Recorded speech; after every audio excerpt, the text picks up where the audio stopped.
It's 4 races down and 4 to go here for the Virtual Endurance Championship. We finish our American leg of the season here at Road America today. But as we start to get the championship contenders towards the front, the race to avoid relegation is also coming the way of some of these teams as we get closer and closer to Le Mans in June. Myself, Cameron Roger, and Zach Sweeney will be bringing you through the beginning part of this 6 hours of Road America. It's certainly a great addition to the calendar that we had last season, and we come back again for a 6-hour race. It's going to be a very interesting race with the amount of high-speed action, the amount of fast corners there are around here. Traffic management is going to be crucial as ever, but also the strategy will come into it. And Zach, welcome into the booth. Of course, we had a very exciting 12 hours of Daytona just a few weeks ago, and that's, I think, has really set us up for a great second half of the season. For sure, it's great to end the first half of the season on a very big high. I mean, to be fair, the entire season so far has been really, really good. But Daytona, 12 hours, the fourth race of an 8-round season, it really did just sort of put a good end to the first half, the first chapter of this season, and open anew now to begin the leg all the way to Le Mans in June. And I am really looking forward to it because, as you said, Road America is such a brilliant circuit. And I mean, yeah, it just... it's tight, it's twisty, it's narrow in some places. There's not a lot of runoff. And as you can see right here, you've literally got the circuit, then grass, then barrier, and then boom, you're in the wall. But it's fast, it's flowing as well. There's plenty of overtaking opportunities, and as you said, yeah, the traffic management is really going to take big precedence when it comes to this race. But in all fairness, I just want to wait and see how things go.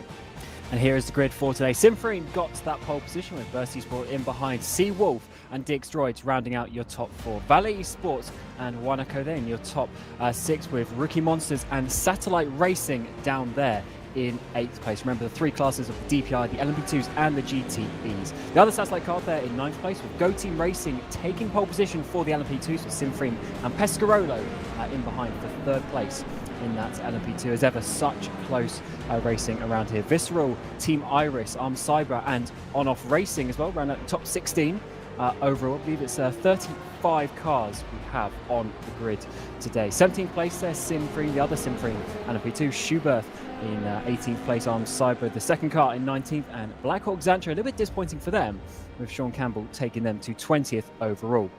And for your GTEs, Maradna E-Stars leading the way from Juices Motorsports Club, NeedRacing.com, your championship leaders there, 3rd place, and Arnage 4th as one of the newer teams here to Division 1. Scuderia Leone in 25th place, Blackhawk Racing in 26th, and Go Team down there in 27th place, before Caspian rounding out the top 28 overall. We've got the GTC Race Centre, the other Juices Motorsports Club down in rounding out the top 30, Ramada, and the secret team who was formerly P1 Esport, but they have rebranded for the latter part of this VEC season. DX Droids, Jean Lacey, and Sim Racing for Holland round out the 35-car grid. And I can say, especially in the DPIs, it was about a quarter of a second separating the top sort of 5 cars, and then another quarter of a second with the next 5 cars. So, Zach, I think we're expecting a pretty close race today. I think so indeed. I think, it's been incredibly competitive across all 3 categories so far this season. I mean, literally just taking a look at the championship standings. I know we were talking a little bit before the broadcast about this, but how close it is. I mean, in DPI, the top 5 are separated by just 24 points. Then you go to LMP2, it's less than 40. And in the GTEs, it's 34 between 1st and 5th. It's incredibly competitive, and I'm sure that's going to be absolutely no different when it comes to today at Road America. But in all fairness, there's a lot at stake, and now, you're walking out of the woods. You're heading towards the final point of the season. Now you've got to start getting a wiggle on. You've got to start thinking about the championship overall.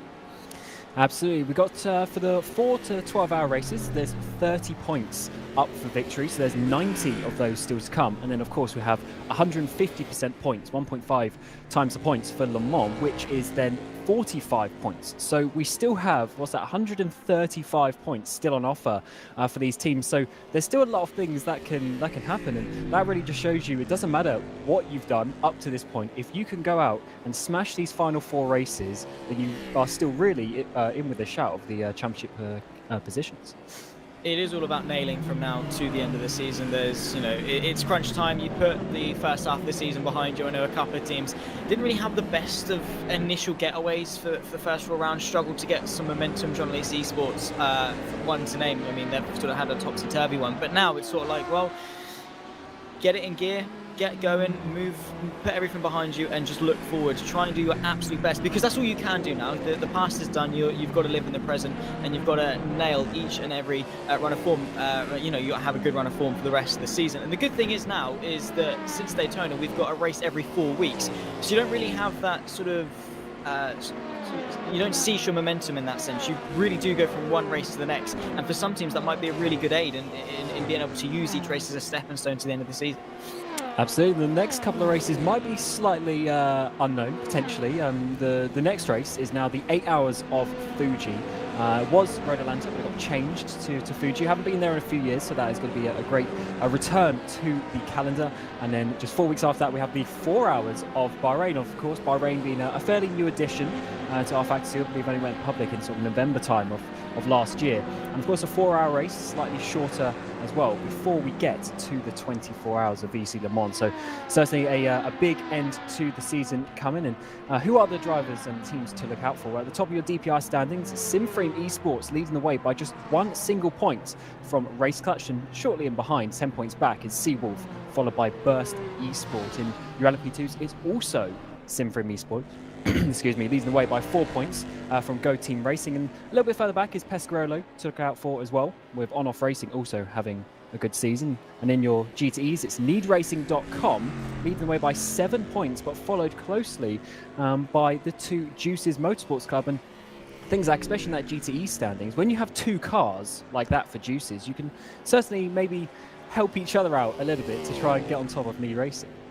You can do yourselves a lot of favors. I mean, it aids you in terms of strategy. You can try something different with one car, do something a little bit different with the other, and really force the hand of needracing.com and really make them feel isolated in terms of this race, because that's exactly what they are. If they want to win a championship, they're going to have to combat the 2 Juicer clubs, and also, the likes of Black Hawk and John Lacey potentially to an extent. I mean, they are really struggling. But saying that, needracing.com have got a habit of bouncing back. I mean, last time out at Daytona, they didn't have the best of starts. In all fairness, they really did start towards the backside of the field, and then they came back through to take 2nd place overall. And in all honesty, I didn't see them finishing anywhere inside the top 5, and yet they were able at the checkered flag to be able to come home in P2.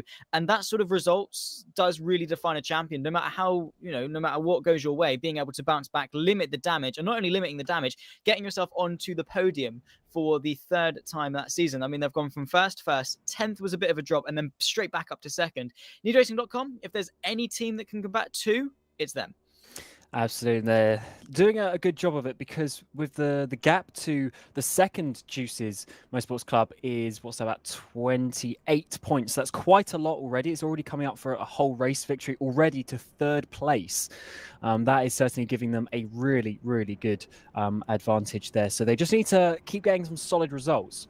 And then when we get to the final couple of races, they'll definitely be looking up towards the front as we're getting to the grid for today's race. Of course, a formation lap to come. And we actually missed them off the grid graphic, but that is Race Clutch in that 2nd place. They actually did get ahead of that Burst Esports in 3rd place, but they weren't on that grid graphic. But they are there, and they are 2nd place in the standings. So your top 4 on the grid are also your top 4 in the standings, which is, just opening us up for a great 6 hours here. I can't wait. And we've got Christian Margera, Colin Spork, Michi Hoyer, and Jan Katau starting the cars, which I think is fairly similar to the start that we had for Daytona. I mean, Christian Margera, Colin Spork at the front 2, they got off to such a flyer in Daytona, and I'm sure that is, again, going to carry off into today. But yeah, the top 4 in the championship, top 4 in qualifying. I don't know, the stakes, the pressure. I mean, yes, it's an endurance race, but also you're right there with your championship rivals. There's got to be a lot of pressure going on their shoulders right now. Certainly is, but we have potentially not big news, because we've seen people come around it before, but Simframe, the number 21, and the Seawolf, number 6, both have drive-through penalties from the previous race to be served in this event. And as ever, as we know, that generally comes in the first sort of 5 laps of the race. So you're already basically dropped straight back into the traffic that everyone else is pulling away from. As we know, the first couple of laps are the only clear laps of traffic throughout the whole of the 6 hours. So they're very important, especially for the DPIs, to get some time ahead of each other. But Simframe and Seawolf will be going back through the drive-through, through the pit lane, and will be losing probably 15-20 seconds of time, which will give Race Clutch and Burst in theory, an open battle to fight each other at the front. In theory, yes, and also it's not just the 15-20 seconds to actually serve the drive-through, it's also the subsequent seconds of, you know, battling your way back through traffic while everyone's having some clear out in front, which is really handing a good start to Colin Spork and Michi Hoyer, so a race clutch and burst. Also, you know, the other teams in DPI as well, maybe if they want to get themselves into the mix, maybe the likes of Valet, potentially. But yeah, it's definitely not the best way to start these 6 hours, but we've seen before, and I'm sure we'll see it again, is the sense that a gentle really reminder, that turn much. 11 is full race orange Absolutely. zone. That means if you bump someone off, that's double the Information from penalties. rFactor. So watch out. And they are being For told basically turn turn 11, Good luck, which everyone. is the famous kink that everyone knows after the carousel here. It's pretty much flat out in all of the classes, but it is right on the limit and it's very narrow. We saw quite a few incidents and crashes there last year. I remember Yuri Kazdok facing the wrong way at one point.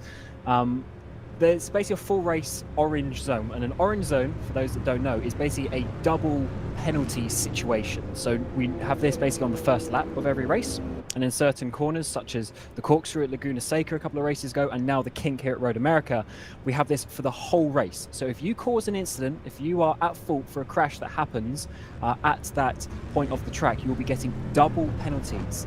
And of course, that's when it comes to a drive-through. Maybe that isn't so bad, but if you cause a bad accident, you get a stop and hold, and you get 2 stop and hold penalties, you're going to be laps down when we start the race in a few weeks at Fuji.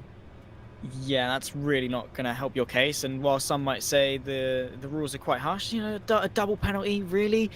But in all fairness, you shouldn't really be going for any audacious moves there anyway. Like you said with the corkscrew at Laguna Seca, if you're going for a move there and you're at fault, chances are you were being just a little bit silly.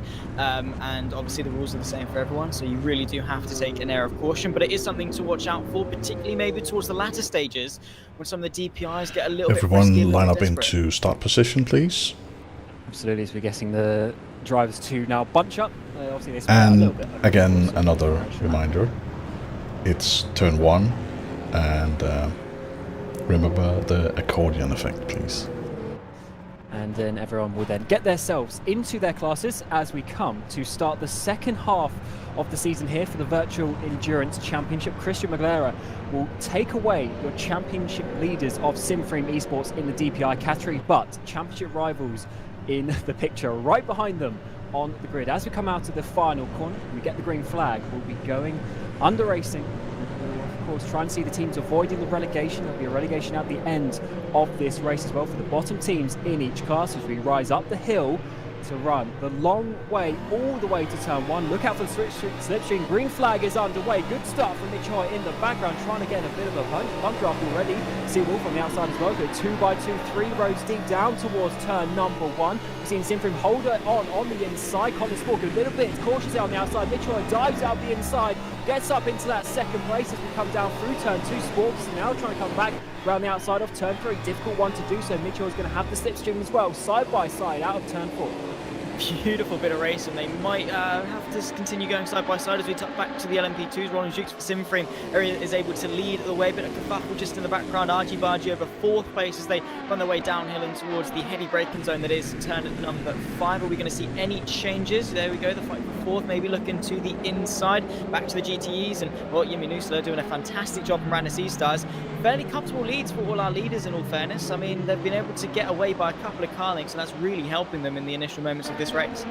Absolutely good to see the pole position teams managing to get away. It's always nice to see, and a range of tyres in the 2 top classes, but it's mediums all the way in the GTEs. Tyres are definitely going to be a bit of a talking point, especially for the prototype classes, because as ever it's always a bit of a tricky one when you get to a 6-hour race, because it's a 9 stint race. So if you want to do double stints, you're then going to have one random stint somewhere, which could always introduce either a single stint or a triple stint somewhere along the way, so we'll have to look out for that one. But as you say, hard all the way for the GTEs. Maglera coming through the final couple of corners, he will be leading the way by already pretty much a second or so, actually. That is coming out of the final corner. That's a great first lap from him, but Colin Spork in the end defending well to hold off from Mitch Hoyer and hold on to that second place. But good start from Simon.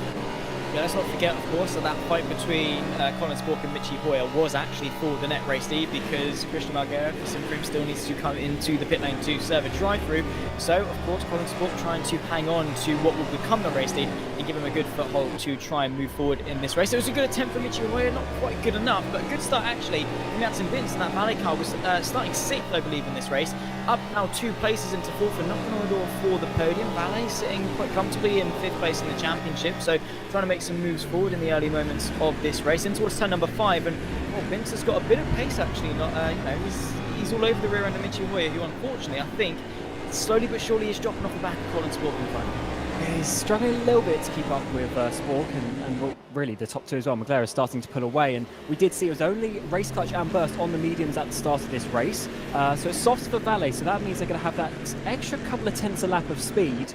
But of course they will start to fall off a little bit quicker, so therefore we might see some crossover at some point, maybe not in this stint, maybe in the second stint of the race, but 3 tenths coming the way of the Valet Esports car. They've had a very strong start to the season, and certainly managing the expectations well, as they were almost championship contenders when we were at Monza, but unfortunately they crashed out of that race. But they still had a couple of podiums here and there along the way, but Vinso starting to have a bit of a cleaner run, getting up towards Michi Hoyer coming through the final couple of corners. Yeah, he's trying to use the softs to full effect, really. You don't really, as a soft compound tyre runner, want to be stuck behind a car that's on a slower compound, or just a slower car in general, because this is your fast stint. This is the one that you're not really saving tyres so much. You're trying to utilise the pace that you have got.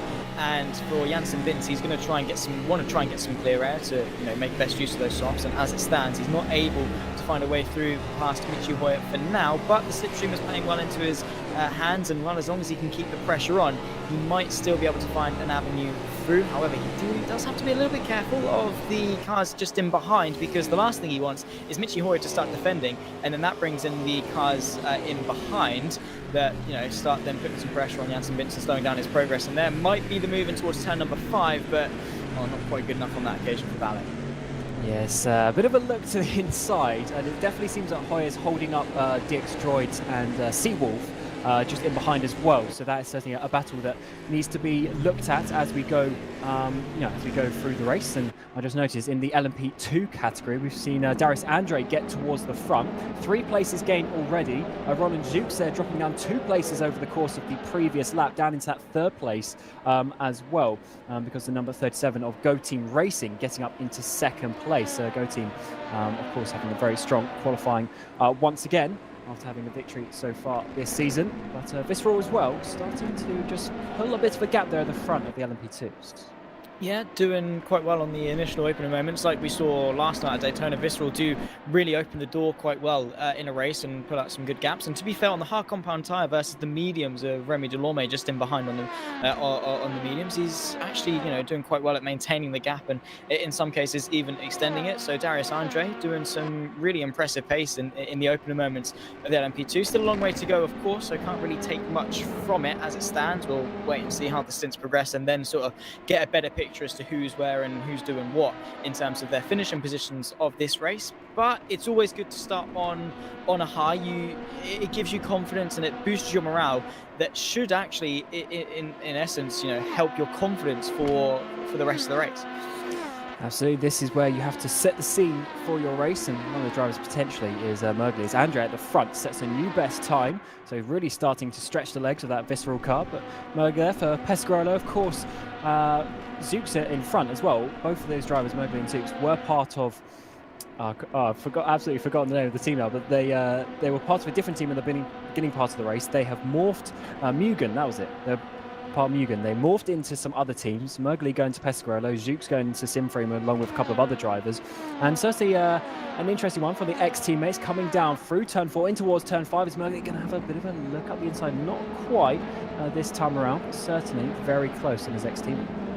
Indeed so, and of course as teammates they sort of might be a bit familiar with each other. They might know a bit of tactics and as to what they're going to do, where they're going to defend, how they're going to drive, and well, that might actually both aid and hinder the offence from Mowgli, because not only does he sort of have an idea as to what Zook's going to do, Zook also has an idea as to what Mowgli's going to do, so it's sort of a stalemate, but I'm sure they're going to give each other a lot of respect, as is is due, I'm sure. But also, yeah, Mergley's got to be careful of the other Simfring car just in behind, closing the gap. So sandwich between two teammates. We were talking about it earlier in terms of juices. You don't really want to be caught in a fight between two of the same car. Yeah, you can definitely have a bit of team play there, helping each other. As we're seeing sort of juices there in that second place as it stands. That is the number 74 machine, which is the one that is second in the championship, 7 points off needracing.com. So definitely a good result is what they want to do with Need Racing. Just in behind in the background then, that black and red Ferrari by Sinisula leading the way from the front, and the top three as it stands in GT also haven't changed, but they're certainly starting to stretch their legs to try and open up a bit of a gap. And of course they are trying to get the gaps that they can before the DPIs come flying past them in a short while, when we always get the chaos of the first time of having lap traffic. Oh, it's probably the hardest run through traffic, because you've got the entire DPI field very, very close. Couple that with the GTE field being very, very close, and people are having to fight their way through, and there's just loads of cars, and it is a very, very awkward affair for a lot of people. But of course, after that, people start to spread out.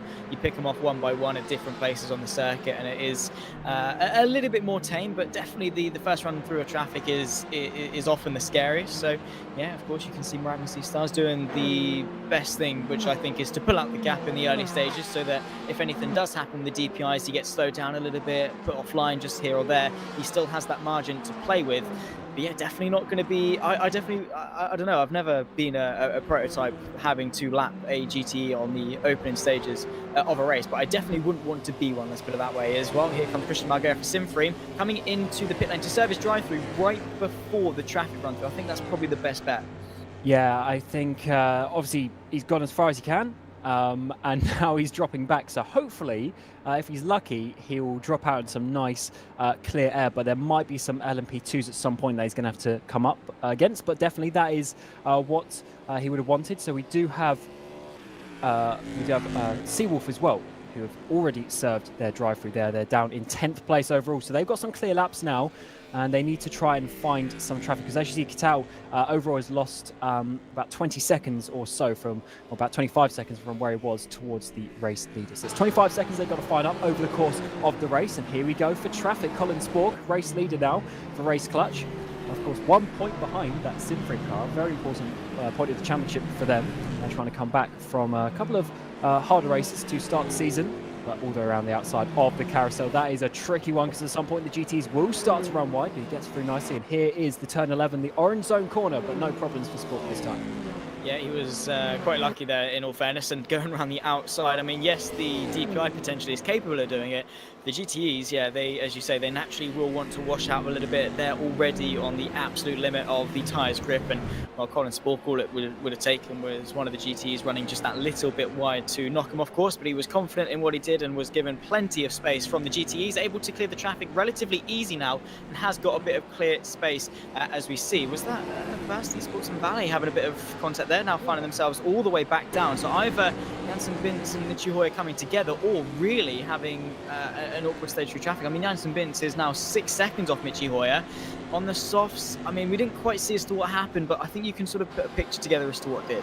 And this is not helping out the likes of Valle, because that is Christian Magalera right behind after the drive-through. So because of that, what we suppose is an incident between Burst and Valle, considering they both dropped down simultaneously, that is definitely something that we need to consider. Might actually be affecting the strategy in this race. Hoyer was sitting in that second place, is now trying to work his way through traffic. He's now behind one of the satellite cars there, the first of 2 satellite cars in this DPI field, getting closer and closer up towards turn 5. But definitely something has gone on, and that's really opened the door for Race Clutch. They've now got a lead of almost 8 seconds, and they're on the medium tyres compared to everyone else. That is potentially a good show for pace and strategy for them.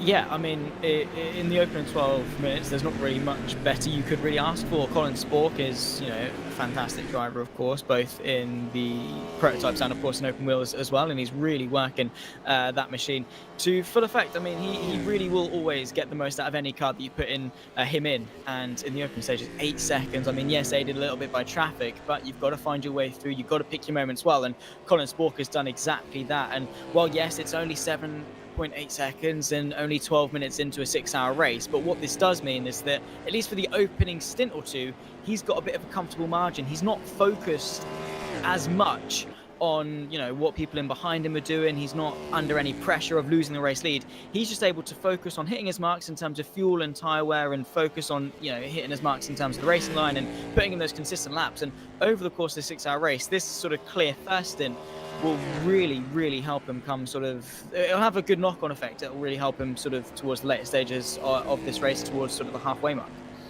Yeah, it's good to see such close battles though throughout the field, and even a bit further down, of course, you've got Michi Hoy there just in behind, but also just up the road we've got Luca D'Amelio and Ricardo Costa for Team Ricky Monsters and Wanako. They're also within a second of each other. Let's come down through turn 4 now. Hoy getting the run on the back of Ryan Walker ahead. This is for 6th place overall. How's the slipstream coming down towards turn 5? Not enough to overtake. We did see that with Valet a bit earlier, actually, not quite being able to get the slipstream run towards Burst. So I don't think the overtaking in class is going to be as easy as you might think around this track. It is tricky. I mean, you've got to be brave, but also the fact that it is so narrow doesn't really you know, allow much margin for error. So if something does go wrong, you are, you know, sort of taking a trip to the gravel. And well, is that Janssen Mintz already behind Christian Margera? Yeah, certainly is. So Simfreen with the drive-through already ahead of a car they were only about 2 seconds ahead of before the drive-through. So that's worked out pretty well for them. Of course, incidents coming their way. So let's see. And yeah, I am hearing from multiple sources there was a crash between Bintz and Hoyer that caused that, the time loss, that's the word I'm looking for those two teams. So they'll have to obviously sort that one out and work out what they can do with their strategy on that one, because at the end of the day, you just go as fast as you can. But if you can do something to try and get those seconds back, we will, of course, have to look out for that one when we get to the pit stops. We're back to the LMP2s, and that gap for Visceral, I think, is looking a bit less than when we last saw them. Go Team Racing starting to get close. Yeah, Remy Delorme is reeling in the Visceral Esports car of Darius Andre bit by bit, of course, helped by the softer compound in the form of the mediums, but only a couple laps ago that gap was sort of 1.7 towards the 2-second range for between the 46 and the 37. Now that is well and truly under a second and coming down quite quickly. So what was a bit of a comfortable margin for Darius Andre in the opening moments has very quickly become a bit of pressure for the race lead. But I guess for him, it's not necessarily a case of keeping the Go Team car behind. It's more the making the most out of his hard stint, because he knows that right now, yes, he's on the slower compound. Yes, he might be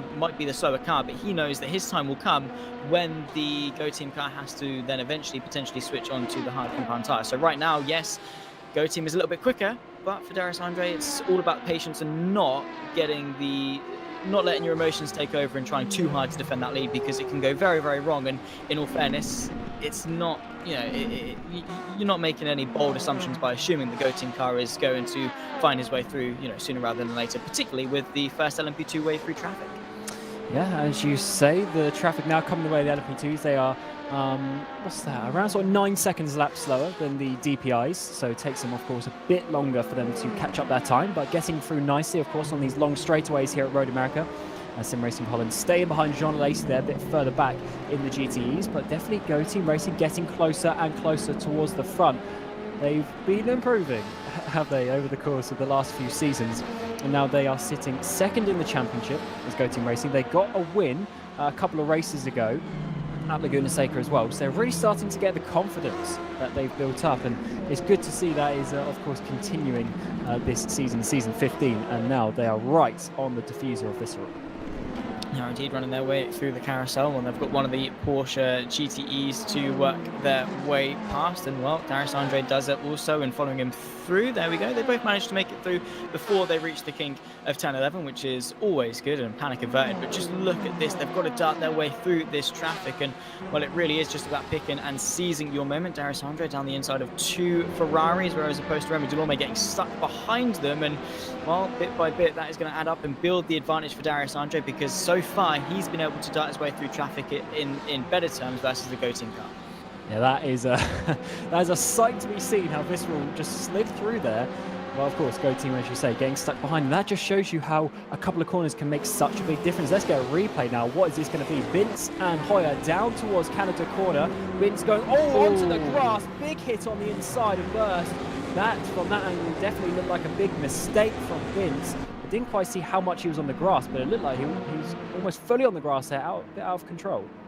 It looks more like a panic more than anything. I mean, we've all been there as sim races. We've sort of put the brakes on too late and thought, right, there's a car coming up quite quickly. What do I do? And I think for Vince, it was more just reactionary to take to the grass and try his best to avoid. But when you're coming in like a torpedo, they completely slammed into the side of Michi Hoyer, unfortunately. Maybe it was trying to avoid the GT traffic and maybe just unfortunately went into the side of Michi Hoyer.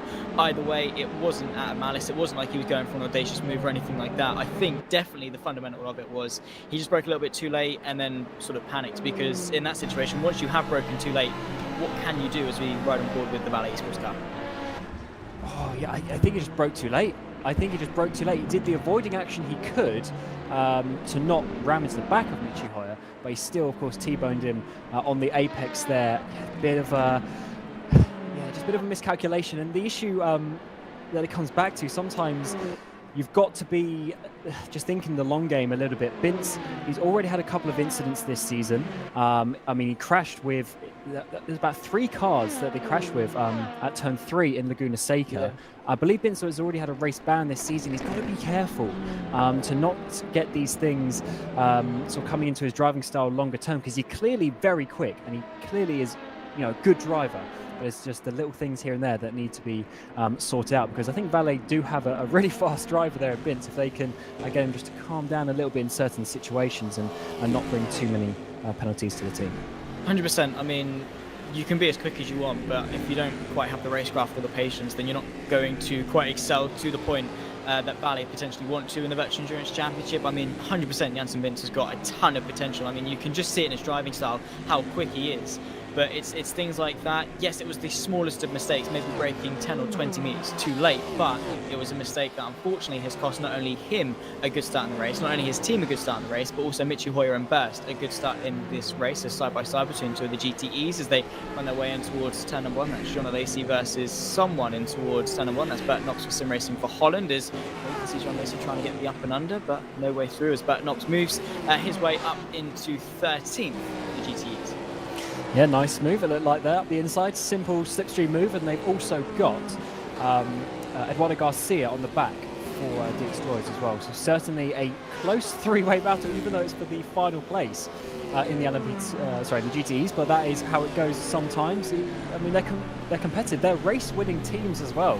Jean Lacey and Sim Racing for Holland. They're not bad teams. They're not bad drivers. They're obviously just struggling a little bit today as we're getting the DPIs start to come up. Is that Simframe also ahead of Satellite? Wow, they are doing a very good job. Christian Aguilera, of course, leading the championship, so you'd expect that, but they're only 18 seconds off the lead with that drive-through. I think by the time we get to the end of this 6 hours, they will be having a bit of a shout for the race victory.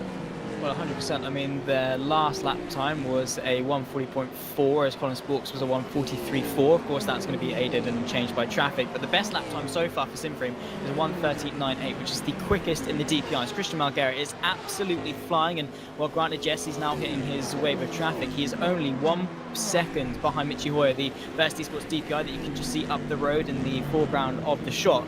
Christian Malguera, he is taking that drive-through penalty and just saying, yeah, cool, we've got it, awesome. I'll just drive a little bit faster in the open instance and make that ground back up. And 18.5 seconds, I mean, we've got just over 5.5 hours left to go in this race. 18 seconds, that's nothing. If, even if things don't quite go perfectly for the rest of the race, as long as they have relatively good luck and continue this pace forward and continue this trajectory, 100% I can still see them in the shout for potentially winning this race. But they have got a very, very capable adversary of Colin Spork and Race Clutch. Yeah, they certainly do, and they've got the fastest lap of the race so far, but of course that was probably in those first couple of laps where they had the complete clear air. Everyone sort of into the 42s or even slower, 44s, 45s, which is about 5 seconds off the pace for a lot of these cars, just showing you how bad actually the traffic can be in certain corners. As we come back to this battle for P3 in the DPIs, Riccardo Costa there, almost choosing the wrong side of the armed cyber car and almost having a crash. Dives it down the inside though at the next corner, turn 8, but Luca Di Mello's gone wide, but Costa can't capitalise as he slides on the exit. As that battle for the final podium place is definitely getting pretty close and pretty tense between those two.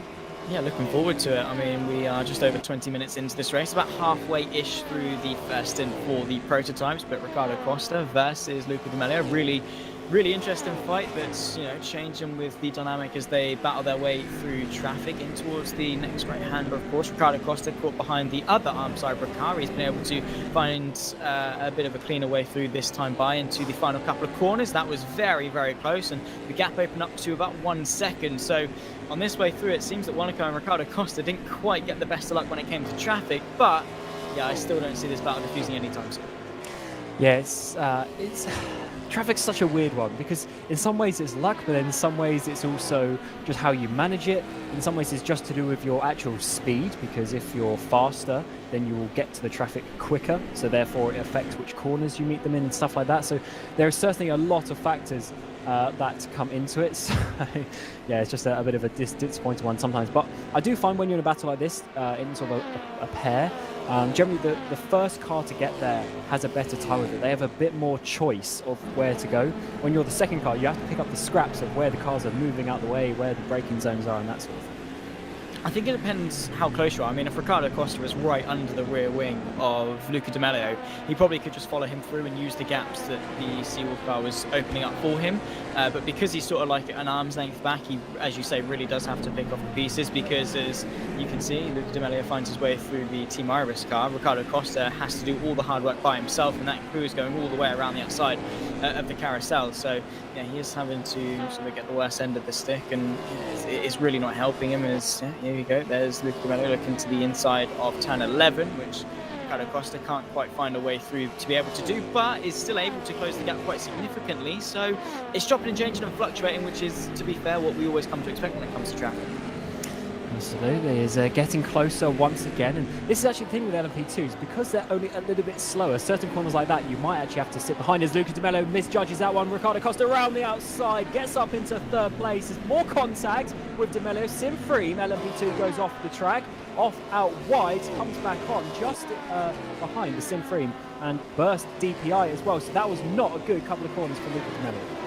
Yeah, not really the best couple of corners, in all fairness. Not only did it lose him the podium, it also forced a bit of contact. Here's Christian Malguera having a bit of a look to the inside of Burst Esports, moving their way back up into 6th place for the DPIs. Brilliant pace being demonstrated as well, fighting their way through the Simfree LMP2 as well, in towards turn number 3. Only 1 second to the next car in front of him. Christian Malguera, yeah, honestly, he's going to be back inside the top 5 in absolutely no time. He is flying, granted, yes, on the soft compound tyre, but still the pace is second to none. And yeah, the fight back is well and truly on for Simfree, because yeah, well, the driving penalty did set them back just a little bit, but they're just bouncing back straight away. This is awesome to see, and well, we'll take a look as to actually what happened in that kerfuffle with Luca Di Mello. Yeah, just goes in a little bit too far. I mean, he was completely behind. I don't think he was trying to make a move, but I guess maybe just has that couple of extra Ks minimum speed in the DPI, slightly misjudged it, as round the outside of the carousel comes Simfree. Always a scary picture, as it's so difficult even on your own. But yeah, Roland Zukes there isn't going to be too happy about being pushed off there. He didn't really do anything wrong, just Di Mello misjudging the previous corner and then having to try and make up for it to defend from Costa, but Costa had slid through. As McLaren half looks down the inside of that is Andrew Holland there for Satellite. This is such a good comeback from McLaren already, especially in terms of positions, just starting to slide back through these and just doing it pretty calmly as well, calmly and decisively. That's the important thing. He's not, rushing things or anything like that. He knows how quick he is. He knows how quick that car is, and he knows that he's quicker than those of them around him. He also knows he's not in that big of a rush. I mean, he's maintaining the pace quite well to the race leader, and he can take his time. But he's being decisive. He's being confident. He's not going to the move and then backing out a little bit and then causing a bit of contact. Because as soon as you 50-50 it, that's where mistakes can start to happen. But Christian Margera, he's taking his time. He's analysing his opponent and finding the best ways through possible. And so far, it really is working for him. In the slipstream, of course, of Andrew Holland on that run down in towards turn number 5. Defensive, maybe just a little bit, opens up the inside for Christian Margera. Decisive, confident, and brave on the brakes in towards turn number 5. And that's him now inside the top 5. 1.2 seconds up to the next car, Luca D'Amelio. And while he's using each one as a stepping stone, he's overtaken one. He's like, right, cool, who's next? Absolutely. And Colin Spork's got a 12-13 second gap, but Margera is only 7 seconds behind second place driver of Carlos Fernandez. So definitely a solid P2 coming the way of Margera if he can keep this up over the course of the next couple of stints while he's in the car. As we see D'Amelio there exiting the carousel, dropping back from Ricardo Costa and Wanako up ahead. And we've got, actually, the DPI spread out a bit, but they're starting to close back up. We've got quite a big, 5-6 cars all battling for the lower parts, also the mid parts of the top 10, I should say. As we've got first right in the back there with Satellite, Sim3, Rookie Monsters, and also Wanako, which is great to see how close this category can be sometimes. As D'Amelio works his way through the final couple of corners, it looks like they got past the traffic, so a couple of clear laps to try and set some pretty fast lap times and use that clear air while you have it.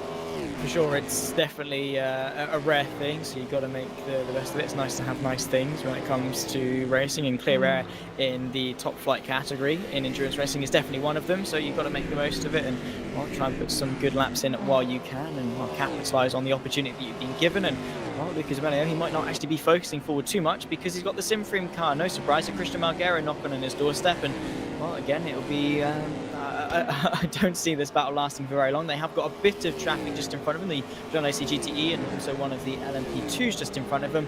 So that clear air that they once had to capitalise on as well very quickly sort of diminished itself in the span of only a few corners. Yeah, and while they just come through this middle section, I just noticed a few laps ago now, about 5 laps ago, but Sean Campbell for the Blackhawk Zancho LMP2 has DNF'd from this race.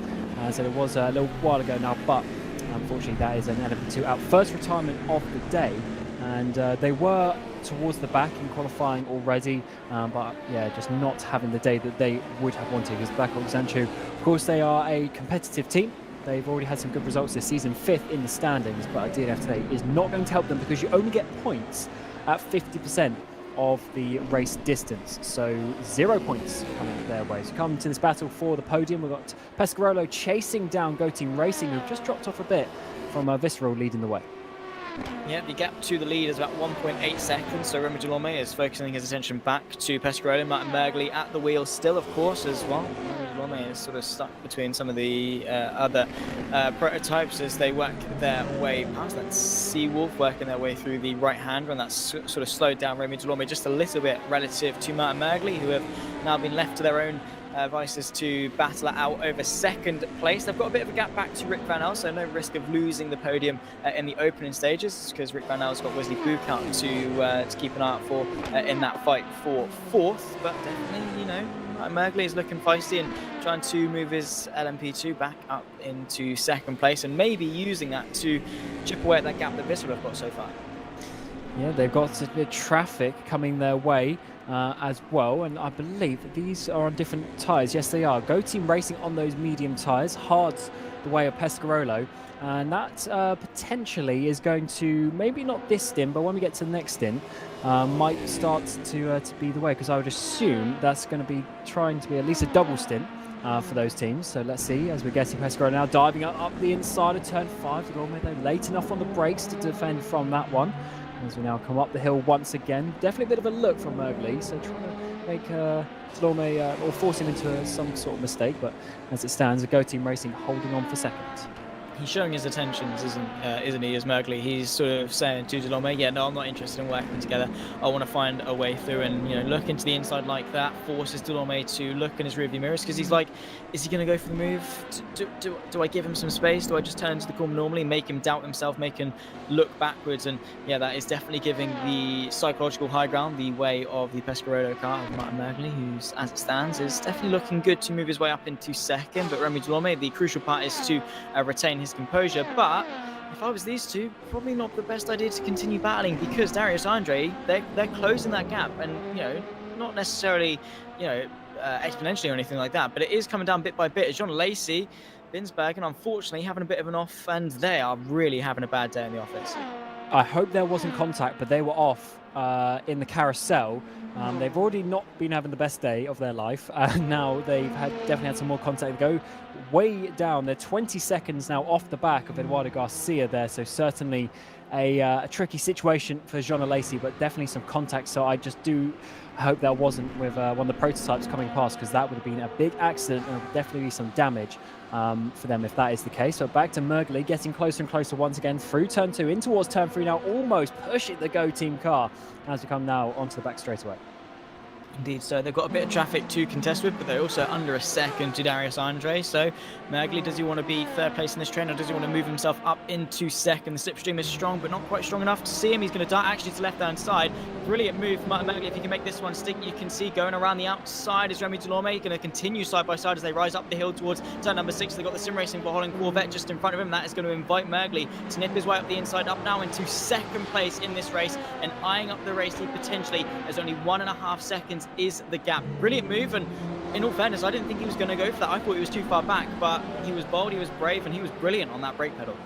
He certainly was. Used the traffic to perfection. I thought coming through the right-handed kick there of turn 7 was going to sort of lose out a little bit, but managed to get his car back to the racing line enough. And Go Team there had to sit behind as we're starting to get another round of GTE traffic here. This is going to be very close, of course. All the GTEs running wide through the kinkers there, right on the limit there.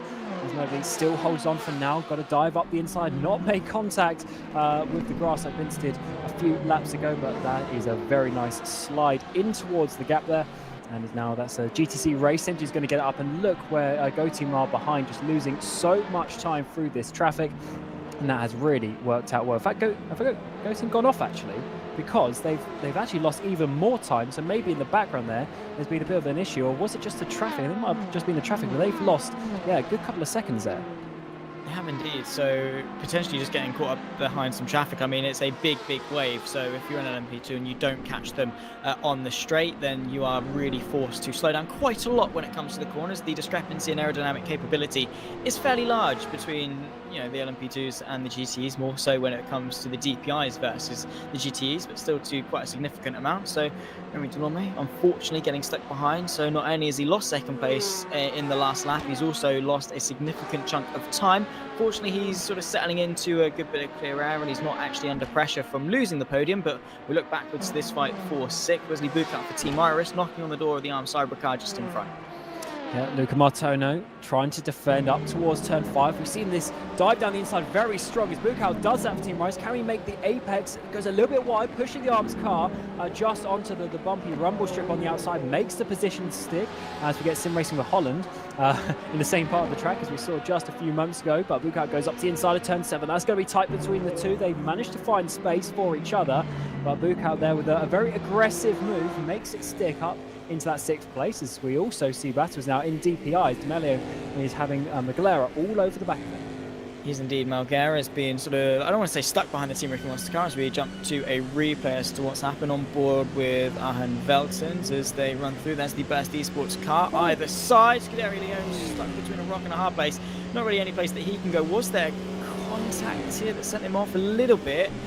Oh, that was flirting. Was that he? To be fair, no. Did he get away with it? Yeah, he did. To be fair, that was flirting with disaster. That was so close. And meanwhile, there goes Christian Malguera up into 4th.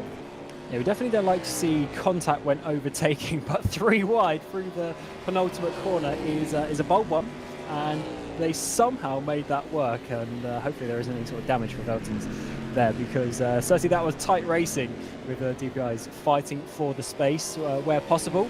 As we see that, of course, I should say, D'Amelio dropping down a position though, unfortunately for him, as Sinfreen. Actually, this is going to be the shot up the inside. Oh, yeah, I mean, there was more space on the left there for Holland, to be fair, but it's very difficult. Everyone's sort of looking in their mirrors, trying to work out where all the cars are. Very difficult one to read, but it seems like they've just about worked it out. D'Amelio dropped down though to 5th place, as we're getting Burst Esport coming in behind. Mitchell trying to follow Sinfreen through, but however, heard he has got a little bit of damage though, does so that is of course going to hinder a couple of tenths here and there. I might have to see how that one works out. McLaren though comes into the pit lane, so does D'Amelio, but Burst stay out. Quite early. I mean, what is this, 36 minutes into the race? So what we've seen from the prototypes before is a relatively early stop, but into the pit lane once more. Luca D'Amelio for Team Ricky Monsters, Sinfreen as well, who we got just in behind as well. We've got Andrew Holland for the 205 machine. So for 3 of the DPIs, they're coming in maybe a lap earlier than those in front, but the top 5 that stand, Race Clutch leading the way, of course. They're managing to go just that extra lap, which in all fairness might be the better option in terms of the knock-on effect of fuel saving for the rest of this race. Yeah, it's interesting one. It was because of course myself being part of Burst know what they're running with fuel numbers and stuff. This is a lap earlier than I was expecting some people to go, as we see the likes of Race Clutch, Wanako, DXDroids, Burst all stay out there. So definitely some, half of the teams being able to go that extra lap. But you have to remember as well, because we have the formation lap in the first stint, that always makes it a little bit awkward, because you sort of use half a lap of fuel because you're going so slow. So then you have that weird half a lap where you need to work out, are you going to save the extra half, or are you going to then use that extra half and do 1 lap shorter? So those things have to be taken into account. But it seems that these teams at pit didn't want to try and save that extra half lap, which is fair enough. They've been able to use some good speed, but is that 1 lap going to hinder them as we get further into strategy? As we know, generally going longer always seems to work out, because obviously it gives you good advantage with things like potential code 80s, and also just strategy later on. You'll have shorter pit stops at the end of the race. Indeed so, and well, here come a lap later. Colin Sport for Race Clutch, 2nd and 3rd in the race as well. Are we going to see Burst coming into the pit lane as well, or does Mitchell hoist out for yet another lap in this race? Impressive stuff from Burst to now take what is the provisional race lead, but yeah, well, they're doing themselves a lot of favour, being able to go not 1 but 2 laps later than some of their rivals, which, as we said, going longer does put them in a good position, because the knock-on effect means their final pit stop might be just that slight bit shorter than their rivals. And well, we've seen before that the margins of a couple of tenths of a second, a couple of seconds, can actually really make that difference, and that difference can be made in the pit lane. Yeah, coming into the pit lane for their first stops, Colin Sport in and out, and well, it seems that it's going to be a no-brainer that in the early stage of this race he's going to rejoin in the race lead. And all the other DPIs in the back of shot. So that was 22 laps, of course, plus the formation lap. So we'll have to see. Obviously, Mitchell is staying out, so he's doing 23 plus the formation lap. So we'll have to see when we get to the next round of pit stops and we had a full stint. Is it still going to be 22 or is it going to be 23? We will find out when we get to that one. But of course, no tyres being changed there for the DPIs, because everyone is at least going to be doing those double stints on the softs. And of course, the 2 cars of the Race Clutch and Burst on the mediums as well. Presumably will be looking to go that as well. So we'll see how that one affects it. Of course, tyre changes add time to your stop. So if you can double stint and you can avoid losing time by them being slower, then it benefits you to stay out on old tyres. Yeah, just a little bit. And well, of course, with the sort of awkward stint numbers as well, you've got to make the most of double and triple stinting sometimes. I mean, we saw Colin Sport back in Monza was able to triple stint a set of softs, which, yes, granted, is down to Monza, as Mitchie Hoyer finally for Burst Esports comes down into the pit lane from what was the race lead, as we come back to this fight between Arnage and the car in front, Scuderia Leone, for what is now 4th place in this GTE field. And Arnage really have impressed me so far. I mean, they got promoted up from Division 2 last time out at Daytona, but in the shout really for a podium. Unfortunately, it fell through towards the end. But Arnage, a big name in sim racing, they're really holding their own quite well in the top flight of the Virtual Endurance Championship. Yeah, they joined the season a bit late, started lower down, and they also have another car as well in Division 2, another GTE. So it would be good if we can have a double two cars of the Pink Machines, and when we get to Le Mans after the next couple of rounds of the relegation and promotion system. So that would be good to see them. Of course, as you say, a great team and a great one to have in VEC. Getting closer once again with Pinches there. Getting on the back of Veltons, closer and closer, but as ever, it's a bit difficult to overtake at this point of the track because it is so fast. But now you get the slipstream up towards Canada Corner, as we're actually starting to get some LMP2 pit stops as well. Visceral and Simframe, I believe there's coming into the pit lane, so not much longer than the DPIs at this track. Yeah, the prototypes usually go hand in hand. It's the GTEs that go a little bit longer, maybe approaching towards the hour mark, 55 minutes to an hour for the GTEs. They can stretch their full length just that little bit longer than the prototypes, who sort of go for 40, 45 minutes stretch, or even 36 minutes, as we saw with Simframe and a couple of other cars in the DPIs. But yeah, the LMP2 switch is well and truly underway. Darius Andre for Visceral, who's been doing a really good job of controlling the pace so far in LMP2. Keeping the rest of the teams at sort of an arm's length has really helped himself do himself a lot of favours, and I'm sure that will continue for the remainder of this race. Leaving the pit lane is one of the LMP2s, but we still follow this fight for fourth because Adam Pinches is still putting a decent amount of pressure on, but unfortunately that Porsche doesn't quite have the advantage to make the crucial difference to be able to spring a move. He's able to sit there, but whatever's going on is not enabling him to quite get close enough to be brave enough on the brakes to actually get himself up into fourth. Yeah, not quite able to make the position, but that P2 go past is actually the Schuber Motorsports car. That's the 43 heading Vollard in there at the moment. They are a lap down, so they haven't had the best start to the race, and I believe they actually had a penalty as well from the previous race at Daytona, so certainly not helping their start to this race. And we do know that Volati's been fighting for race victories a few seasons ago, especially in the VEC, but not able to bring his car up today, as we are still seeing this battle with Pinches getting closer to that 93 car. But I just wonder if he's not quite able to make the move at this time. So maybe something on the strategy side they can do to try and get past that C8, because as it stands, it doesn't seem like he's able to make the move because he was about this far back last lap around. Let's see if he can get close up to turn one again. Potentially that might be the way forward. I mean, it is literally all it takes is a marginal swing in momentum for the Arnage competition car, so he might be able to make the most of maybe a mistake from Arne Veltons for Scuderia Leone just in front, but that remains to be seen. The gap as it stands is hovering around sort of 2.5-3 tenths of a second, so bit by bit it is coming down. But also, let's not forget, we're only about sort of 10-15 minutes away from the GTE pit stops, so if Pinches goes a lap early, a lap longer, he might be able to use the raw pace that Porsche has over the course of an entire lap to make that difference. But that gap is coming down. It just doesn't quite seem that he's got the oomph to get past Veltons at this stage.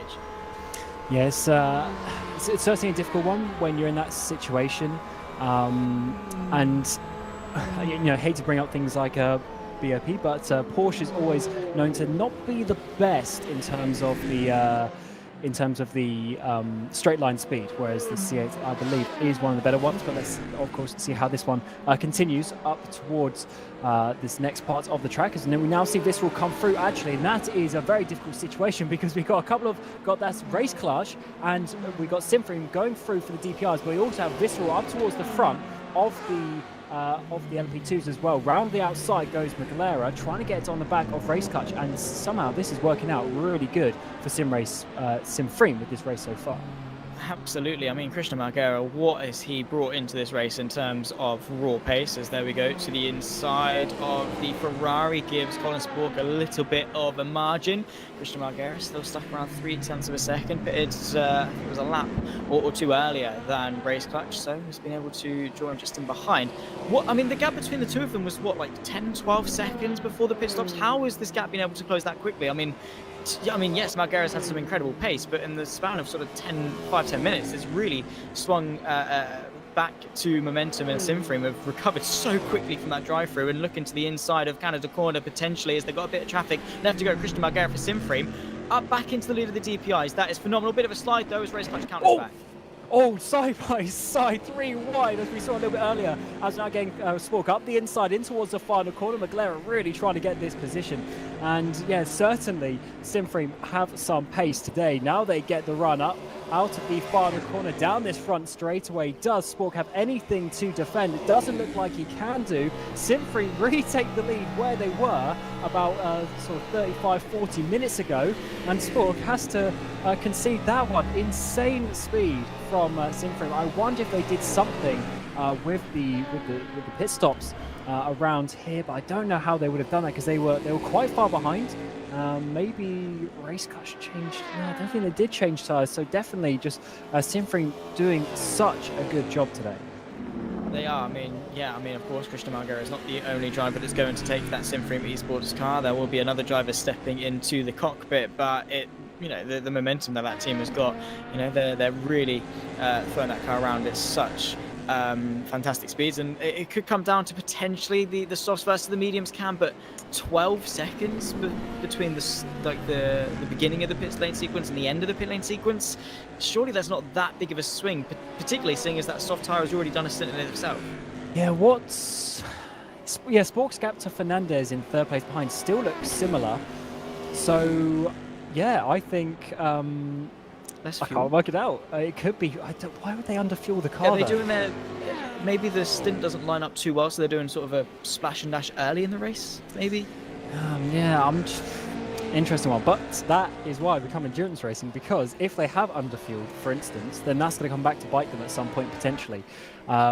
Because with the way obviously the laps work out over the course of the race, they're then going to have another half pit stop at some point. So I don't know if that's really the way, but race clutch certainly dropping off massively. I know there's a bit of traffic there, but it could potentially be down to the tyres there. But as I said, I don't think we're going to change the tyres. Therefore, they are both on old tyres, and you would assume that old softs would be worse than old mediums. But I'm sure we're going to find this out over the course of the race, and that is why I really like these 6-hour races, because it's long enough, but there's still loads of strategy you could do within it.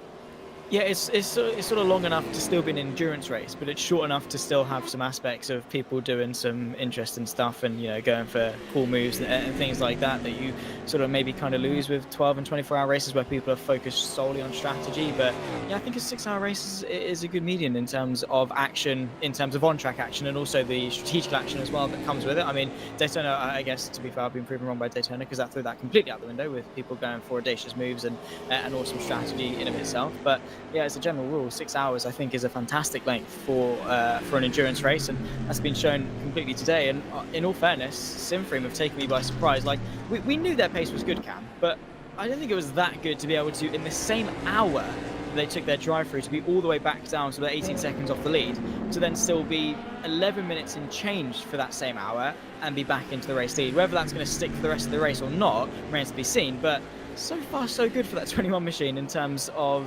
this race, but also their championship as well. Yeah, I've just been speaking to a couple of people. We are thinking that they did underfuel basically for the purpose of that track position, and it's potentially going to work out really well, because that also means they're lighter now as well. So he's on softer tyres than race clutch, and let's say half tank shorter. So he's going to be very fast during this half a stint or so that he's going to be doing, and he's probably going to be able to gain a lot of time back to look at that splash a little bit later on, which is a really interesting way of thinking about it. But again, we have to see how this one works out. It's never easy to do so. As seen in the LMP2s, Go Team Racing have taken the lead. Visceral down into second place, and Pescarolo getting closer. So this top 3 battle is, interesting in its own way. 3 for the lead, and they're separated by about 1.4 seconds between all 3 of them, approaching the hour mark of the 6 hours of Road America. And Remy Delorme doing a pretty good job of closing that gap in the pit lane versus Darius Andre, who maybe with that pace early on burnt a bit more fuel relative to Remy Delorme, who was able to gain some time back and able to spending less time in the pit lane to come back. And also the medium tyres going the advantage of Go Team Racing, able to sort of propel them a little bit quicker. As there we go, Wanako and Burst work their way through this lead fight between 3 of the LMP2s, and well, that has enabled Martin Mergley and Pescarolo to be right on the rear wing of Darius Andre for Visceral.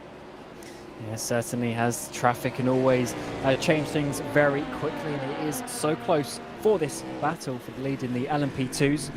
Go Team Racing will definitely want a strong race today, obviously being up towards the front of the championship just 4 points off Symphony Esports, the number 36, who is a little bit further down, lower parts of the top 5. So this will be really good as it stands.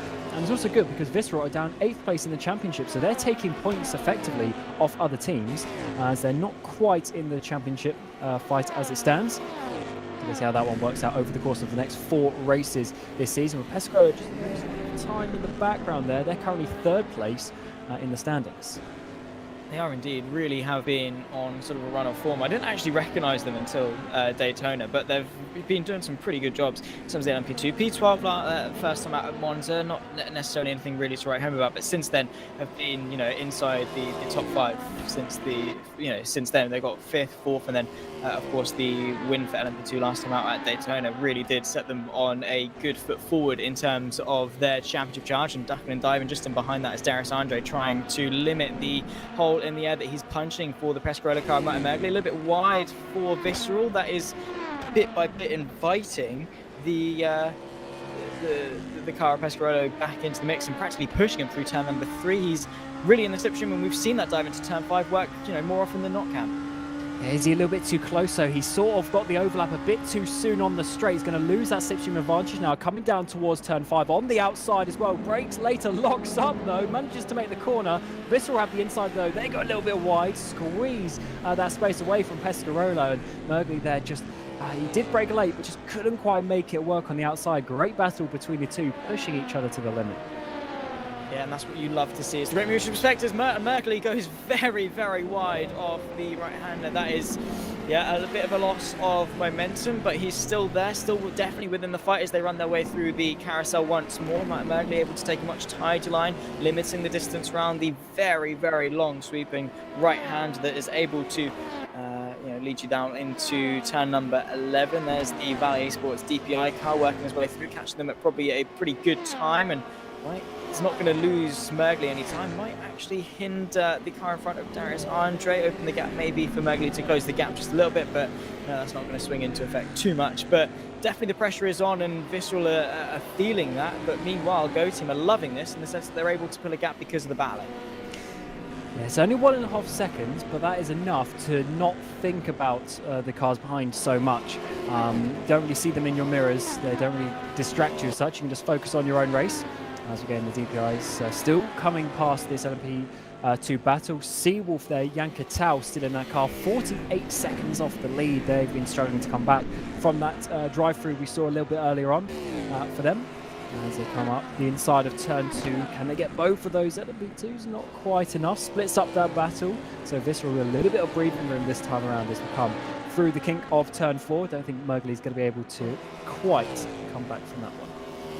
Of course not. I don't think he is quite close enough unless he is Superman in terms of that left foot and getting that car stopped. I mean, yeah, there's no hope that he's going to be able to work his way past. On this particular occasion, we cut back to another fight in the GTEs. We got the secret team of Jochen Stenson. He's on the back of one of the Juice's Ferraris in towards the right-hander of Canada corner. He's practically pushing him through, but no way through, at least for now, for the Porsche. However, a little bit wide, could invite him into the final couple of corners. I think he's just opted into sitting behind for now. Yeah, almost pushing that Ferrari though, as you say, so close. Let's even get the run for Joachim out of this final corner. So close to that Ferrari. Is a Ferrari coming to the pit lane? No, just defending hard out of the final corner. And can the secret team work their way up the number 60 machine down towards turn 1? Or does the Ferrari just about have the legs on the straights? It looks like it does. Getting closer and closer though towards the braking zone. Ferrari just hinting half a car. Lock up though for secret teams. Stenson goes too deep into that corner, loses a bit of momentum, and is going to have to work out. But we definitely seen with him and with Arnage and Pinchers as well. It's definitely the Porsche's having a little bit more difficulty overtaking down these straights. Yeah, seems to be quite strong over the course of the lap because their pace, consistently lap after lap isn't too bad. But when it comes to overtaking another car, you really do need a bit of a straight line speed advantage and also a bit of acceleration advantage as well to be able to get the drive off the corners. But yeah, the main overtaking opportunities here at Road America do proceed, as straight. So the straight line speed definitely is helping those that are trying to defend. And yeah, secret team still struggling to find a way through back up to that fight that we were talking about between Arnage and Scuderia Leone through the carousel once more, and still Arnage unable to find a way through. That Porsche seems so comfortable through the corners, so quick through the corners, and then just loses it down the straight, or not necessarily loses it, but sort of stagnates in the slipstream in the sense that the deficit is made up by the slipstream, so much so that he's not actually, you know, net gaining anything when it comes down the straights, which means that he's got to do all the hard work in the corners just for it to not really matter that much when he reaches the braking zone. And this just shows you how things like VOP works, because the Porsche is not necessarily like a slow car, as we're saying, but when it comes to battles, these things have to be taken into consideration, and you just have to find your way around it. But Arnash clearly making it work, having some good results, getting up into Div 1, as you say, from the previous race up the front straight away again. Scuderia Leone getting just probably a thousandth of a second slipstream there from the DPI ahead. Let's come towards turn 1. Oh, who's that in the pit lane? Someone is in the pit. Is that McLaren already in the pit lane?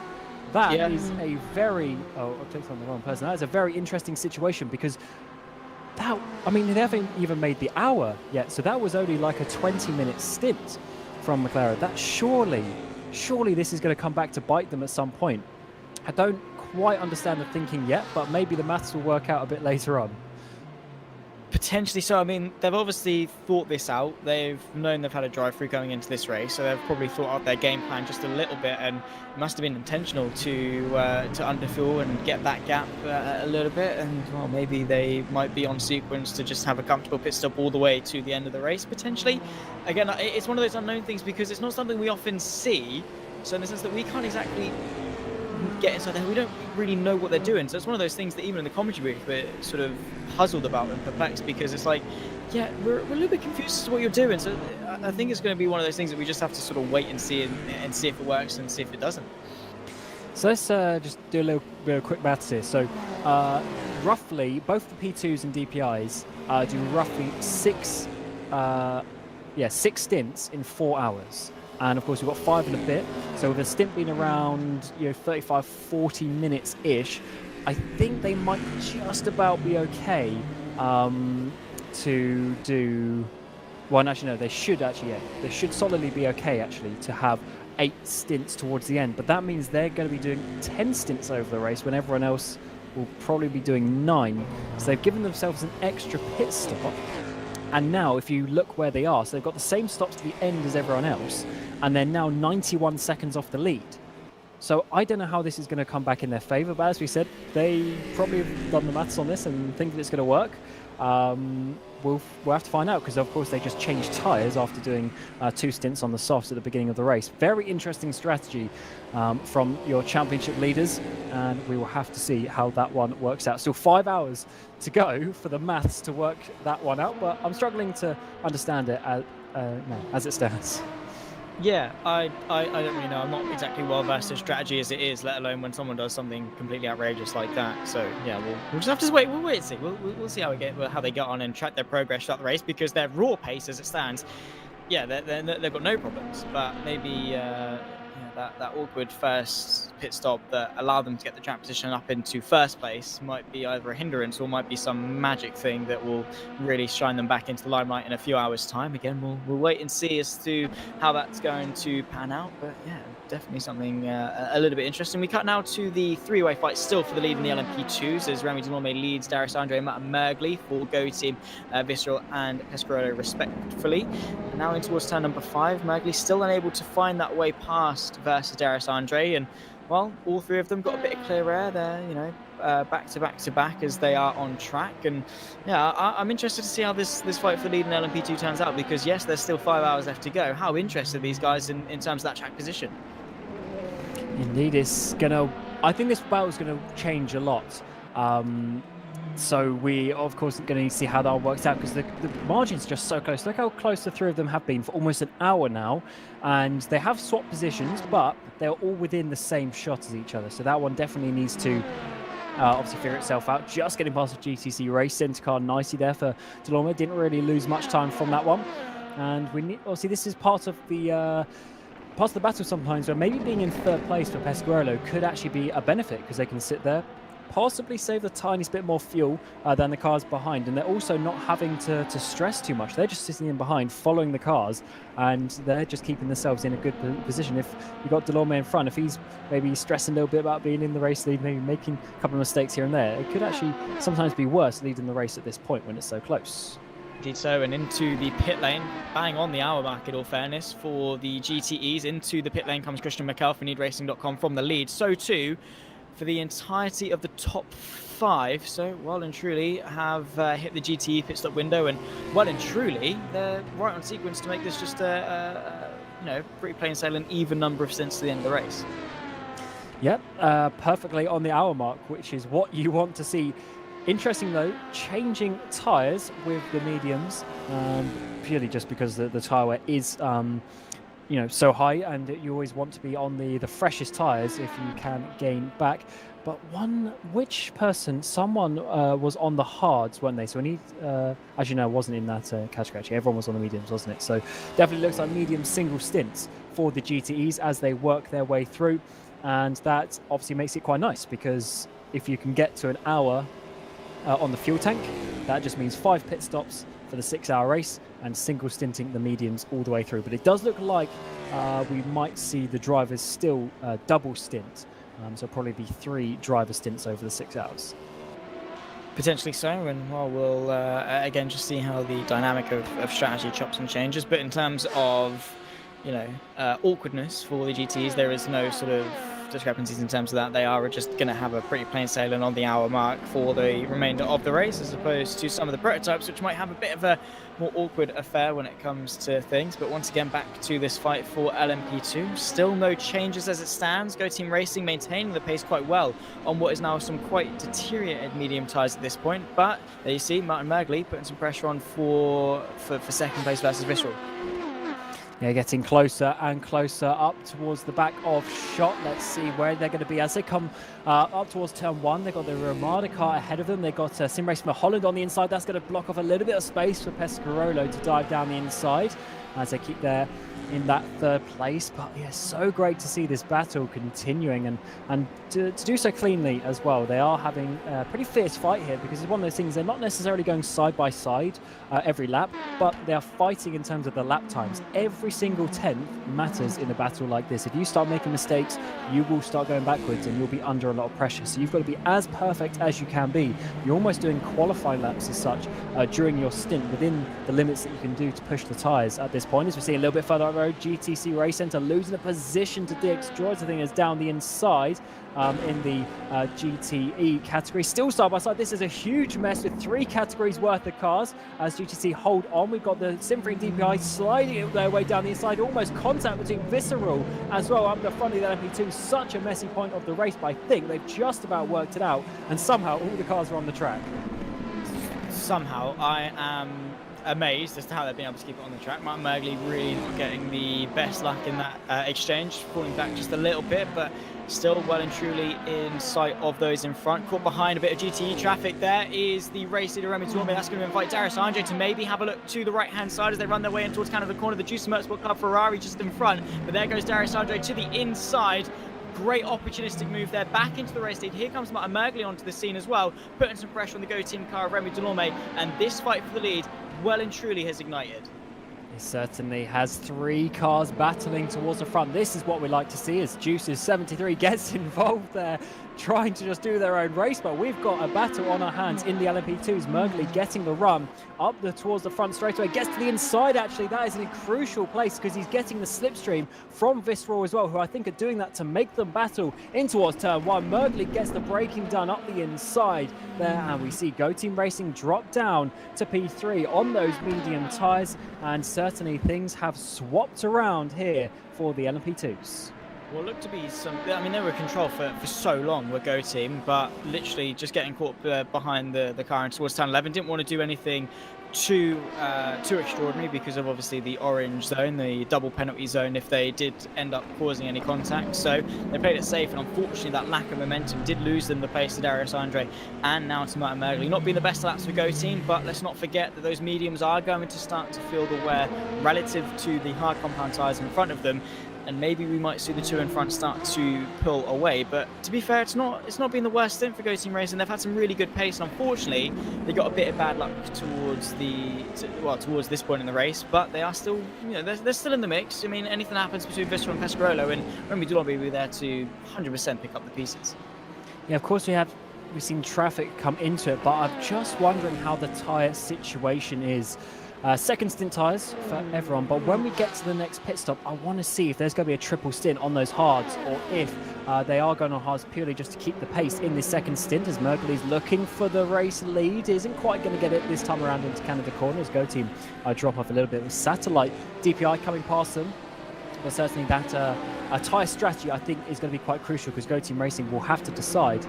In that case, maybe hards are better, and have to decide, are they going to change mid-race? Let's see. Up towards the front straight away once again. We've got some GTEs coming up. They might come into play on this next lap around, but Pescarolo certainly looking to get up towards the front.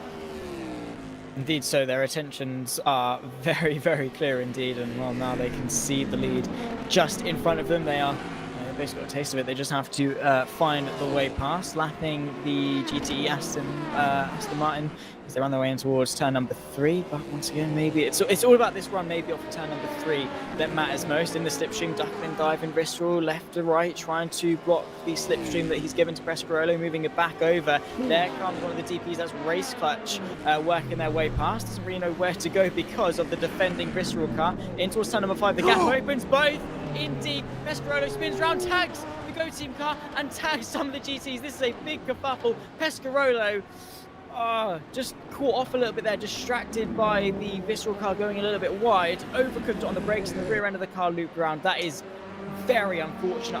And again, the stuck in the middle of the circuit just caused them to cause that bit of a traffic jam with everyone else around them. That is not great. Yeah, that was very messy. We had Spork diving it down the inside of Visceral.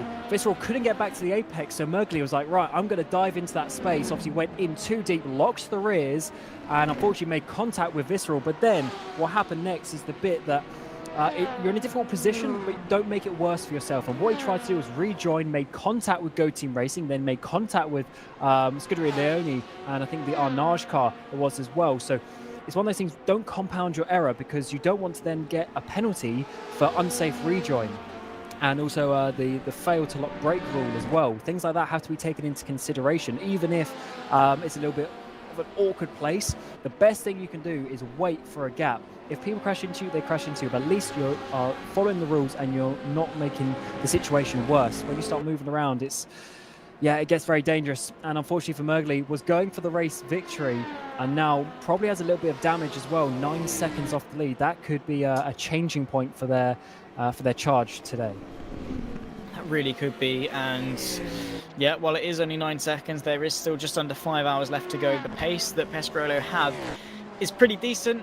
It's not where they want it to be. They want it to be contending for the race lead, potentially even be in the race lead by this point, but unfortunately that's not how it went. And yeah, it was the small mistake that sent them looping round, and yeah, all it would have taken was maybe braking a little bit earlier for them to still be in contention, but that's not how it's gone. Shoulda, coulda, woulda in that regard, but they're still working forward. Still got, a decent portion of this race left to go, and at 7.6 seconds, we'll keep an eye on it as it changes throughout the rest of the race. Back to the front though, because Remy Dulombe versus Darius Andre, the fight for the lead still on, but this time it's only 2 cars instead of 3. It's disappointing when you see that, because I was looking forward to a 3-way battle over the course of the next couple of hours, and especially with how the tyre strategies between the hards and the mediums are going to work. But unfortunately, just a little bit too eager there, I'd say, for Merkley. Obviously, the opportunity came up with Visceral there, but unfortunately, they're now out of this race. And Dulombe is doing a really good job, despite that contact, getting the run on Visceral. Definitely have to lift off there. And I just wonder if now Go Team Racing are having a second wind. It's weird to see that, because there was definitely contact with the spinning round Merkley in that turn 5 sequence, but it doesn't seem to be stopping their charge just yet. Let's get a replay and see what happened. Let's have a look. Riding on board with the Pescarolo car, Martin Merkley going out of turn 3 through the kink of 4, and while the move in towards turn number 5 definitely was on, Darius Andre, you can see, was under a world of pressure. You've got Colin Spork in the Race Clutch car coming through now. didn't really know where to go. To the inside of turn number 5, and D'Alessandro was caught on the outside. Mergley wanted to look to the inside, and unfortunately just locked the rears. Didn't manage to get the car stopped. Tagged the Go Team car, then tagged this Aston Martin here, and just everyone didn't really know where to go. There was almost no time to react to it at all. But yeah, that is, it was an awkward situation for sure, but yeah, I don't really know what else other people could have done. I mean, for Pescarello, maybe it was just a case of being a little bit nicer on the brake pedal. Yeah, it's actually the Blackhawk GT that got that the major contact there. Yeah, that was just so messy. So many things went wrong in the space of like 3 seconds. Crazy. But that's how it goes sometimes in endurance racing when you're fighting for every last tenth. And this is what I was mentioning a little bit earlier, to overtake in those LMP2s. These guys are literally on the limit. They're doing pretty much qualifying laps to to the limit that they can push the tyre and the tyre wear for their race. So they're going as fast as they can. And when you get that half an opportunity down the inside, of course, you're going to think it, as Andre, top left, actually gets a penalty, which is interesting. I don't know if that was cut tracks or for something else, but he is going to have to come into the pit lane. That is going to give the lead to Go Team, who also have a 9-second gap behind. Crazy stuff. So let's obviously see how that one affects their race, but we'll also see Mergley getting a penalty as well. So I'm being told that this is for blocking for Andre and for avoidable contact for Mergley, which is just disappointing for those teams. But unfortunately, both of them making some mistakes there, and definitely Andre was moving around on that straight a little bit too much beyond what the rules allow. And Mergley, obviously, their avoidable contact, making contact actually with a couple of cars. So Go Team Racing, after winning in Laguna Seca a few weeks ago, are now going to be leading the race, because Andre will only have, I think, about 5 laps to serve that penalty. And when we get to the next round of pit stops, Go Team Racing will have a nice lead of about 8 seconds. Well, actually, it's going to be more than that, because the car behind them is Mergley, who will also be coming in. So second place will go to Roland Zooks, who we saw off the road at the final corner towards the beginning part of this race, and is all of a sudden going to be getting back up there.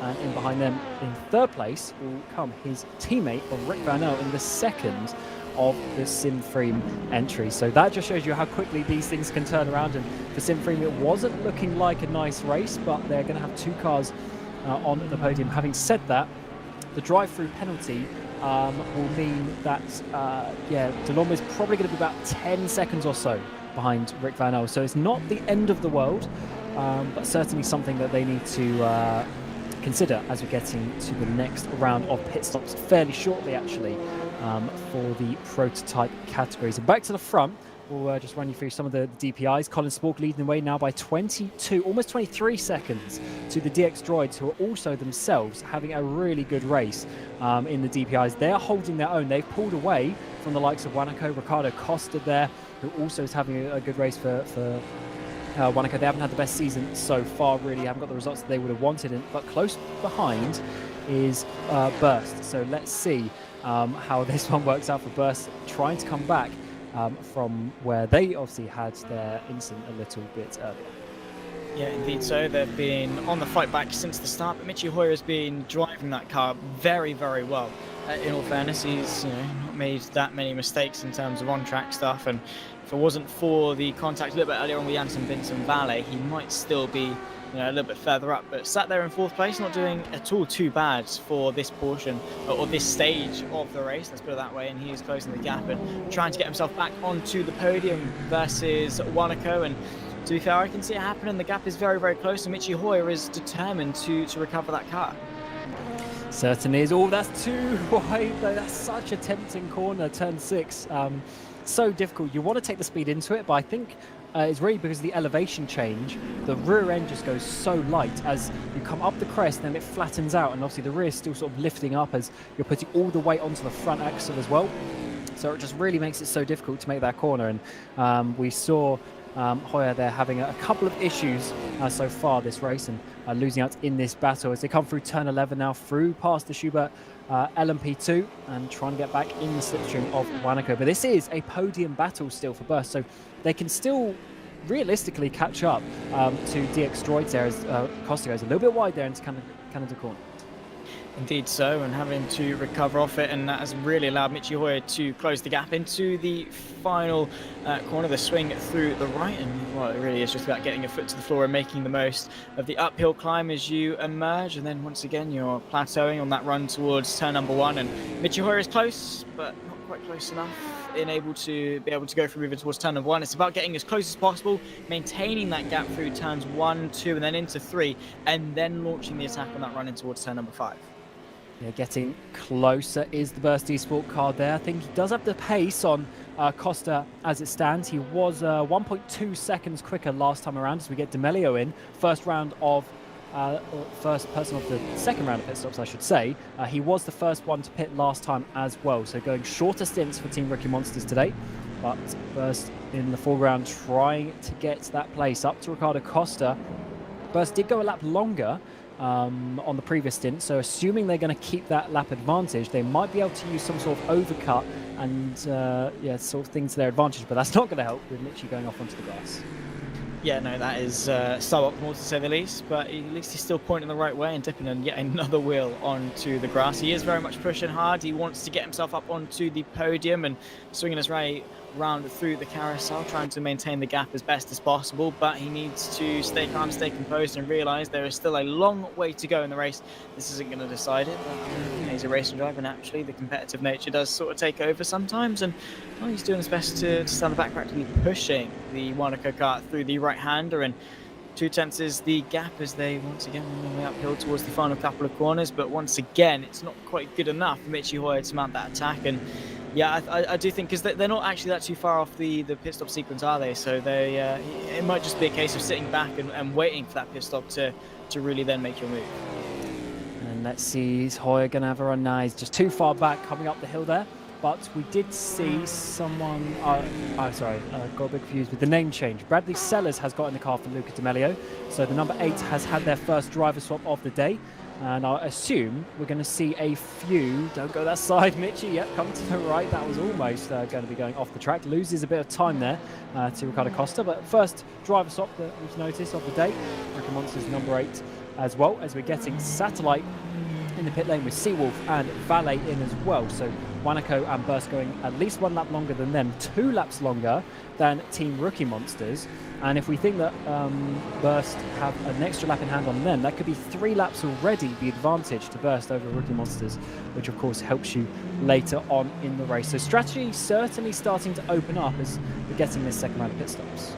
For sure, and as the race progresses, you do sort of get that the differential between the different strategies starts to come into the limelight, where the ones on different strategies sort of spread out just a little bit. But yeah, the laps advantage for Burst and co that are really doing a good job of doing a good job. And there we go, Michi Hoyer. Well, that was an unorthodox way to get past, but caught me by surprise in the sense that he just went his way onto the grass, went to the right-hand side of the Wanaka car, up now into 3rd place. Talking of not only a 3-lap advantage, but moves like that are really helping Burst Esports. Absolutely. I thought, from the perspectives that we had, I thought they were directly side by side, but Costa obviously had to just slow down so much there that Hoyer had the run and goes an extra lap again. Race Clutch, DX Droids and Wanako, they're all coming into the pit lane, so Burst continue their lap advantage. Let's see, is there going to be tyre changes a little bit further back? We, of course, are expecting potentially some triple stints coming the way. Looks like maybe Spork there is going to be continuing on those set of tyres. Do we see DX Droids ahead? No, DX Droids do go for a tyre change. The car lifts up at the front. And what do Wanako do? No, they do lift up as well. So Spork going for triple stint. 2 cars behind, they go for doubles. Let's see how this one works out, because Spork has another stint now on these older tyres.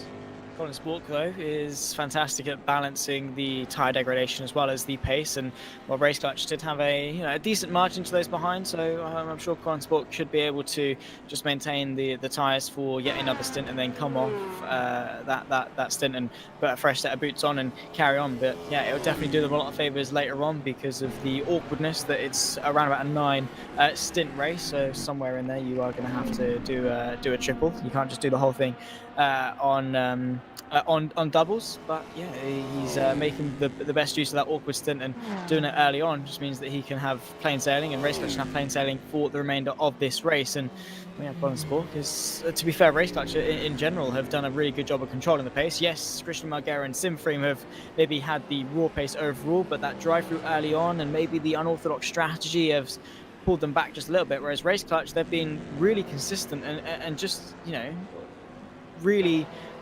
quick, but also good on strategy, good on consistency all throughout the races. Michi Hoyer finally comes into the pit lane. He is doing a fantastic job, as there's a penalty for Costa. Is that speeding in the pit lane? It might just be for Costa, and that is going to really hinder them in this battle with Burst, of course. Disappointing penalty to get, as it's easy to get, but it's also slightly easy to avoid, because sometimes you don't have to try and get every last tenth into the braking zones, as we've seen. Let's see as well, are they going to go up on the jacks? I don't think so. So I think we're seeing, these mediums going for triples with Race Clutch and Burst, and the softs doing double stints, as is that Race Clutch just going for in the foreground there into turn one. So definitely quite a decent sized advantage Race Clutch are going to have by the time we get pit exit. We've had some other driver changes. Paulia Honen's got in the 204. Tony Mellor has got in the number 6 Seawolf, and Michael Ayres has got in for Valet as well. But certainly this is going to be an interesting strategic next part of the race, because Simfreem have got back into second place, but they are 14 seconds off the lead, and of course I believe they're slightly awkward with when their pit stop's going to be. I think they're going to lose out with the way that their pit stops are, so this could be an interesting fight, but they're definitely not completely out of it. They are not. I think they are off sequence. I think about half a stint off sequence because of the half tank that they did take. They only ran sort of about 20 minutes before coming back into the pit lane, but we'll wait and see as to how this intriguing strategy from Simfreem comes to play in probably about 4 hours time. We'll see the true potential of it and where they are. As it stands, it's not looking overly great, because they have to come back into the pit lane soon and we'll lose some of that time. But I mean, maybe they've done the maths, maybe they've crunched numbers. As into the pit lane, Ricardo Costa for Wanako. This is to serve his penalty, if I'm not mistaken. Oh, don't tell me it's a stop-go. Oh, don't tell me it's a stop-go penalty. That will just add insult to injury. I think it is. That is heartbreaking for Wanako, because that means not only do you lose, obviously, the sort of 20-odd seconds from physically just driving through the pit lane, but then, as well, adding another sort of 10 seconds or so. That is disappointing for Costa. And there goes, is that a Race Clutch in the foreground? Is that putting a lap? I think that is putting a lap on Wanako. That is so disappointing for them, being in the podium battle at one point and now being a lap down. But that is how it goes sometimes, unfortunately. Yeah, the pendulum can swing one way and then very quickly swing the other, and that unfortunately has been the case for Wanako. But yeah, I mean, speaking of the pit lane, it is a little bit unfortunate for that, because it is very easily done, but unfortunately penalties are penalties and you have to serve them. I mean, still, yes, potential, but that is definitely halting their progress for the remainder of this race. What we're seeing right now is a three-way fight for 5th. Bradley Sellers, Michael Ayres and Tony Mellor all fighting over 5th in the DPIs, and well, they are very, very close. They've got a bit of clear air now as well to play with, so maybe we're going to see a good little fight here amongst the midfield. Absolutely, I do think we are going to see that, and these are important points as well for the DPIs. It's very close in the DPI standings, and if you're the likes of Seawolf there, if you're the likes of Valet, and you really want to challenge those top 4 teams towards the final part of the race, because final part of the season, you of course want to be getting the best points, and so these couple of positions could be crucial when we see people like Simfreem doing some interesting things. We'll see how that one works out over the course of the race. Michael Ayres, of course, battled for the race victory back in the second race of the season in Spa in the changing conditions. Race Clutch came out on top, and Valet needs to try and work out what they're going to do, but of course having a bit of damage with contact with Burst Esports a little bit earlier on in the race. But P5 is just ahead of them. He needs to try and chase them down. He's getting some LMP2 pit stops actually coming the way of the first round, the first drivers of the next round of pit stops as well in the box. Yeah, so the LMP2s not long after the DPIs come in for their pit stop cycle. We're still quite a way off the GTEs. They came in sort of on the hour, but yeah, the prototypes stopped just a little bit earlier. And yeah, the back end of the LMP2 filled into the pit lane. Still though, Go Team Racing, Visceral, the likes of them are still out on the circuit as it stands, and well, doing a pretty good job of maintaining that gap and going the lap later. But yeah, the strategic element, once again, it's another stint ticked off as working their way around. We still follow this fight between Team Ricky Monsters Valet and of course Seawolf Net Race. As we said, they're not really much in terms of changing in terms of the gaps. They're pretty stationary as it stands, and Darius Andre for Visceral into the pit lane from second or third place it was in LMP2s, and well, a little bit earlier than those around him. What sort of implications could this have onto the jacks as well? So a change of tyres as well for Visceral. Yep, change of tyres. So that's a double stint on the hards. So not triples that I was possibly thinking some people would go for, but certainly that's what they're looking for. And that he's 20 seconds off. I don't know if you noticed, he was 20 seconds off because he must have already served that penalty that he got. Mergley was just behind him as well. So that does mean, as we were expecting, Delorme for Go Team Racing is leading the way by some 9 seconds from the Simframe of Roland Jukes as well. But of course, we are seeing the pit stops come into play, and they seem to be very important at for some of these positions, because well, any little change here and there is going to be of course changing where you come out on the track. Double stints, triple stints, etc. And it certainly changed things around in the DPIs as well. You see Mitchell Hoy there is 24 seconds off Simframe, but he has a big gap behind, 25 seconds to DX Droids, who changed tyres.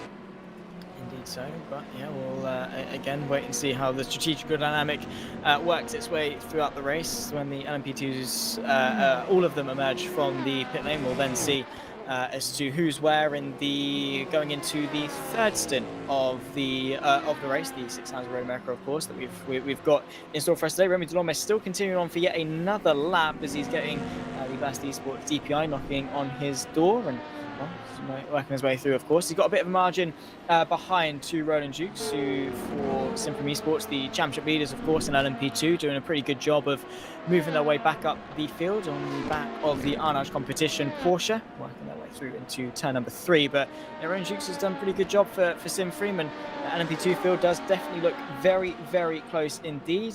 And yeah, well, really looking forward to obviously how this race in of itself changes in the dynamic of it shifts, because well, we've seen Race Clutch and Simframe and DPI be sort of the standout names. We've seen Go Team and Visceral be pretty big names in terms of the LMP2s, and also Fantasy Stars and Juices in the GTEs as well. They've been fairly dominant, or at least controlling in their respective classes so far. But I do sort of maybe expect that to change as the race progresses, because well, anything can happen at a moment's notice, Cam.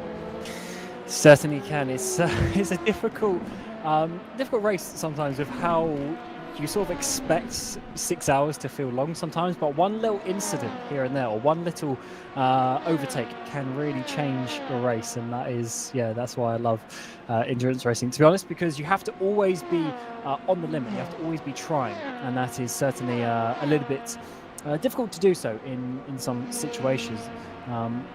It's never easy to be on the limit for that amount of time. Fatigue comes into it a little bit as well. Although 6-hour races aren't so bad, there's a little bit of contact there. Roland Jukes needs to be careful doing that. Visceral will come past, get it closer and closer into that final corner. Definitely Jukes making a mistake there. Now Visceral going to get the run up towards the front straightaway. Indeed so, and one might be able to work his way back past as they run their way in towards turn number 1, of course. But yeah, I don't think he's quite actually close enough on this particular occasion. Is he not a lap down versus Roland Jukes because of the way the pit stops work? Yeah, I think that is the case, because the top 2 haven't actually come into the pit lane. I don't think Ronnie Delorme or Roland Jukes have come into the pit lane, whereas Visceral came in sort of a couple of laps ago. Into the pit lane is Pescarolo, though, from 3rd place. Martin Mergley is at the wheel. Maybe they are going to take a driver change or something at this stop, but at least for now, that would be it would be the Visceral car putting a lap back on. And to be fair, it's not really worth sending a move, considering that Simframe are probably going to be coming into the pit lane in the next couple of laps at least. So no need to really send a move, I'd say, from Visceral. Yeah, of course, I was getting confused with the fact that Visceral were, of course, up the front for quite a while before that penalty, as we've seen Secreting go off a little bit there as Jukes comes past. I should say Visceral they're a little bit lower than they would have wanted now. Serge Bakker in that car as it stands. Martin Mergely coming into the pit lane. He was one of those other drivers who got a penalty during that incident with Visceral, so this might be fairly close because they're also changing tyres by the time Visceral come around. And that's certainly something to think about. And I wonder, actually, in the DPIs, there's something just happened a little bit because Michael Ayers has dropped off the back of this battle with Seawolf and Rookie Monsters. I was keeping an eye on it over the course of the last couple of laps, but Ayers is now about 5 seconds back or so, so I wonder if something's happened there between the two. But either way, this battle for P5 has turned into a two-way battle with Seawolf trying to get their way through. Rookie Monsters now up towards Canada Corner. Definitely got a bit of a run here for Tony Mellor up the inside. Can he make that work in the braking zone? Yes, he just about can. No real fight there from Sellers in the number 8 car, though he does come back a little bit on the exit, but Mellor gets himself up into P5, starting to make some progress now for Seawolf. Canada Corner really has been a good point of action throughout this race. Obviously, off the back of 10-11, then that run in towards Canada Corner, where maybe you get stuck behind a bit of traffic, that tarnishes momentum, and those in behind can really capitalise on that, which gives you that run to maybe have a look in towards Canada Corner. We've seen some pretty good moves going in there, and obviously some slightly more questionable ones as well throughout the race. But yeah, Canada Corner really has been a good site for action. I'm sure that is again going to be something that remains continuous throughout the remainder of the race. Into the pit lane from second place as well, Tom Simfering for LMP2. There goes Nicholas Warren up into 6th place ahead now of Visceral. A little bit wide in towards turn number 5. Open the door for the on-off racing car to have a bit of a look, and well, a very, very easy move there for Fulham 1.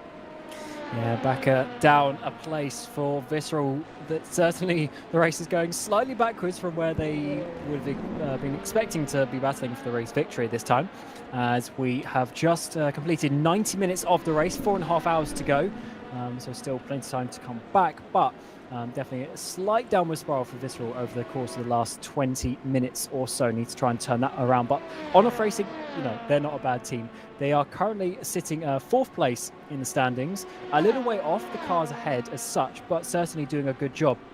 I remember last season when I was driving myself in the LMP2 category, we often ended up batting for them for what at the time was like P9, P10, quite a lot of the time, but they've certainly made a bit of a step up this season. They have done indeed. I mean, they've got 2 top 5s and a podium throughout the race so far, and that's definitely that's not a bad result at all. Quite consistent, and well, they could definitely still continue that run of form and maybe keeping themselves inside the top 5 for this race. Go Team Racing also finally into the pit lane from the lead of the race in the LMP2s. Just noticing there they've been stationary in the pit lane for quite some time now, and not up on the jacks unless I'm just seeing it wrong. So they might be going for a triple stint. Are they front tires? I don't think their front tires are raised. Am I just blind, or are they going for another set on those tires?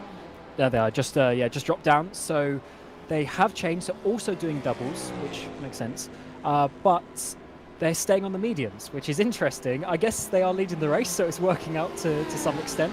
Although if you get up the tyre graphic, you'll see all the other top 8 in the LMP2s on hards. Go Team Racing going the opposite this race on the mediums. It's very, very interesting to see that, but they certainly are making it work as it stands, being helped by the fact that Pescarolo Visceral had a couple of penalties there, but let's see where this one works out for them. The next car to them, currently 2nd place, Andrea Terzi, has got in the 36 and is coming around up towards the final couple of corners, so I do think Go Team, of course, should be fine to retake the lead and have a fairly comfortable margin. So they just need to keep that one going over this middle section of the race. They do need to indeed, and Go Team have been really, really impressive in terms of their pace, of course. Ranger almost still stationary, finally gets it back going again, and it should emerge to be around about 9-10 second gap. I think it depends when he's able to drop the pit limiter, of course. Simfering 1, miles away from Go Team going into that pit stop sequence, but yeah, he's going to come out with a fairly decent margin with the DPI coming over the hill, and well, it's going to be about 6.5 seconds between Go Team and Simfring, which is not a bad margin at all. But Simfring really have impressed me over the last couple of stints, because they weren't really within a shout for the podium fights that we saw, the top 3 that we saw, but now with just under 4.5 hours left to go, they've brought themselves up into 2nd place somehow, and not actually that far off the race lead, in all fairness. No, they're doing a great job, and of course, they're champions, so they know what they're doing, and they obviously have a lot of confidence with that, but they haven't necessarily been at the exact level that they would have wanted, because they have a couple of cars in the LMP2s. This number 36 is your championship leader as it sits, but there's the other car as well, the 34, and they are quite a way off. They're about 37 points off this same car, so they haven't had the season that they would have wanted as such, but they're still keeping it going. And of course, the 36 on the screen, gaining those positions over the course of the last half an hour, that is going to do their championship hopes a world of hope. However, the car ahead of them, Go Team Racing, is their championship contender. Go Team second, just 4 points behind. Yeah, well, this is splashing up to be a really good start to the second half of the season. I'm really looking forward to the championship and how it progresses. As into the pit lane, Christian Malguera wasn't too far off Colin Spork before coming into the pit lane, this time by for Simframe in the DPI. Simframe have just been, I mean, they're doing really, really well in both the DPIs, leading the way by 1 point ahead of Race Clutch, and the LMP2s, as you say, by 4 points ahead of Go Team. So Simframe doing really, really well as a team, as an outfit. Definitely not doing too bad, coming off the back, as you say, of that championship last season at LMP2, and well, coming into this season, they're eyeing up 2 championships, and in all fairness, that's a very, very realistic goal if they can sort of keep this run of form up. However, if this strategy from Christian Malguera sort of goes haywire and Race Clutch claw back some points, it might be a little bit harder than they once thought. Yeah, so I'm just trying to do the maths on this. So we've had 54 laps of the race for the race leaders, Race Clutch. So we've already had, that's a third, is that the third stop already? That's third stop already for Simframe. So they've basically done like 2.5 stints in this time. And yeah, that we're still, just trying to do a quick maths on that, we're still probably about 10 laps or so away from the next round of pit stops. So they're pretty much half a stint out now to everyone. So we just need to see what the maths is going to work out when we get to that final pit stop. Because if everyone else is also doing a splash for maybe 3 laps, but these guys have, say, 13 laps, that probably isn't going to work out. But if those drivers save those 3 laps over the course of the race, and it's only Simframe doing that extra stop, then I don't see really how this is going to work out in their favour. Again, I don't really know as to what they were thinking. I mean, as we say, they've done the maths, they've done the practice, they obviously have seen their situation and decided this was the best call of strategy. That is, of course, if the intention to go light on pit stop fuel was intentional. Maybe they miscalculated or something. I don't know. It all rides on the fact that it wasn't an intentional decision, but they're riding with it. They've still got some pretty good pace and still pressing on. Christian Malguera still at the wheel, which, fair enough. I think he's been doing a fantastic job over the course of the last sort of just shy of an hour and 40 minutes in the car, and incredibly quick, sort of up there with Colin Spork in terms of pace for Race Clutch, who leads Burst Esports by near on 40 seconds.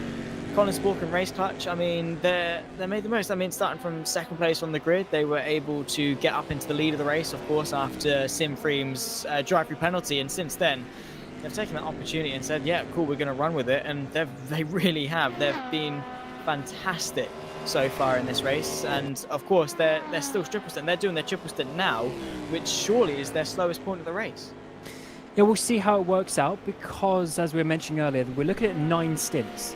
So if you're doing double stints, then you get 1 random stint. So either you need to do 3 triple stints, so 3 times 3 is 9, or you do 1 triple stint and then 2 double stints as well. So you do 3 and then 6 effectively. So you either use 3 sets of tyres or 4 sets of tyres, and that extra tyre stop is of course 38 seconds, but then if you spread that over the course of multiple hours, then of course you need to work out which one is going to be the best strategy for you.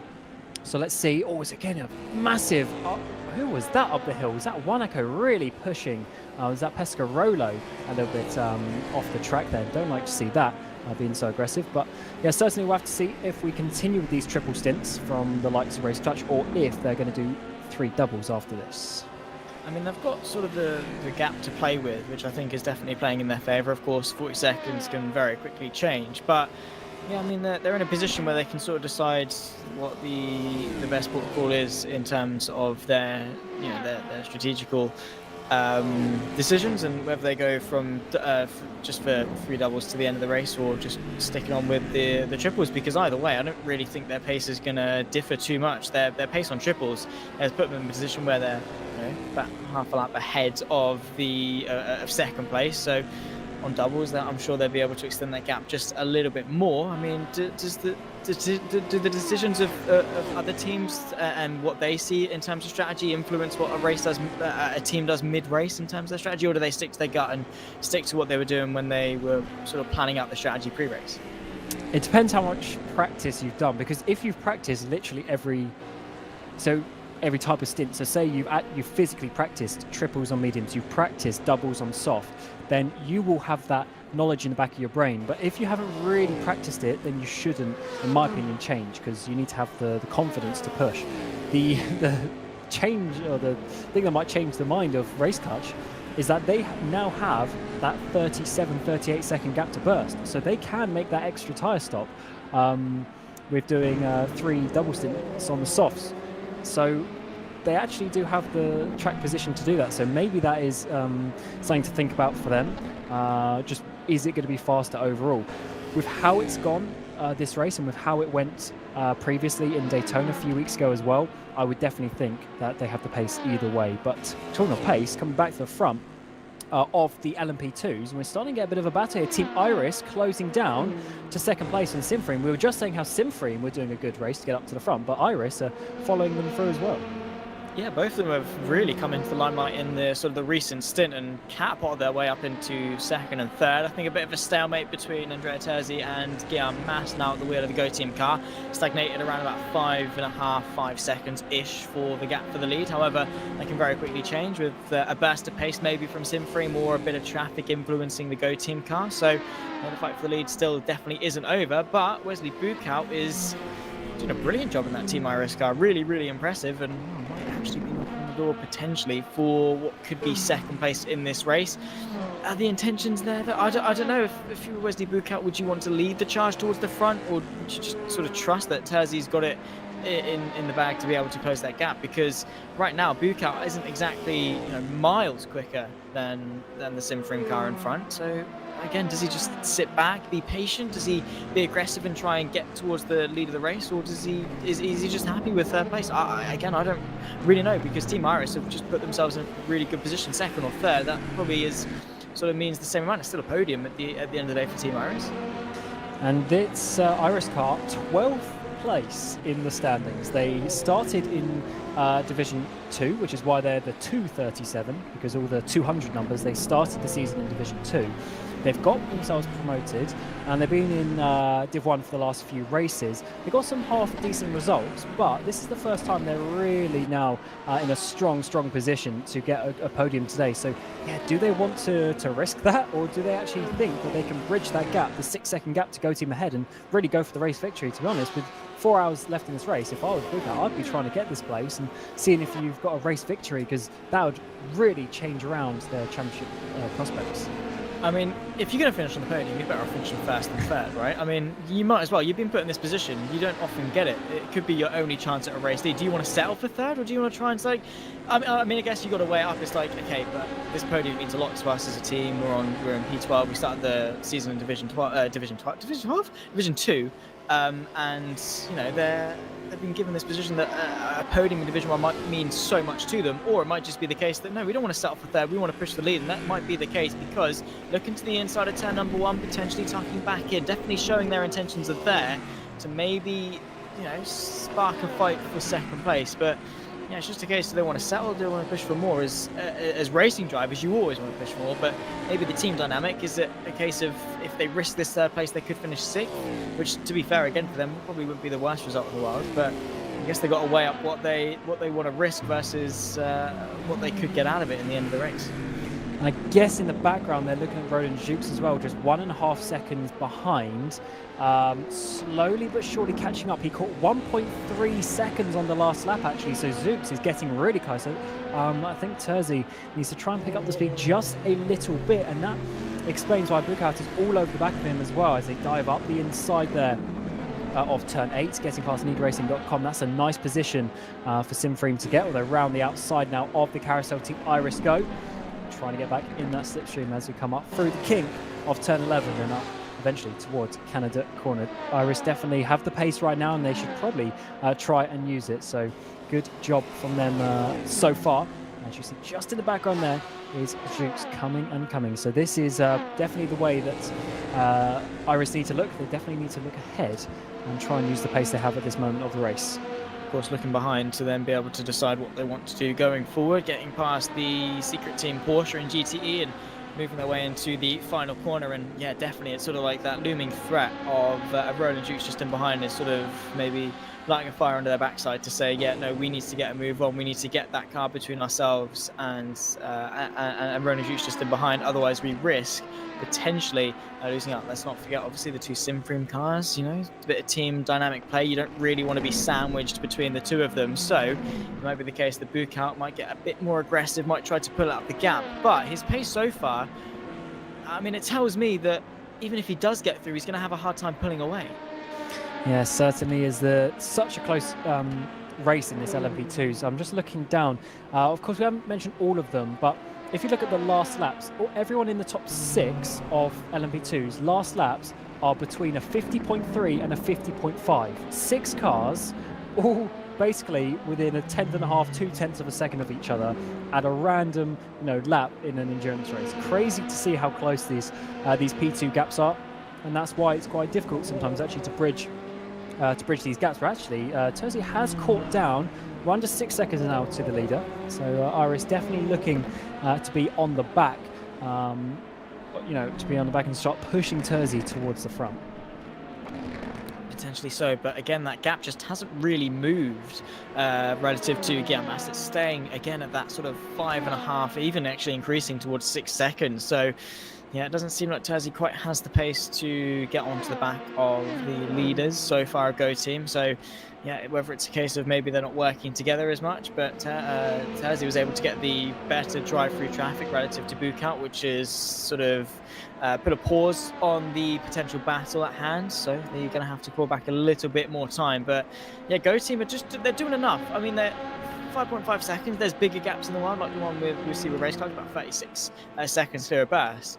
But there's also smaller ones, and what they're doing is they're maintaining the pace. They're driving quick enough to sort of keep Terzi and co at arm's length back, so they're not really under a lot of pressure. But they're also not pushing too hard as to risk binning the car, which is really good and giving themselves the best opportunity going forward for the rest of this race.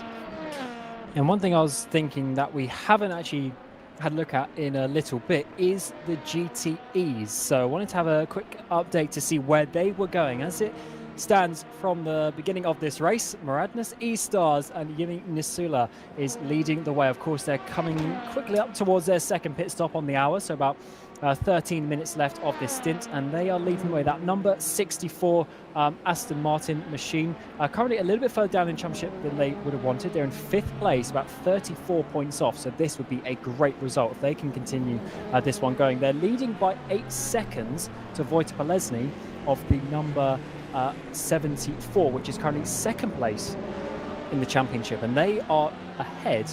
Also, they're behind in the championship, Need Racing, but on the track today, they are ahead of Need Racing, which could be very important points to try and swap around, because Need Racing, Christian Michel there in that 3rd place, only about 5-6 seconds back. But the thing with the GTEs is they've all really just spread out quite a bit, but we do have some battles a little bit further down. We've got this huge 4-way battle for 7th place, and things are starting to really heat up in this mid-pack of the GTEs.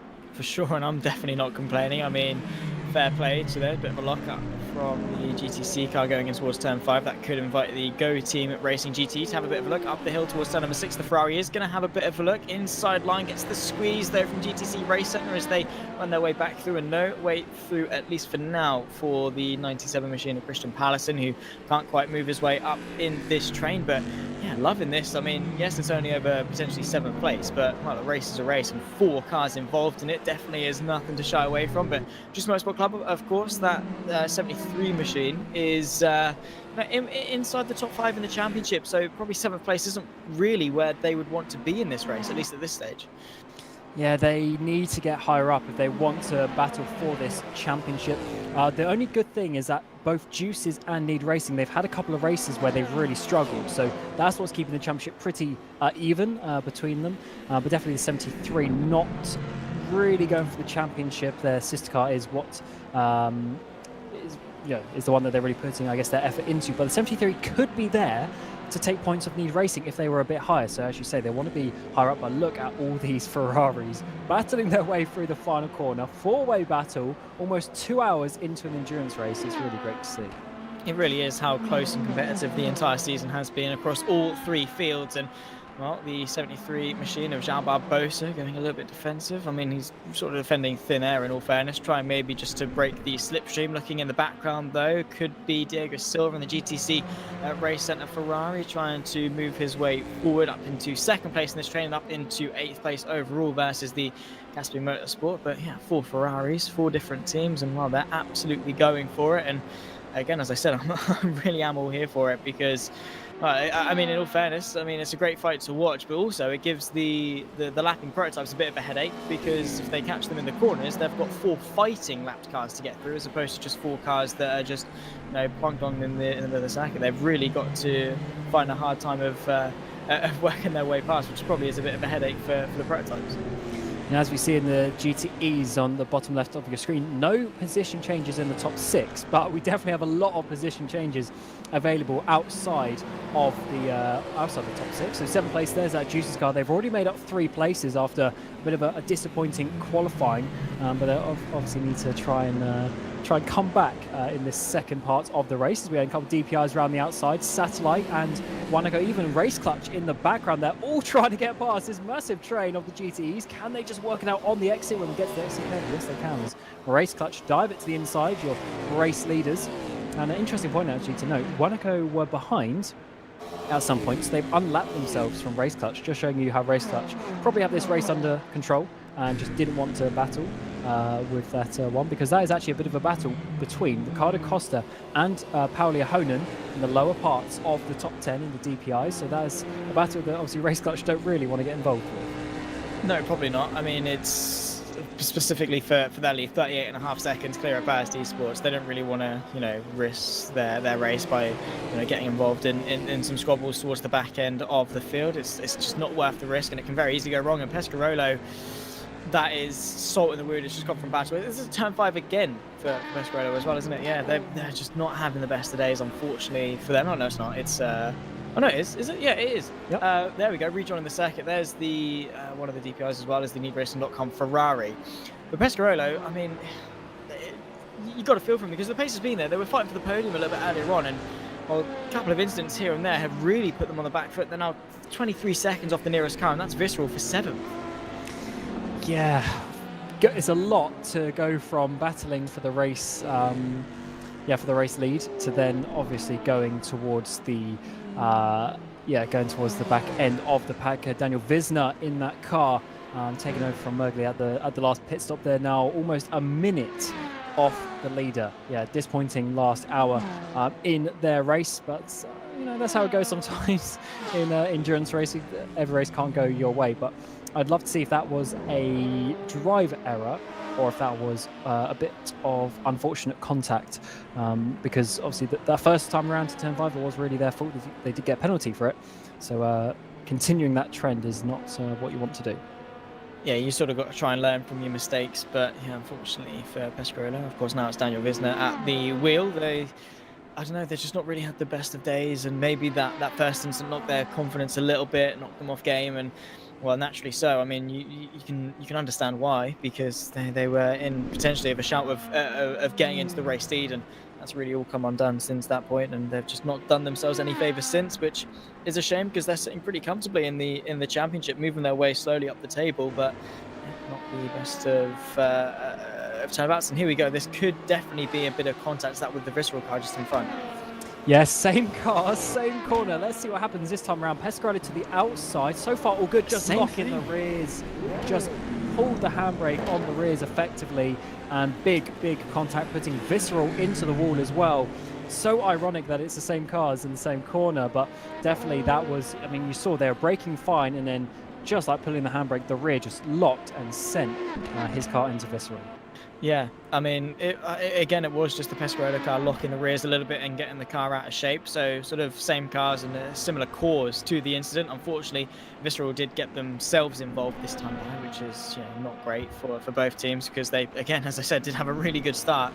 But yeah, not being able to recover to the best of their abilities. I mean, Visceral were trying, but then obviously Pescarolo had other ideas about that. Back to this fight, though, in terms of 7th place in the GTEs. There's go Caspian Motorsport to the outside of the Juices Motorsport Club, 73 in towards turn number 5. There you can see the GTC Race Centre as well, trying to get into the mix. No way through for Kjol as they work uphill towards turn number 6. A little bit wide from Juices, but Caspian's got to be careful in the sense that they've got 2 cars wet in the wings to capitalise on any open gap that might be left open. It is one of those cases, though. You've got to pass or be passed as GTC Race Centre look down the inside as they get Satellite DPI coming around the outside. That splits up that battle disappointingly for GTC, and that just gives Juices an extra couple of car lengths. But yeah, just saw in the live timing coming down that back straightaway into turn 5. The cars were within tenths of a second of each other, inside a tenth of a second of each other. I mean, coming to that point, but unfortunately with the traffic, they've just spread out a little bit. But great to see these battles, of course, continuing more and more as the race goes on. So we will keep half an eye on that battle, because it is great to see. It's just slightly behind these guys is the battle. Team Iris getting closer and closer once again, but Zach, they haven't been really able to put a proper challenge and find a way through. Yeah, no, not yet. They've just been sat behind, and maybe that could change with the battling cars in front, of course, as they negotiate their way through. There you can see Andrea Terzi to the outside of the Go Team racing car. Wesley Bukout, though, is probably going to catch them at the best opportunity and have the better run up over the crest and then down the pit straight. Is he confident enough in the slipstream? Has he been able to get the significant advantage as both of them lap the remainder of the lap traffic on that straight? I don't think Bukout was quite close enough to mount the challenge. That was probably his best opportunity yet.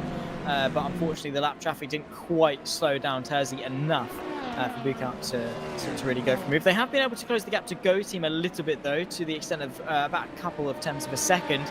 As up inside the DPIs, Steel Net Racer into the pit lane as well. So quite a bit of action actually to talk about up and down the field.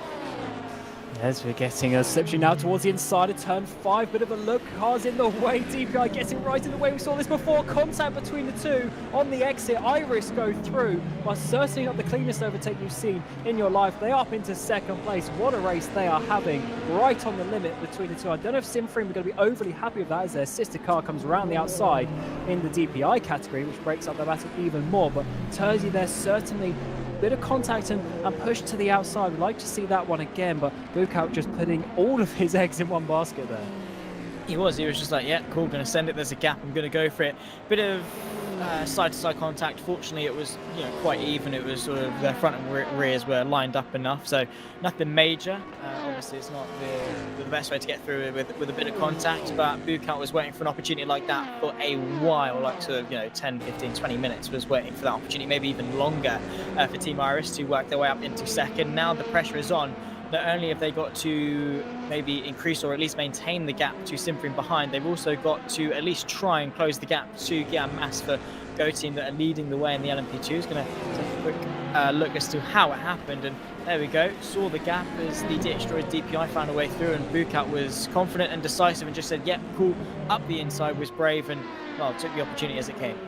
Yeah, to be honest, on the exit, he actually did leave a nice amount of room, but he just slightly missed the apex because he slightly locked the inside tyre. But definitely some nice action to end this second hour of the race, which means I will be leaving you in the commentary booth. Zach will be continuing for another hour, but we'll be bringing in Ewan O'Leary to take you through the middle couple of hours of this race, and certainly a nice point to bring you in, Ewan, and enjoy the next couple of hours. Thanks very much, Cam. We'll be back with Cam at the round at Fuji coming up in around a month's time. Yeah, it is not a bad time to come into the booth, really. Although I would say pit stops are about to kick off in all three categories, so then again it might not be.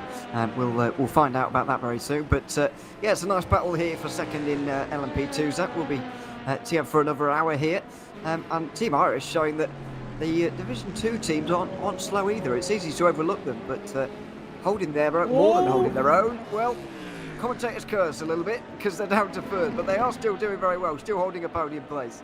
Yeah, that was probably the worst time when you could have ever thought of saying something good about Team Iris. But yeah, no, they've been having a really good race. As Cam said, they're sat 12th in the championship, but being promoted from Division 2 and knocking on the door for a podium in Division 1 definitely says a lot about the progress of the team throughout the last sort of few months or so. And Buildup, while he's worked so hard to find a way through past Andrea Terzi, all that hard work's now become undone, and he's got to do it all over again. Fortunately, maybe a couple of pit stops coming their way could see him maybe try something different with the strategy, or maybe the Scuderia Leone GTE getting in the way. Could Buildup maybe have the run? I think he's just a little bit too far back. However, 2 temps and the slipstream, he can have a look at getting that place back sooner rather than later.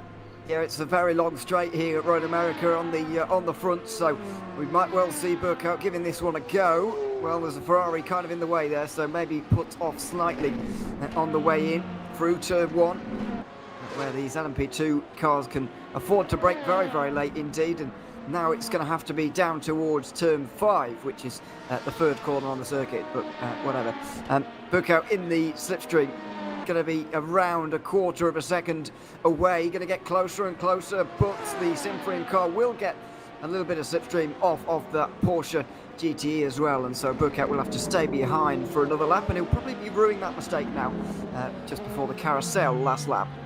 Yeah, it wasn't like the biggest of mistake. He did really well to catch it in all fairness. I mean, it was just a bit of a power slide, got the rears a little bit out of shape, and nearly found himself onto the grass. So I was able to hang on to it relatively well, but yeah, he's going to be kicking himself just a little bit, particularly in the sense that maybe his tyres are a little bit overheated, his confidence is knocked a little bit. He might be getting a little bit frustrated, which is naturally so, to have to do all that hard work and just have it undone at a moment's notice. But he's going to continue to be pushing on, and all it takes is one of the opportunities that came his way a little bit earlier on to happen again. He could still definitely see himself back into second place. However, it's not doing their advancements for the race lead any good, because still Go Team are controlling the pace out in front as we see some of the DPIs into the pit lane once more.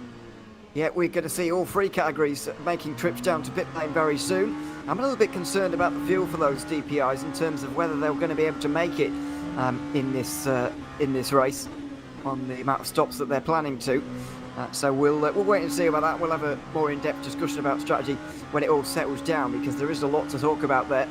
But this battle just extending out for the next couple of moments. GTE pit stops are also underway, by the way. Dennis Duna has found himself on the back of Diogo Silva as a result of them, as brief race leaders there. Burst Esport came in with Michi Hoyer, and now Christian Malguera is leading the race overall. Here's that fight for 4th place in GT. It could find itself the battle for first, but I have a feeling that one of, if not both of, these drivers will be making their way down pit lane here.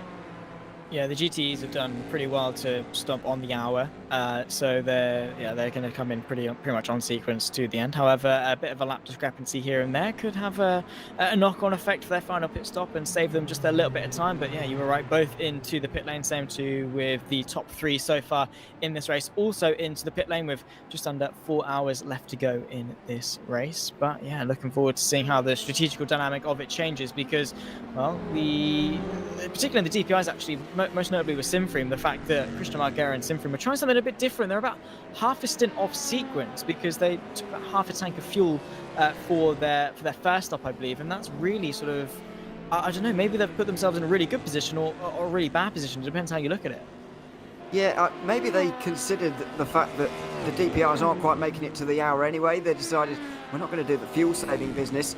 We're just going to go for it all out the whole way round. And that might not be the worst idea. There is Malguera coming down towards turn 1, and he's going to hold a 50-second lead for a while. So, in effect, would you agree that they're probably going to end up making an extra stop compared to a lot of the teams, but they might well be able to push a little bit harder than some of them as well as we go on? Yeah, I mean, the pace that Christian Malguera has got in that Simfriam car is fantastic. He's shown that throughout the race so far. I mean, the way that from the drive-through was then very quickly able to, get themselves back into the mix and overtake a lot of the cars very, very quickly. It definitely does show how quick that Simfriam car is when it pushes. But yeah, over the course of the stints, they really have to make sure that they are significantly quicker than the rest of the field, and it's got to work out for them from here to the end, because any spin or any mistake like that could put them on the back foot and lose themselves a lot of progress, because, as you say, they have to make up an entire pit stop relative to those around them, which it can happen because they're not being conservative or anything like that. They really are just pushing all the way to the end of the race. But again, it really has to go well for them. So I mean, they've put themselves in a tricky situation, but at least they can have a bit of fun and not worry about the fuel so much. But with still 2/3 of the race left to go, it still is an unknown as to actually which strategy was the better one to choose. Well, everyone's a genius afterwards, and so they certainly will be at the end of this one. They'll be looking back and deciding whether this one worked or not. The 66 is off at turn number 1. That's the John Lacey Esports car of Jelle Binsbergen into turn 1, off into the gravel and back going again. Unfortunately, this car has not had a fantastic race here today. It's had quite a few problems and had some at Daytona as well. Unfortunately, it's not been a great run of form for the team that came so close in the championship fight last season. They're down in 6th place at the moment, and a race like this is only going to make it worse.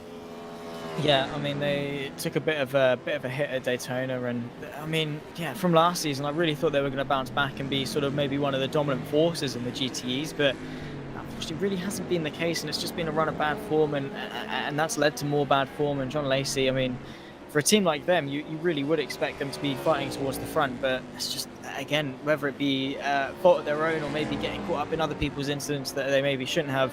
Either way, it's really not been a season to write home about, and also just damage limitation. But yeah, John Lacey it's a shame to see, because I mean, this time last season when we took Road America, they were fighting very, very hard with Red Bull. And oh my word, big crash. Burst Esports Tom Oldenburger getting into the wheel, and now a huge crash. That was Seawolf Net Race, I believe, going into the final couple of corners.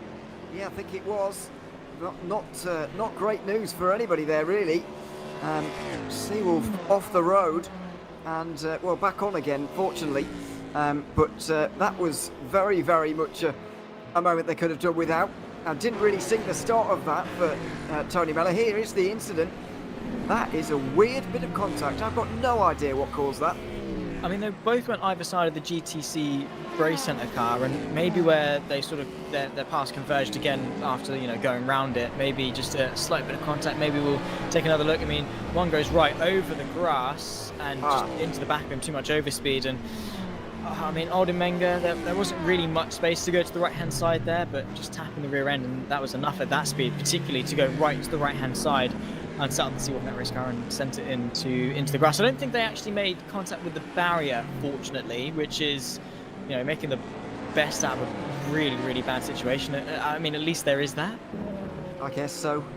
You've got to take these small victories, I suppose. It's been a good season for Seawolf so far, doing all right up there in 3rd place, only 11 points off the top in the championship. And if you're in the top 5 in the championship right now, then you are doing all right. You're still very much up there because the top 5 are only separated by 24 points. It's a very, very close season indeed here in DPI, well, in all 3 categories really, but especially DPI, between all of the teams really.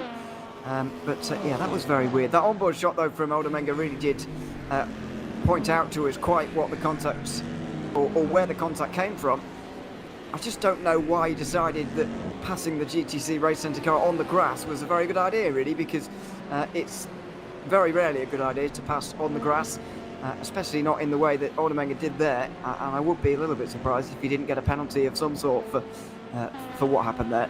I mean, yeah, he was, convincingly off the circuit, and it probably wasn't the best idea, which is a shame for Best because they've really recovered well if they do end up getting a penalty for that incident, because after the contact with themselves now up into 4th place, but yeah, they've just not didn't really do themselves any favors, and yeah, again, probably just wasn't quite the best course of action at all. Might have just been better lifting off, but when you're in a battle for position, you don't really want to lift off. That competitive nature sort of takes over, and you're probably not thinking of better judgment. You're like, yeah, no, slower car, got to get around him, got to stay side by side. But anyway, it's happened, got to move forward and just continue on, try and shake it off, and if they do get a penalty, just drive faster and try and outdrive it, I guess, is all you really can do. Following on this fight in GTEs, the Yannick plays for the 73 Juices Motorsport Hub car. I mean, he's got Luigi Russo for company just in behind the 97 Go Team Racing Machine in the fight for 8th in the GTE. That was not long ago a 4-way fight for this position, but sort of diffused after the pit stop to now only be a 2-horse race. Well, that's what normally happens, really. You know, it's very rare to see a four-car fight at the stage of the race that we did. It was really bizarre, but good to watch as well. Here is another replay of what happened. I mean, clearly the Ferrari is all the way to the right-hand side there, taking its racing line, and Oldenburger is on the grass anyway.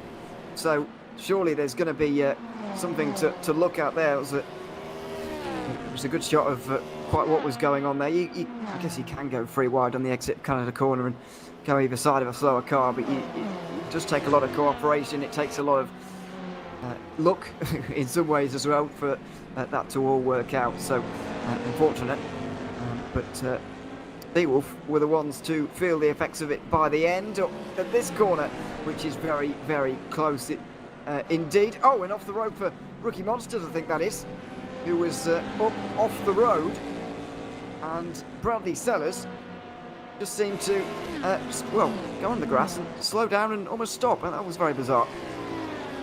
So that was not optimal, as we get a penalty for errors, which is not great at all, as Bradley Sellers trying to recover from that small mistake. That is obviously not the best thing in the world. That is of course Michael Errors for Valley Esports. That is, well, it's gone from bad to worse really for Valley. They had a decent start, then that contact would burst, and now the penalty. Well, something's been going wrong, and well, it's again just more salt in the wound really for the team. It certainly is, and disappointment for Valley Esports, who had such a good start to the race. So we'll see what happens there, but very much spread out in DPI right now. I'm going to try and do a quick run through of where we are in DPI, because we are at just over 2 hours into this race, and we've mostly gotten out the way of a pit stop cycle now. So let's see where everybody is. Christian Margera is leading by 52 seconds ahead of Nick De Silva for Race Clutch. DX Joy is having a good day in third place, another 17 seconds back. Tom Oldenburger is up to fourth. After that move, he's 22 seconds back. Tony Meller drops 5 seconds with that spin after the incident that we saw with Tom Oldenburger, who has just received a penalty for overtaking off of the circuit, and well, you can see why based on the view that we got. Yeah, understandably so. I think it really was a no-brainer, in all fairness. What the extent of the penalty is, we'll probably find out towards the next pit stop. But Tom Oldenburger, after getting into the car at the last pit stop, Michi Hoyer was driving for the opening stints, and yeah, probably not the best way to introduce yourself into the cockpit, but what can you do? Things happen, and you just got to push forward. Bit of a pit stop in the LMP2s. There's Visceral coming down into the pit lane, which sees them dropping down the order, of course. Seems a bit early for a scheduled pit stop. We've still got about 5 minutes left to go for the P2s, have we not? I would say nearly 10 minutes remaining for the LMP2. Well, 3 minutes if we're going 45 minutes each stint, I guess so. Yeah, it just seemed a bit early, but well, let's see where we're at with LMP2. For the most part, they're all in order, with Go Team Racing currently leading by 10 seconds. Then it's Simfrey, who are in second with Roland Zux right now. Daniel Wisner is third for Pescarolo Esport, ahead of the other Simfrey car for 36. And Team Iris are down to fifth after having a driver change. Eureka Slovenak is now at the wheel there and rounds out the top 5 in LMP2. Just before anything else goes wrong and anything else happens, we'll go through GTE as well, where it's Simi Nisler still at the wheel of the leading Moradna Z-Stars Aston Martin. Took pole position, the only driver to get below the 2-minute mark in GTE qualifying, and he's converted that now into a 12-second lead over Adam Baldwin. Janos Dreas for NeedRacing.com is in third, with Arnage Competition and Scuderia Leone rounding out your top 5 right now. And GTE does indeed contain our closest battle out there on the circuit right now, which is still between Yannick Place and Luigi Russo, which is a little bit closer as well than when we last looked at it. Bit of a dip on the grass through the kink here between these two. And this battle for 8th place looks like it is going to continue on, and there's a long time left in this stint as well, so we might well see this happening for quite some time. Yeah, looking forward to it. Simfreem into the pit lane from the lead of the DPIs as well. They're still quite off sequence relative to the rest of the field, but we'll follow on with this fight because Luigi Russo in the 73 Juice's car Yannick Place still battling out, which definitely is not a bad position to be in for us in the commentary booth, watching on from this race. And yeah, with around about 48 minutes left to go for the GTEs in terms of this stint, it definitely could continue on for quite some time. It doesn't seem that Russo is quite close enough maybe to go for a move. Actually, he's given it a good look, staying all the way to the right hand side, but finally decides to tuck back in as they run their way through the sweeper of turn number 1. And again, it's all about using turn number 1 to set yourself up for that run out of turn 3 somehow, but obviously the second actual corner of the circuit, and that run towards turn number 5, the heavy braking zone. As long as you can stay as long as you stay close enough, you can use the slipstream down this sort of straight, and the late braking move into turn 5 we've seen more often than not really does work for the attacker.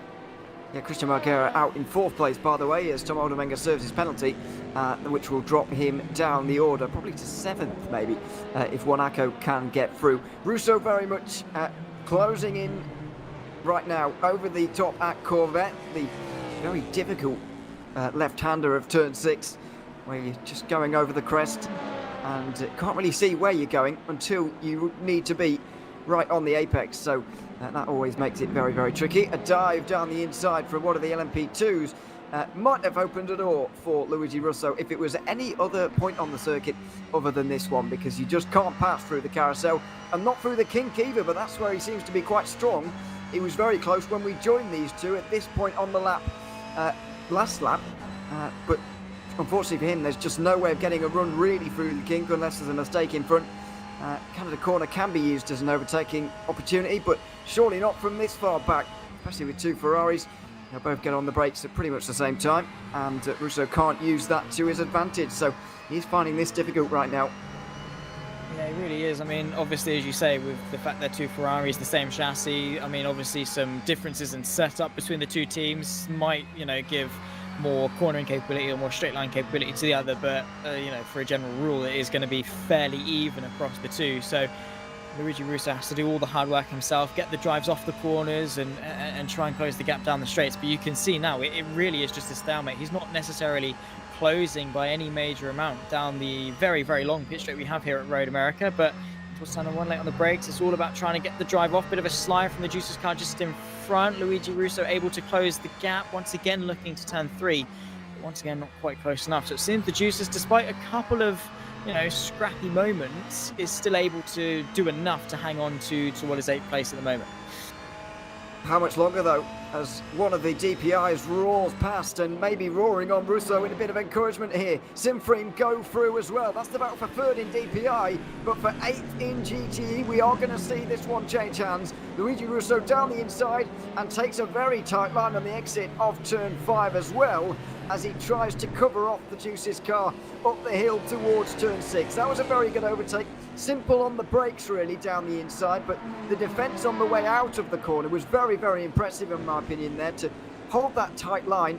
You almost blocked Yannick Place's opportunity to come back at him there. Very, very smart driving. It is indeed. Once you get through, you have to then immediately start thinking about how you're not going to get re-overtaken, and well, that's exactly what Russo did, was able to park the car in just the right places to stop Yannick Place from actually finding a way back through. And now the pace the Go team have could see them pull away. I mean, they've got about 7.5 seconds up to the 475 car just in front of them, so we'll have to wait and see if they're able to close their gap. But Go team definitely do have some decent pace. Quite a close fight actually. Speaking of close fights, in the DPIs, that fight for 3rd between Seawolf and of course the Simfreem car as well, the 21 machine. Lorenzo Risi now at the wheel, so Tony Miller having to keep the 21 machine maybe at bay, but of course they are 2 different cars on 2 different strategies, so I think maybe it might be in the best interest for both of them that Lorenzo Risi just gets away and sort of runs off with things. But yeah, he's not able to find a way through and towards turn number 3. I'm going to guess that Arisi, having only just gotten into the car, has got new tyres on here, and that might not be the case for Seawolf, who are about to block them. So, or use Scuderia Leone at least to as a way of at least delaying the move. Hasn't been able to delay it by very much. Steaming down the inside. Oh, too much from Simfreem. Far, far too much. And Tony Mello will just slip back through again. Yeah, no complaints from Tony Mellor to say, yeah, cool, you've gone up the inside and I'm going to nip my way back underneath and get myself back into the podium place. So Lorenzo Arisi trying to be a bit too desperate maybe, but late on the brakes potentially, and well, needs to make the most of the fresh tyres that he was able to take at the previous pit stop. And well, if he wants to make best use of them, he needs to find a way through on Tony Mellor sooner rather than later, but no way through in towards the kink of turn 11. There's not really any overtaking opportunities. It's all about the run maybe towards kind of the corner if he's close enough, at 1.5 tenths between the two. If he's brave enough on the brakes, he might be able to send it. Looking to the right hand side once again, not quite close enough, but maybe being able to utilize the GTE traffic to the best of his ability. That's certainly not on that occasion. Close though, as the Porsche just gets in the way slightly of Mellor, and now it's going to be Arisi with the run on the exit of the final corner. He's going to be almost alongside and maybe through by the line here. Certainly alongside. He's going to tuck right in under the rear wing of the DPI in front, but maybe doesn't quite have the straight line speed for this. Ducks out, goes into the wind a little bit and won't be able to go down the inside at turn 1. This is going to have to wait for turn 5, where there's going to be that long, big stop under the brakes. And surely that's where the move is going to come, as long as he doesn't overcook it on this occasion. Yeah, he's got to be careful, pushing the Seawolf Net Race car out of turn number 3, maybe utilising the slipstream just a little bit. They've got the NeedRacing.com Ferrari to negotiate with, or actually no, it's one of the Ferraris. I think it's either Radness or NeedRacing.com, but looking to the inside. Wow, that is a big send, bit of contact as Tony Mellor once again tries to get back underneath. Oh, that was sketchy. I don't really know. How do they make contact in a straight line braking zone is beyond me, but Lorenzo Arisi, very bold, very brave, and well, trying to squeeze through the gap that Tony Mellor squeezed them to, and well, you can definitely tell that Mellor is not too happy with the way that he lost that podium. Well, I'm going to be pleased, but possibly not pleased with the manner of it, as you say. We'll see, of course. But Mellor now down to 4th. I think that was a move that was certainly coming though, and that was pretty easy to see. Going back to 15th in GTE here, because I've had word through from Joachim Stensnes of the Secret team, previously P1 Esport, who Joachim has told me that there were problems during the first pit stop, and so they had to manually disconnect themselves on purpose to get back into the race. Yeah, they were going to be in a good place. Now they're 3 laps down, now struggling. It is always a shame, technical problems striking them here on this occasion, and that has put them a long way down for the team that were able to finish 2nd back at round 2 at Spa. Yeah, that is unfortunate, and yeah, 3 laps down to the leader. It's not really been a great debut for the rebranding of Secret Team, but yeah, it's just been much worse. They're still carrying on though, still in 15th place. They're not, giving up or anything like that. Yes, they've got over a minute to the next car in front, but yeah, they're not stopping and just giving up in the race, which I think is definitely good, because when it comes to endurance racing, you just got to get to the end and see what could potentially happen, but for sure not the best of luck going their way, which yeah, I mean, it happens to some, and of course a lot of teams have had quite bad luck this season so far, but yeah, you don't like to see it, because well, it's nice having as many teams as possible being competitive amongst the field. Absolutely. It's a real shame for P1 Esport down the order. Oh dear, that was old habits. Secret team, sorry, who are down there at the moment. It's an all Simframe fight for 2nd place in LMP2 right now. Roland Zooks currently leading around. Andrea Terzi out there on the circuit. They're just under 10 seconds ahead of Team Aris's Jurika Slovenak and Marco Vincuello as well for Arm Cyber. So that's a fight that could develop as well for 4th place in LMP2, but one of those team-up fights, one of the awkward ones really, because it does look like they actually might fight each other on early viewing here. Well, they are going to be giving it a go, I guess, in that fight for 2nd. They've not really got anything else left to do, because Go Team are just, they're 12.5 seconds out in front. Team Iris about 10 seconds back, so you might as well put on a show, or at least run around in formation. But Simframe, in terms of LMP2, have been doing quite a good job. Of course, one car is, leading the championship, the other one not having, as much luck in that regard. But so far, it's looking pretty good, in all fairness, for Simframe, not only in terms of the DPIs, but also the LMP2s, which just goes to show that the reigning champions really are coming into season 15 with a pretty good swing, and that's continued for the first half, and well, it seems to be continuing going into the second. But yeah, Ronan Dukes is under a bit of pressure from his teammate. Now Serge Backer's off the road at the end of the lap. This is round turn 13. He's back going again now, but Visceral Esports have really taken a tumble in this race because they started right up towards the front. They were battling for the lead for so long, and now they've just had issue after issue. It's put them way down. This latest one is only making it worse. Yeah, Visceral, I mean, they were doing so well early on, and it's just been downhill since the start. And yeah, whether it be penalties or collisions or spins. I mean, they had the collision with Pescarolo not too long ago, about an hour ago, somewhere in that vein. You know, quite recent, to be fair. And yeah, again, I think it's similar to what we saw at Daytona with Visceral, weren't it? Where they sort of had a really good start, and then after that point, just sort of, I don't want to say fell off, but fell off for the remainder of the race. And Serge Backer, it's just a case of driving with that burden and maybe trying to recover what they can. But it's two potentially good results for Visceral that, you know, that unfortunately have slipped right out of their hands. Yeah, a real shame in LMP2. Visceral coming into today, by the way, 8th place in the standings, with none of the races really going their way. Simframe Esports, by the way, in the 36 are currently leading those standings. They are currently the ones in third place in the order. Go Team Racing currently second in the standings and first in the race. So there you are. It's all very close up there. Only 4 points separating the two of them. Everybody else has a bit of work to do to get involved. Fight for fourth place has developed them. Team Iris and Arm Cyber are not ones involved in the championship, but they are a couple of the better teams in terms of those that have joined us from Division 2. They're up to Division 1, and they're fighting over fourth place in Division 1 right now as well. They must be very much enjoying themselves and be putting on a good show over the next few laps as well, although Vinciuolo has been able to catch the purple machine in front quite quickly on the way in here, so it might not be one that lasts too long.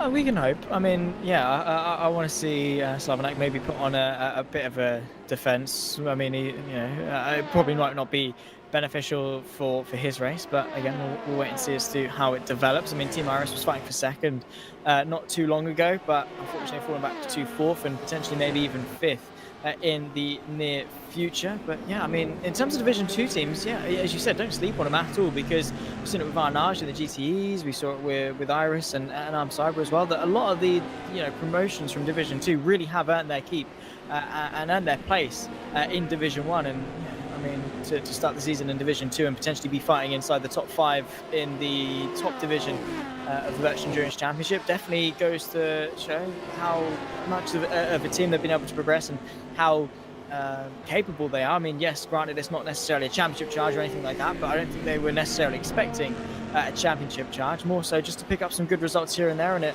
least for them, the confidence is showing that they definitely deserve to be here, and they're definitely putting on a good show, as we see a fight there between Valley and Burst for 5th place in the DPI, just working their way through. Yeah, it is indeed. It's developed into a fight after Odemenga's penalty that he's suffered earlier on in this one. Has now got the opportunity to get back into the top 5 here, and oh dear, back towards the GTC Race Centre. Ferrari dives down the inside at turn 6, causing the Ferrari to lock up, causing them to go wide as well. Is there going to be a flash of the lights? No.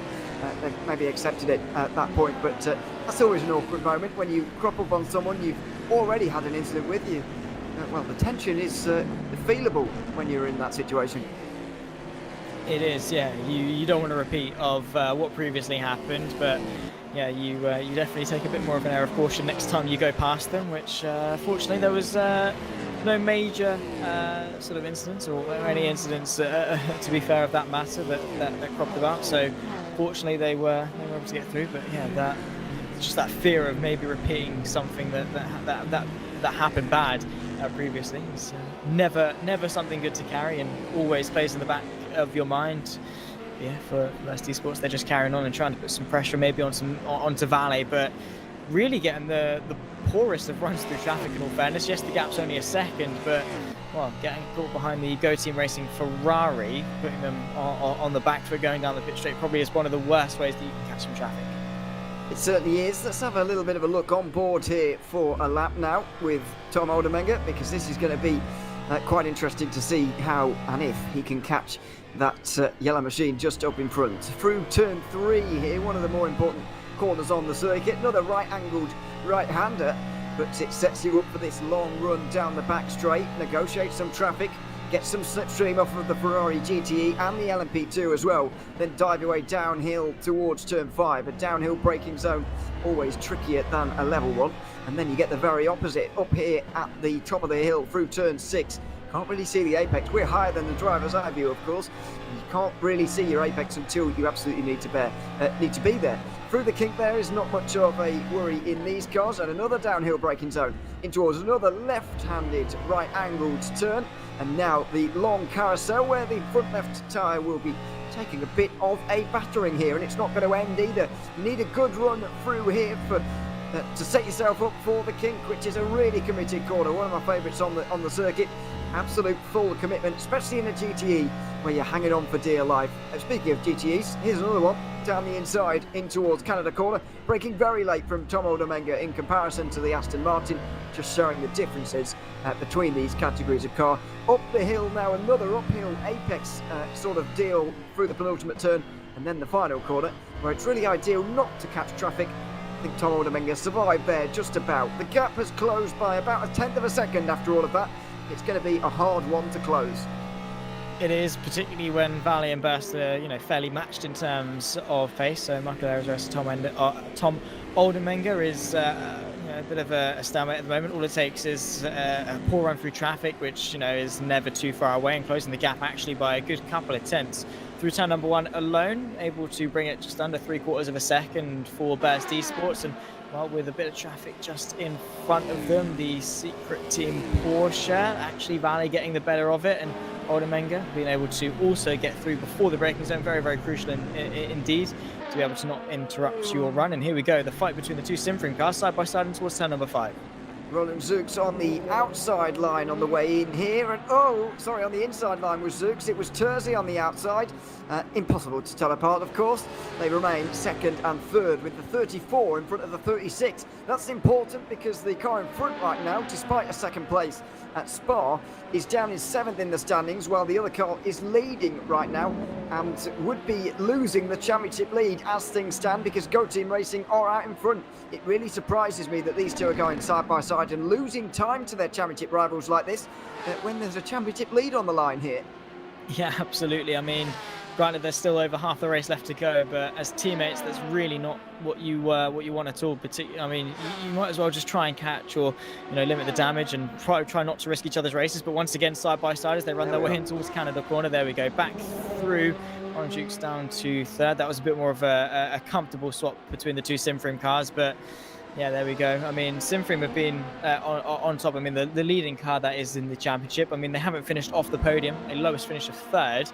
And in terms of their championship, doing really, really well. But Go Team as well, showing some similar successes, and really is just they've Pescarolo not too far behind, but obviously after today, falling back in terms of points after a pretty poor showing, it's developing into very much a 2-horse race in the LMP2 standings.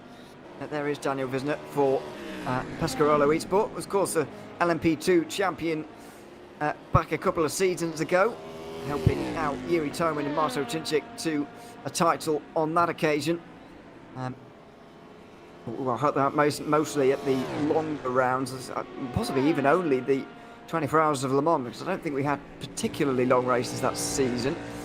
Although I might be wrong. No, it's quite average really in terms of how long the races were. But I do think that he was only there for the round at Le Mans.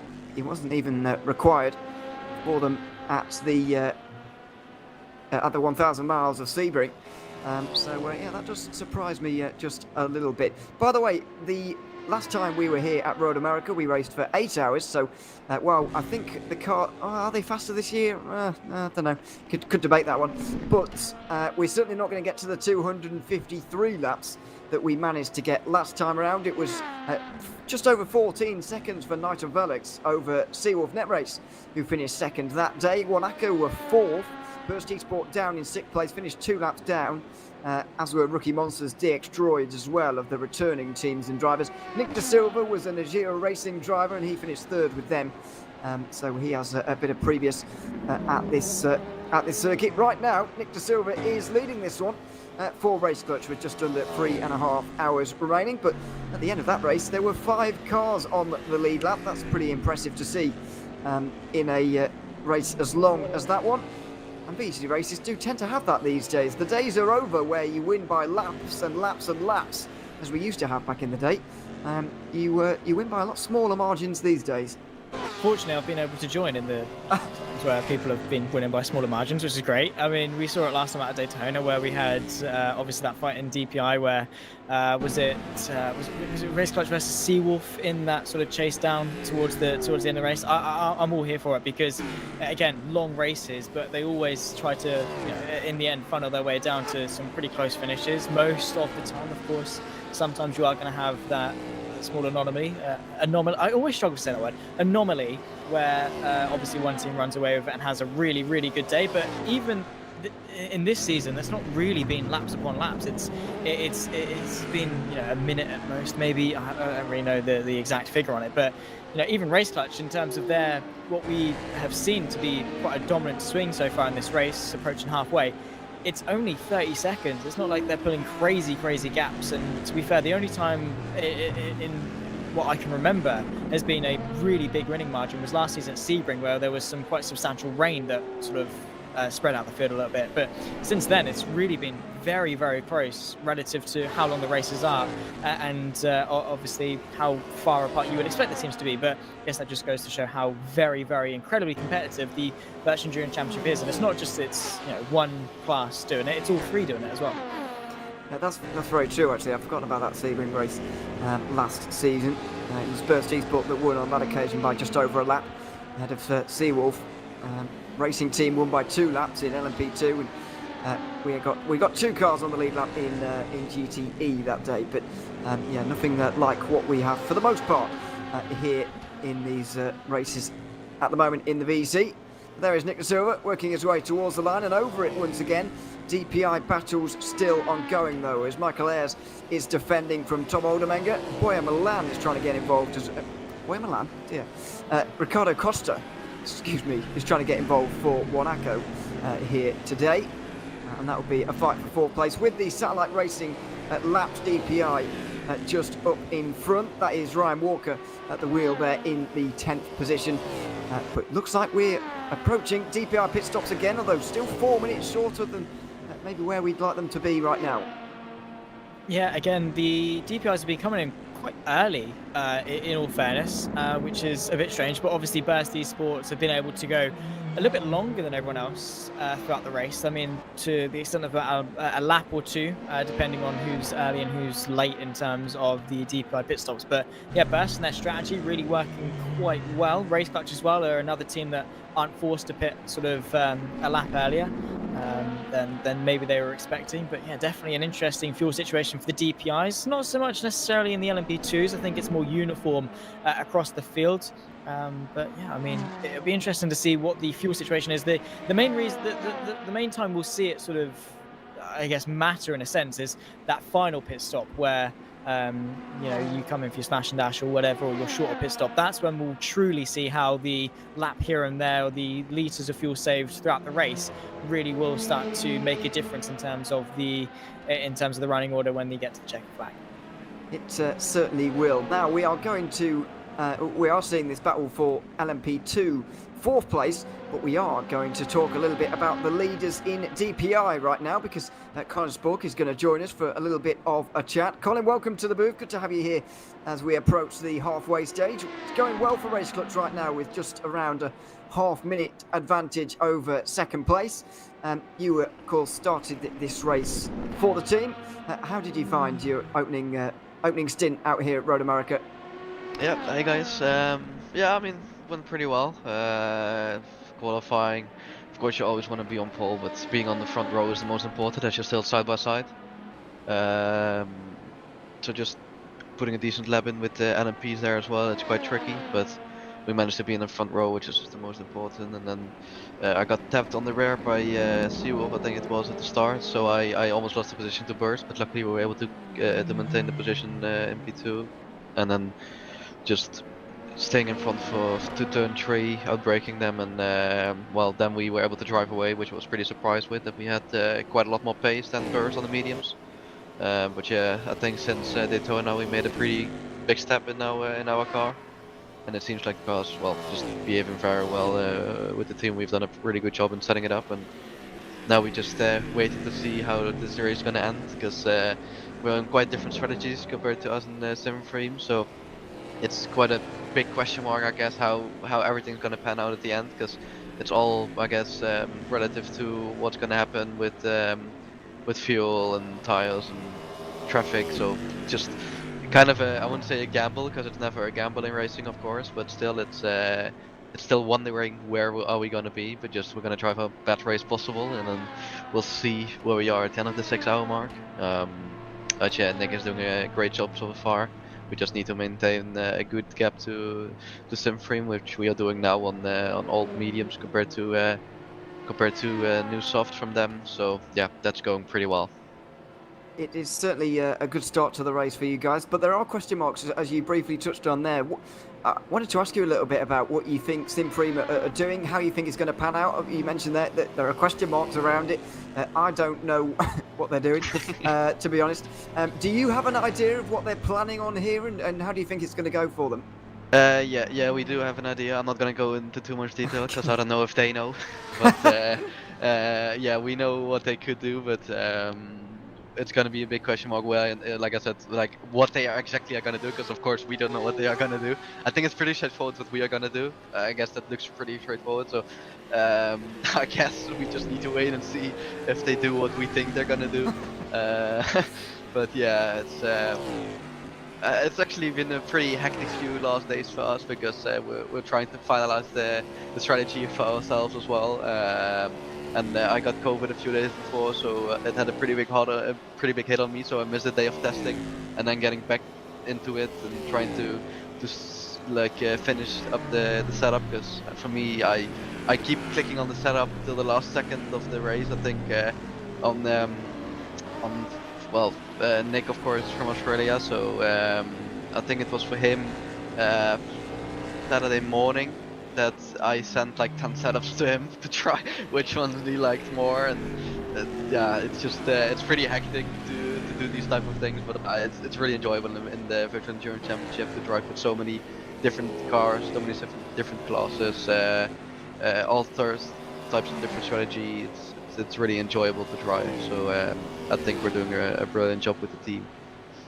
Yeah, it's been fantastic to watch you guys throughout the race so far. Just one last question from me. I'm going to guess that you are getting back in the car today. There's still a long way to go. We're not even halfway yet.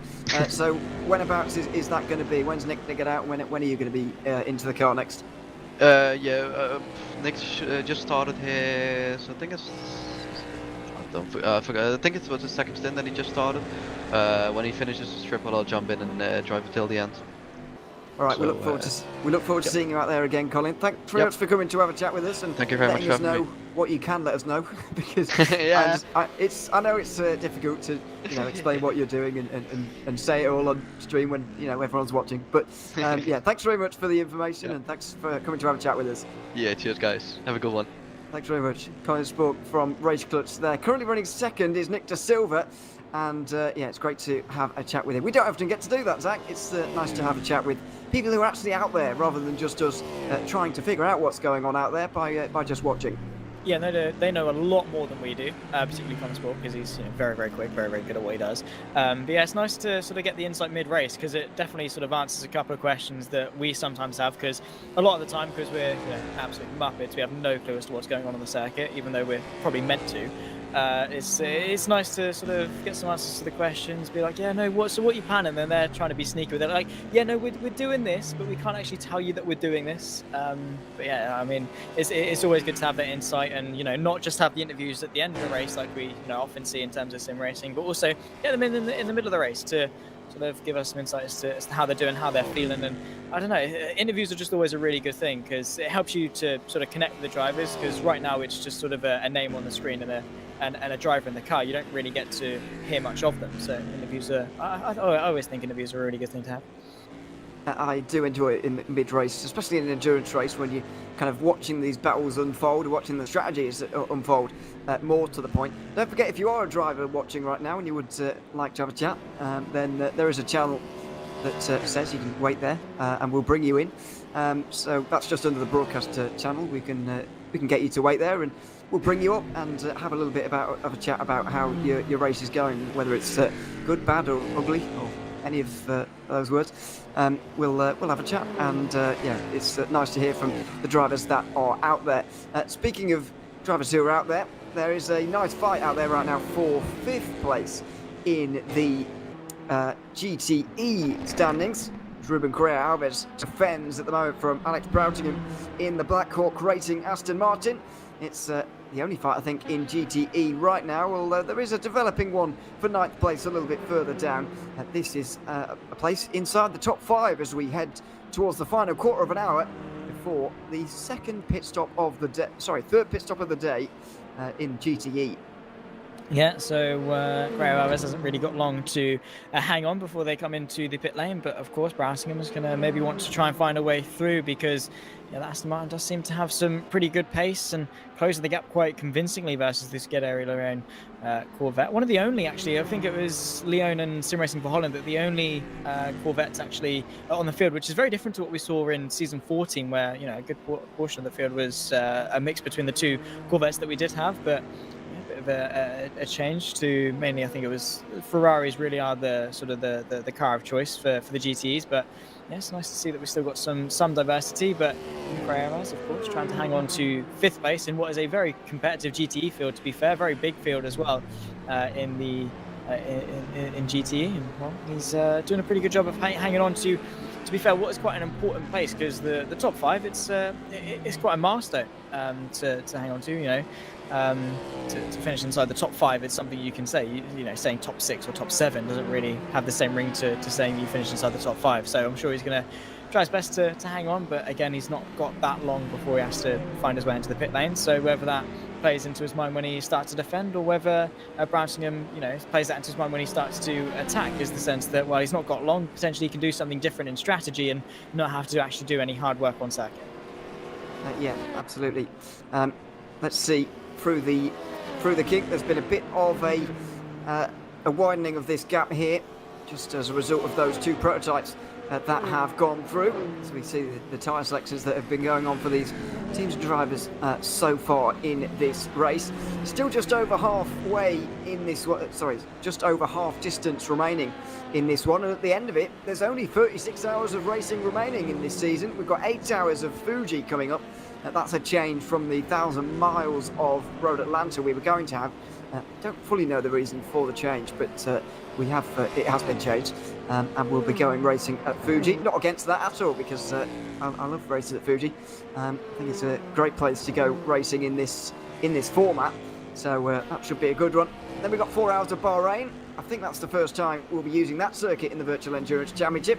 I wouldn't be surprised if it were. Can you imagine back in 2007 or 8 when it started, the Bahrain circuit? I know it was being used, but it was very early on, and now we've finally got it for a 4-hour race here in the VEC, so that's good. And then we'll be going to Le Mans as well, which of course we're all looking forward to at the end of the year. But when you put it into perspective, 36 hours of racing at the end of this doesn't really seem like that much, considering where we've come from.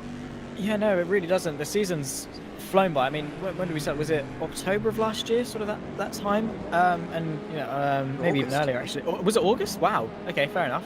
Yeah, because to be fair, we had quite a bit of gaps between each races, but yeah, the season, in all fairness, has actually flown by, and now it's just going to get even quicker with only 4 weeks between each round. But yeah, 8 hours, 4 hours, and then obviously 24 hours. The 4 hours of Bahrain obviously puts a bit of a dent in terms of the total racing time that we do have. But I think it is good to have a slightly shorter distance race and have a good mix of distances, which I think we do have over the course of the season 15 calendar. Of course, slightly longer, 8 races compared to season 14, 6, and a good mix of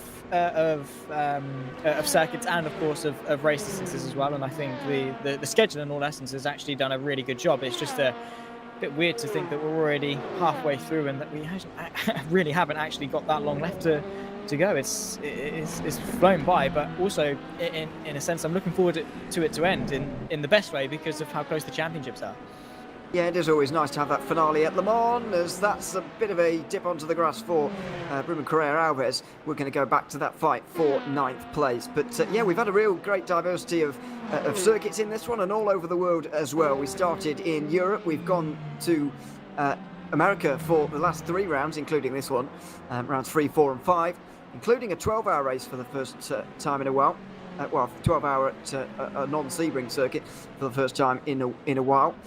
We're also going to the Far East, the Middle East as well in the next couple of rounds, and then to Le Mans again for the end of this season, as pretty much all of them have over the last years. I can't remember when the 24-hour race started around. I think it was around 10 years ago that we had the first one in the VEC. And it would be great to get that championship fight underway again. I mean, it's going to be hard to top last season, though. Let's not forget what happened in LMP2, particularly the first ever championship settled based on... was it LMP2 or was it a different class? I can't remember. But it was one of the classes settled for the very first time on countback, on the amount of race wins, as Team Iris have to get back going again in 9th place. Yeah, that's a shame actually. Team Iris were doing really, really well in LMP2, and unfortunately they've found themselves with the first, I think, major sort of off that we've seen from them, and that is unfortunate for Eureka Slovanak and trying to gain some progress back going forward in the coming moments, and not really the best way to round off the first half of the race. You usually want to end it on a high and then go into the second half on a high. He's also continuing very, very slowly. He's got some damage to the front end of that car with that spin potentially. It just seems that he's going very abnormally slow. There is damage there, I think. Yeah, oh dear, it's looking a little bit disjointed at the front here, so don't think this is going to cause a code 80. It's quite towards the end of the lap here, and it's not a particularly, the suspension's not absolutely wrecked with that car wobbling all over the place.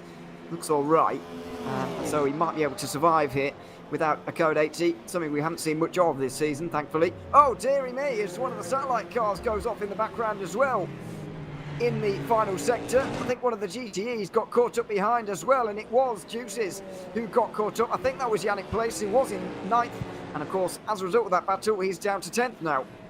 Yeah, well, that was a weird spin from the satellite car, just looping around on the rear end. We'll take another look as to how it happened, or this actually is the Team Iris, which is already going slowly in towards turn 5, which obviously causes a bit of chaos in the background. Loops it round as the Wanaka car tries to find a way through, and well, that's just insult to injury for Slovanak, who then has to spin it back around 180 degrees back onto the race circuit and then crawl his way back into the pit lane. It would be interesting to know what originally caused the contact, but managing to marginally somehow actually still count that as his pit box up onto the jacks, and I have a feeling that's going to be quite a hefty repair time. It might well be. On-off racing, by the way, into the garage right now. They have a DNF so far in this one.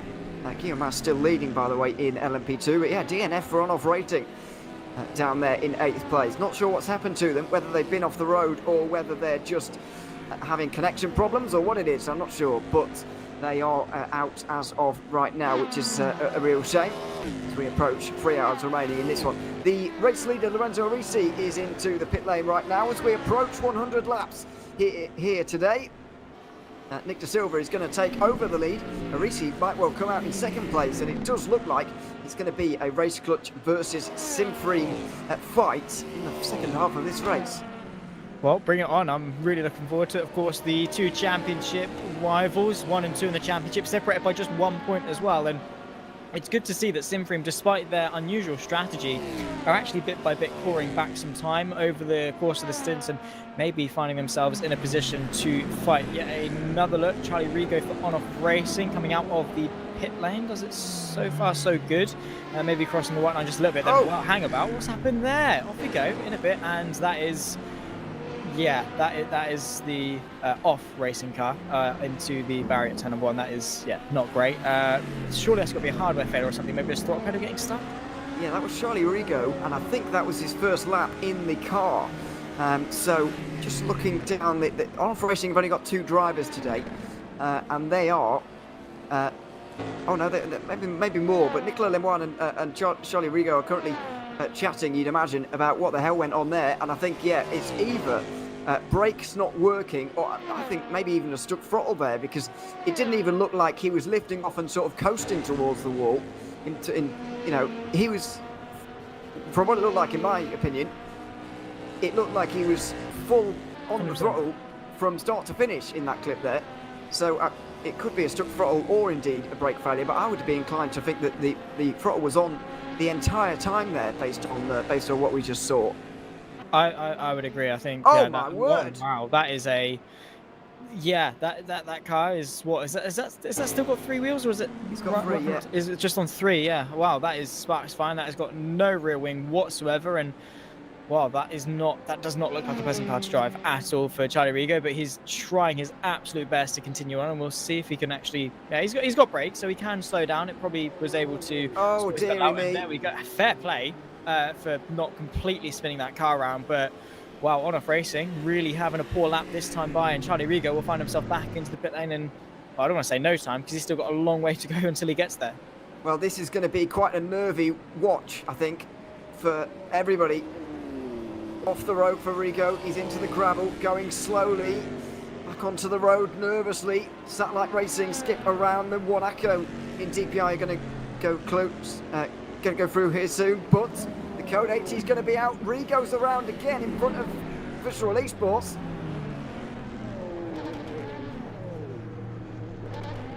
And there it is, Code 80 here at Road America. And the number 1 of Burst Esport, Tom Odermenger, is going to head in straight away. And why not? This is going to open up a whole can of strategical worms here. Race Clutch aren't going to be able to get in under this Code 80 because you can see them there, just in the distance of Charlie Rigo. They might get a little bit of an advantage, but Burst are going to be able to go into the pit lane if they want to. Seawolf Net Race are going to be able to go in. Valley Esports can probably sneak in as well. They might get a little bit of an advantage. And that's just in DPI. There's so many opportunities up and down the categories here. For sure, and well, that's why Burst will be doing themselves a lot of favours by going a little bit longer. They give themselves the opportunities to be able to make decisions like these, and surely it's a no-brainer to come in under Code 80 because everyone's going slowly. You're not losing nearly as much time, and you can top up back on fuel. Does it take them off sequence though? Is the only sort of worry that they might have. Yeah, this is the point. It's so awkward in GTE, isn't it? Because we're just over the hour. Yeah, that's that. Yeah. I mean, you got to weigh it up though. Surely the time gain, maybe you can justify stopping a little bit earlier. Again, it depends how long the Code 80 lasts, which probably won't be that long. But a couple of them are coming in. Good, good few teams are coming into the pit lane on this lap, and well, I mean, it's only a few minutes. Maybe they can make that difference up over the course of the next 3 hours potentially. I mean, they've still got half the race left to go. It's not like this has just been sprung on them with hour and a half left to go, sort of thing, I guess. Yeah, so top 4 have stayed out in GTE. There's only really been 1 pit stop in LMP2, and that's for Pescarolo, who are doing the full job here for Daniel Visner. They're doing fuel tyres. Well, not a driver change, so not the full job, but you get the idea. They're doing a lot of it. Yumi Nisler's also going to sneak in as well in GTE. Race Clutch decide that it's not worth it there, and I would tend to agree with them, really. So we are going to see back to green flag in 10 seconds. We're about to go back to green flag racing once again as we hit the halfway mark. Looking forward to it. And counting down to green is Jimmy Allison, and we're back to racing action once more with just over halfway left to go. Charlie Rigo finally into the pit lane for on-off racing, and well, hopefully he can have a cleaner way of getting back out of it afterwards. But yeah, he's tried so hard to get that car back in, and well, he's going to need quite hefty. And to be fair, just to add it in, he's had to reverse back into the pit box by quite some margin as well. A good 2 pit box back, and well, that is not great for on-off racing and their potential in this race, which has really been sort of just thrown down the toilet. It certainly has. So we've had a lot of changes here now, and the race is all over the place, really. But we was off the road to Team Iris there, I think, in LMP2. But I am going to grab your final thoughts here, Zach, before we let you go here this afternoon. It's been great to be alongside you for the last hour. How have you found the first half of this race at Road America? I've loved it. I think that we've had a good mix. I think the strategic element really is something to look forward to, particularly with Simfreen versus Race Clutch and how that battle continues throughout the rest of the race, but also the battles on track that we've had, the drama, the chaos. It really has just been a really good race, and again, up to the Virtual Endurance Championship standards. I mean, the entire race the entire season so far has just been full with races that have got a good variety of things, always something to sink your teeth into, and oh yeah, I've really thoroughly enjoyed it, and well, the final half is surely only going to get better from here. It certainly is. That was Zach Sweeney joining us for the first half of this race here at Road America. I'm still Ewan O'Leary alongside for the next hour with Hugo Barraud for the run up towards 2 hours to go in this race here this afternoon. And then I'll be jumping out. You can get rid of me. Hugo, welcome to the booth. Good to have you here.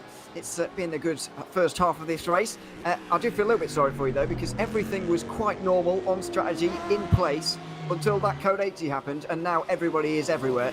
And it's quite difficult to get your head around a situation quite like this. Yeah, it's been a very interesting last few minutes.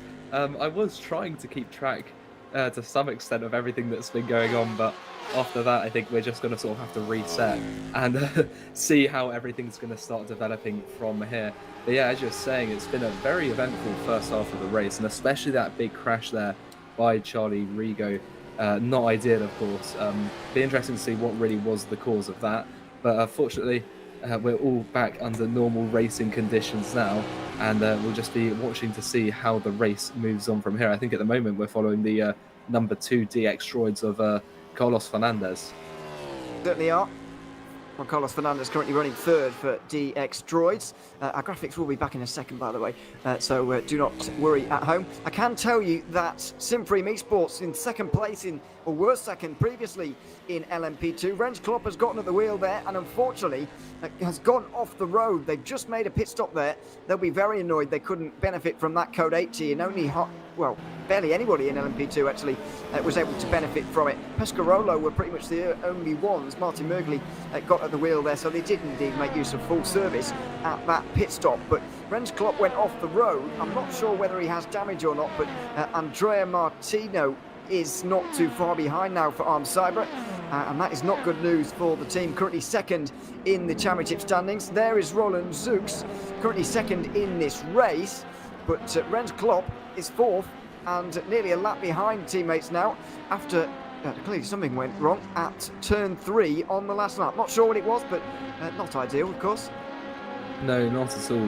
Yeah, it's never ideal to go around anyway, and dropping back a significant amount there. So got a bit of work for him to do, trying to get up to that Pescarolo car, which has not had the greatest of luck so far in this race. It'll be interesting to see how that battle develops, if it does, because yeah, oh my goodness. Those two Ferraris there, very close side by side. Ren's got very brave to go past there as that battle still goes on, and it looks like the Jesus guy has just got in front there. Yeah, that was Adam Baldwin, who is through on Go Team Racing. You might be wondering why Baldwin is so far down. It's because he did make use of that Code 80 and came into the pit lane. So did Moore and his E-Stars. That's why they're down to third. They tried to reduce the amount of time they would lose. I think NeedRacing.com, Arnold Competition, and possibly Black Hawk Racing still yet to pit. This is what happened to Rens Klopp, though. Down the inside at turn 3. Basically got that wrong on his own, but for sure the presence of that GTE put him off a little bit. Yeah, I think so. He was offline into that turn. It's a medium speed turn, just on the brakes there. I think he maybe slightly overcooked it, locks up the rears, and that just sent him the wrong way round. Was quite lucky to stay out of the barriers though, and managed to get himself back on track relatively quickly. And at the moment, the previous laps, that was a 2:21, so still waiting for an unimpeded lap time from him to see how he's comparing. But we're going to have another replay here, the onboard of Luigi Russo. Oh my goodness, that is not what you want to be seeing 3 hours or past halfway into an endurance race. It's a car going the wrong way in front of you.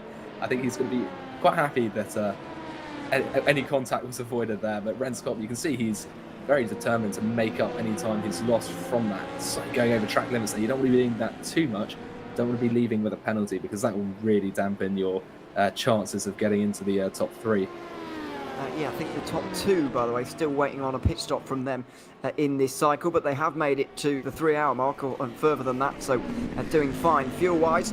And indeed, on cue, Roland Zooks comes into the pit lane, possibly for a driver change there as well, because we have seen a lot of them in the last few moments. Luigi Russo, by the way, was involved in that fight. We saw, as we saw that free wide moment at this point in the circuit a few moments ago, one of the LMP2s making its way past Russo and Baldwin as they were going side by side, and Baldwin coming out on top in that one. But it was certainly a bit of a risky one. Baldwin currently second in the championship for the 74 Juices team, only 7 points away from needracing.com.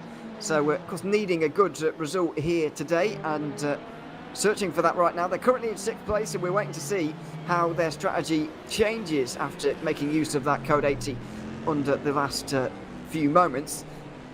Obviously, they save you a lot of time, but if Baldwin has to make an extra pit stop now as a result, there will certainly be questions about whether it was worth it or not. Yeah, definitely. And as you said, fighting for 2nd place in the championship. That both, Juice is running 2nd and 3rd at the moment. Neither of their cars seem to be having the greatest time of it out there at the moment. So maybe Road America not going to be the race for them. They won last time out, this car that we're watching back at Daytona. But yeah, as you're saying, the strategy choice maybe going to have to enter a phase of fuel saving. Although with the overtakes we've just seen from Baldwin, it doesn't seem like that's the strategy they're going to be using at the moment. We've got the number 97, as we've seen, just behind them, having been overtaken. The gap not getting too big, though, for the time being. Yeah, that go-team car only 1 second behind. It's been staying that way for most of this lap. And yeah, it's a little way up the road, 2.5 seconds for Adam Baldwin, who will be trying to push to catch up to Arda Erkan in the Caspian Motorsport car. You can just see out the corner of the shot there as they go back along the main straight. It's going to be very interesting to watch this strategy develop, and there's more cars in the pits, so that's a few of the GTEs. That's Need Racing, the championship leaders. They're making their pit stop, as you can see just here, dropping down to 6th or 7th in that Ferrari, leaving the garage. It looks like tyres have gone on there, so that will be something to watch out for. Of course, different compounds being used by different teams, and we'll see how far they can go on this new set. Well, they've dropped a long way down here. Johannes Drees down to 9th place for DeepRacing.com. Not great news, but then again, that was because of the code 80, of course. It's now a case, really, for those that pitted under that code 80 to try and extend this out and try and make it on 5 stops. Even so, it was very nearly absolutely perfect for all of the GTE cars, but not quite perfect. So they do have to do a little bit of working out now, and maybe even a bit of fuel saving in the remainder of this one. In LMP2 as well, it certainly has changed. Pescarolo have gotten now in front of both of the Simfream cars, and they've gotten in front of Go Team Racing as well. So that Code 80 pit stop in LMP2 has worked out for Pescarolo Esport. Well, this is all of a sudden really changed the situation in our middle class, because Martin Mergley has hit the lead now, and I have to say I wasn't expecting his Code 80 pit stop to benefit him quite as much as it has done here, but it's shot him up here into the lead, and now he also has to focus on making the same amount of stops as everybody else, which won't be easy. Yeah, and it's interesting to note as well that Mergley back sort of at the end of the first hour had a relatively major crash. I don't think there was much damage, but definitely lost a lot of time there. So that Code 80's worked really well to get that Pescarolo back up into the top. And it seems like perhaps their fortunes are changing around here, because, yeah, as you said, managing to get all the way up into first and with a 6.5 second gap at that. So that's looking quite nice for the Pescarolo car, but it is going to matter if they're going to have to make an extra pit stop as a result of that. Will the fuel be enough? And I'm thinking with the GTEs, I think those that didn't pit under the Code 80, some of them are trying to just push their stints as well to mitigate the effects of not having been able to get the very quick pit stop, and trying to reduce the length of that final pit stop towards the end of the race. But yes, this LMP2 car here looking pretty strong and, yeah, really having a change of fortunes. And the last lap, not too bad as well, a 1 minute 50.4. So, and the gap behind looks to be increasing to Remy Delorme. So Martin Mergley having quite a good time of it out there at the moment. Having a fantastic time. This team were part of the Le Mans virtual lineup over the winter.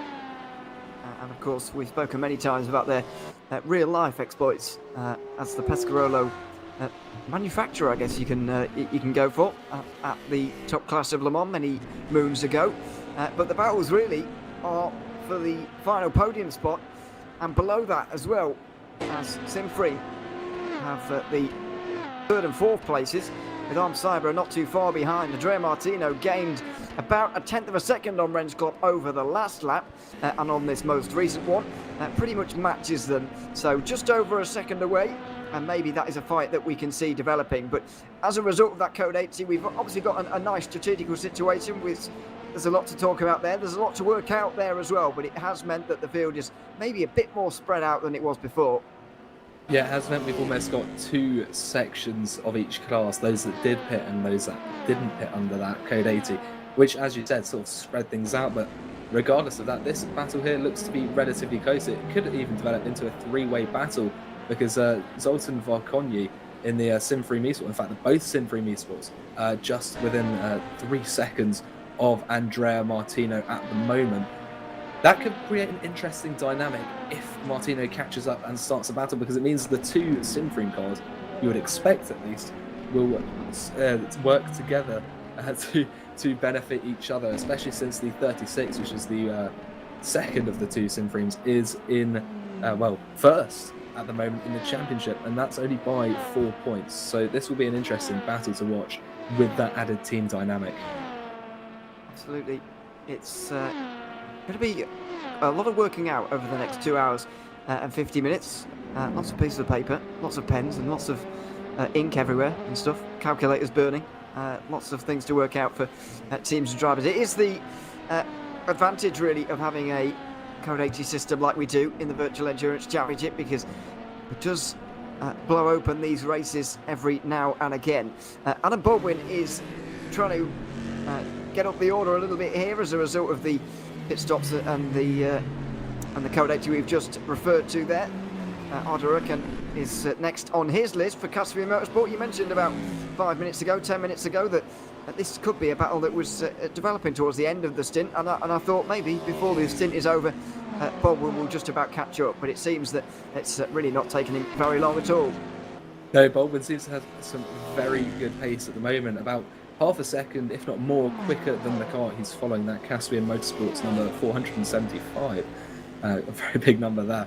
This could be a very interesting battle. It's the same machinery as well, so that neutralises that bit of the difference between the 2 cars, even though there is, of course, a balance of performance to try and equalise out the GTE field.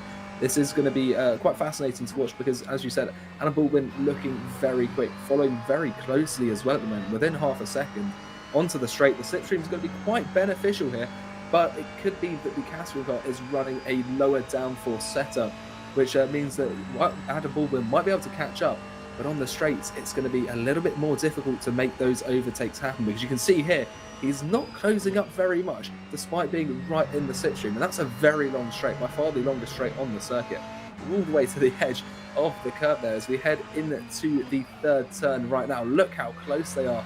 That rear diffuser almost getting a little touch by the front splitter of this Juice's car as we head, up the hill essentially through this section of the track. Maybe Adam Baldwin will have a sniff of the inside line, make an overtake work here. Wouldn't be very orthodox, but he's getting very close. He is going to have a look down that inside line. Can he get his front in? He almost does, but he's gone all the way over the curb there because the door was pretty well shut by that Caspian car. That was very, very close for Adam Baldwin as he had a look down the inside, down the hill at turn 5. There was a penalty, by the way, for their championship rivals at needsracing.com. Johannes Drees has got a penalty. I think it was for cut tracks as well, because it was delivered just after he went through turn 1. So that's what I'm going to guess for. Anyway, we'll see if there is anything else there, whether there was an incident. Here's a little bit of a replay. It was actually in a battle for 9th place here with Yannick Place. For 8th place. Round the outside goes Drees here. at turn 1. He gets pushed really, really wide by Yannick Place. I think and then he comes straight back on into the side of the Deuces car, and it still goes on. The Satellite DPI will get through on them, and I don't think either of them cover themselves in glory there, really. No, I don't think so. I think that first bit of contact sort of to be expected when you're trying to go through that turn 1 side by side. It's not the easiest to do there, but that second bit of contact on re-entry, I think, was a little bit more than necessary, to be honest. Adam Baldwin, though, we're back on the straight, and it looks like he's still behind, but he seems to be a lot closer this time as we head on to the next lap. They're starting their 90th or 91st lap around the circuit now. Into turn 1, could we see a repeat of what the other Juices Motorsport car has just gone through? No, not quite once again. Baldwin doesn't seem to have the pace, but the Caspian cars run wide, and it looks like Juices are going to be able to get in front. Can they hold on to it through the winding section on the next part of the track into turn 3? And I think Baldwin has just about managed to secure that position if he can keep it nice and tidy. And that looks to be taking advantage of Ercan going slightly wide. That's Adam Baldwin up into 3rd place and into the podium positions for the number 74 car. Nice move, but very, very necessary as well to get up into 3rd place. It was almost basically delivered, that one, really, by the Caspian car going wide up in front. And Baldwin was not going to need a second invitation there. The both of them went quicker than Alex Broughtingham on that last lap, so it does seem that they are catching the Black Hawk Racing car as well. Well, maybe Baldwin can even get up to 2nd by the end of this one. It's going to be very, very difficult to catch Satellite Racing, though. Satellite Racing, that was a habit. More than Z-Stars it is. Henry Sinnick now at the wheel there, taking over from Yimi Nisula, who'd done the first half. And now we're probably going to see the Estonian do the second half. We'll see if they do exchange the driving duties in that way, or whether they are going to change one more time before this race is over. But it's very much a day for Mora Z-Stars. They qualified on pole with the only lap time under 2 minutes in GTE, and they've controlled this race ever since, even making use of that code 80 there to make a pit stop. Their gap over a quarter of a minute, and I feel like that might well extend over the course of the next 2 hours 45. There's not a lot that could stand in this team's way as of right now. Yeah, and at the moment they've got the breathing room to just take it off the aggression, just take off a bit of aggression for the moment, keep that car just nice and steady, maybe manage some fuel, get that final pit stop right at the end of the race. Still another almost 2 hours away before that happens, but yeah, just make that as short as possible, make that final stint as short as possible so you can carry the least amount of fuel, get these tyres in a nice comfortable range, don't push them too hard so that you've got some to defend if necessary. But as you said, 13.5 seconds, 14 seconds, it's going to be quite a tough job if those two behind want to catch up. But Adam Baldwin himself catching up at a decent pace to the Black Hawk car there in 2nd, which is the one following Henry Sinnick, and actually dropping back from him. Last lap, a whole second quicker was Baldwin, so he's going to be pushing quite hard, and it's to be quite an aggressive stint by the Juices car here, try and make up some positions and just set themselves up for the end of the race as high up as possible and develop their position from there. So we'll have to observe how this develops, and you can see just behind someone slightly onto the grass, I think that was actually Ercan, but through here you've got the prototypes going through, and that's always something you've got to take into account when you're a GTE, that these prototypes are always going to be trying to find the way through, and on the odd occasion maybe a little bit closer than is comfortable, especially when they're battling. But for the moment it doesn't seem too bad. Everyone is driving quite sensibly, and I'll touch wood at that because we don't want to see any mistakes. And I say that we've got two prototypes here just coming up through the GTs who are battling themselves. The DPI versus the 5th place Seawolf net race car of Benjamin Gilzinski and Tom Oldenmenger just in front for Burst Esports. So this could be a very interesting battle. And look at that.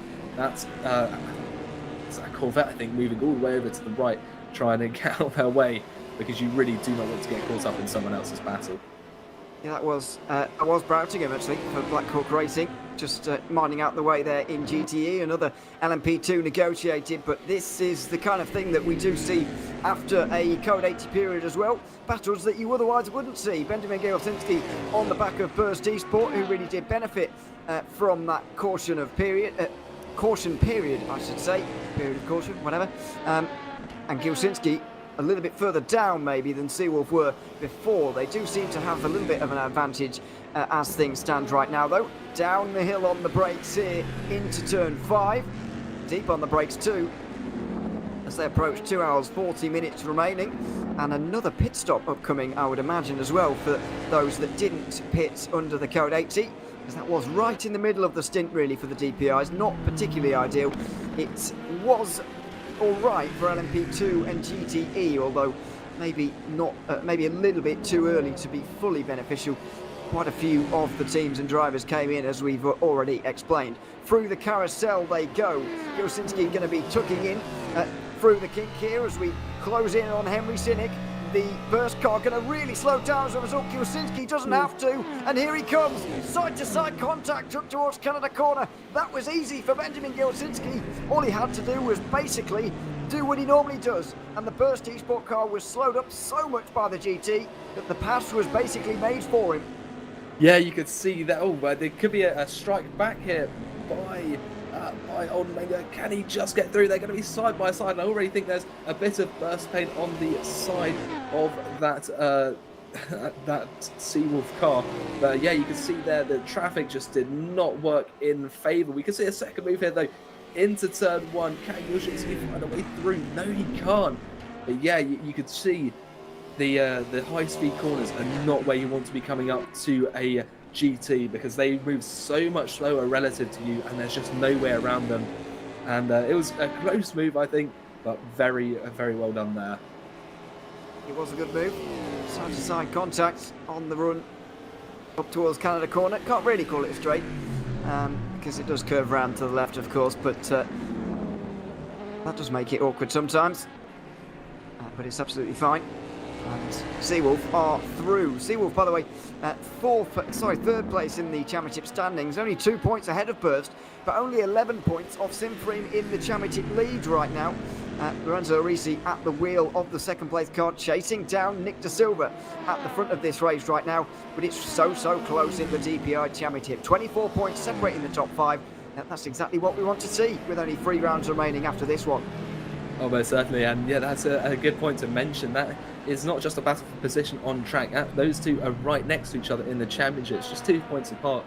And up at the top as well, Simframe and Racecutch are only separated by 1 point, and they are currently first and second, but it's Racecutch currently in the lead. So whoever finishes higher out of those two will come away leading the championship into the last 3 rounds. So all to play for in all of the championships. In fact, they're all very close.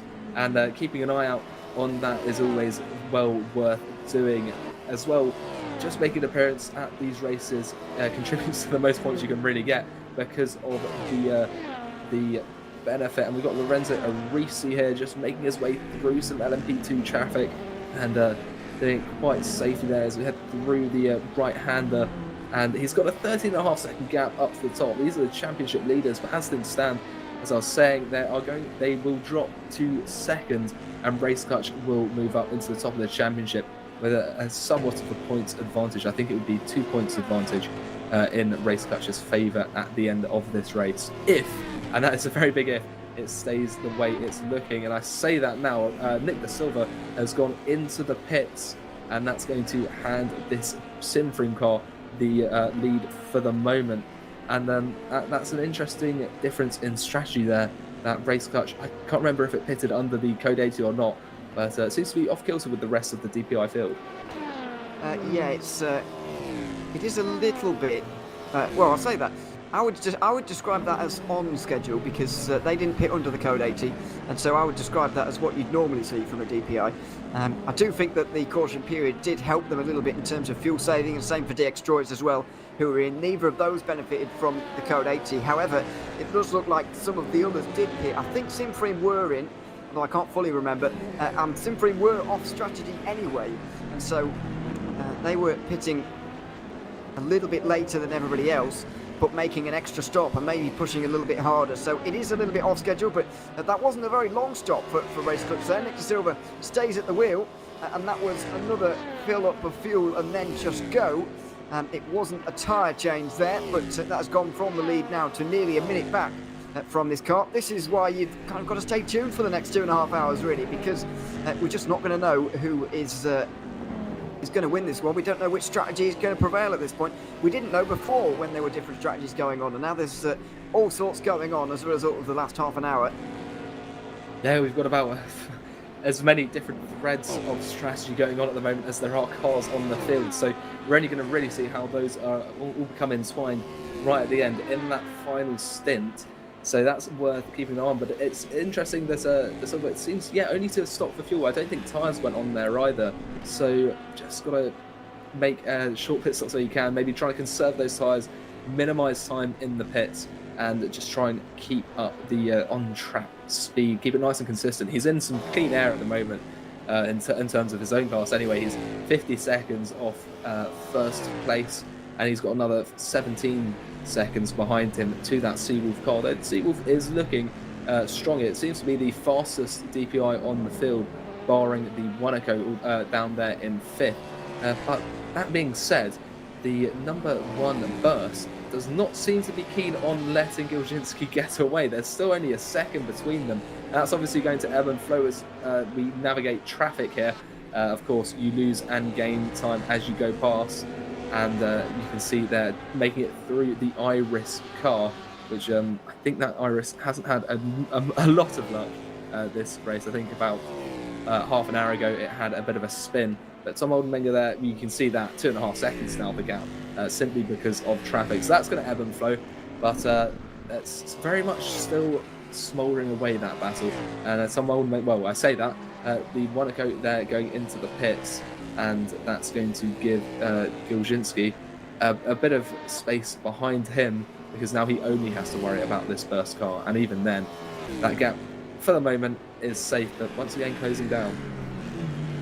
As a result of the traffic we just saw through the final couple of corners there, it did more than double, actually, that gap, and so that has not helped us out in terms of seeing a battle there.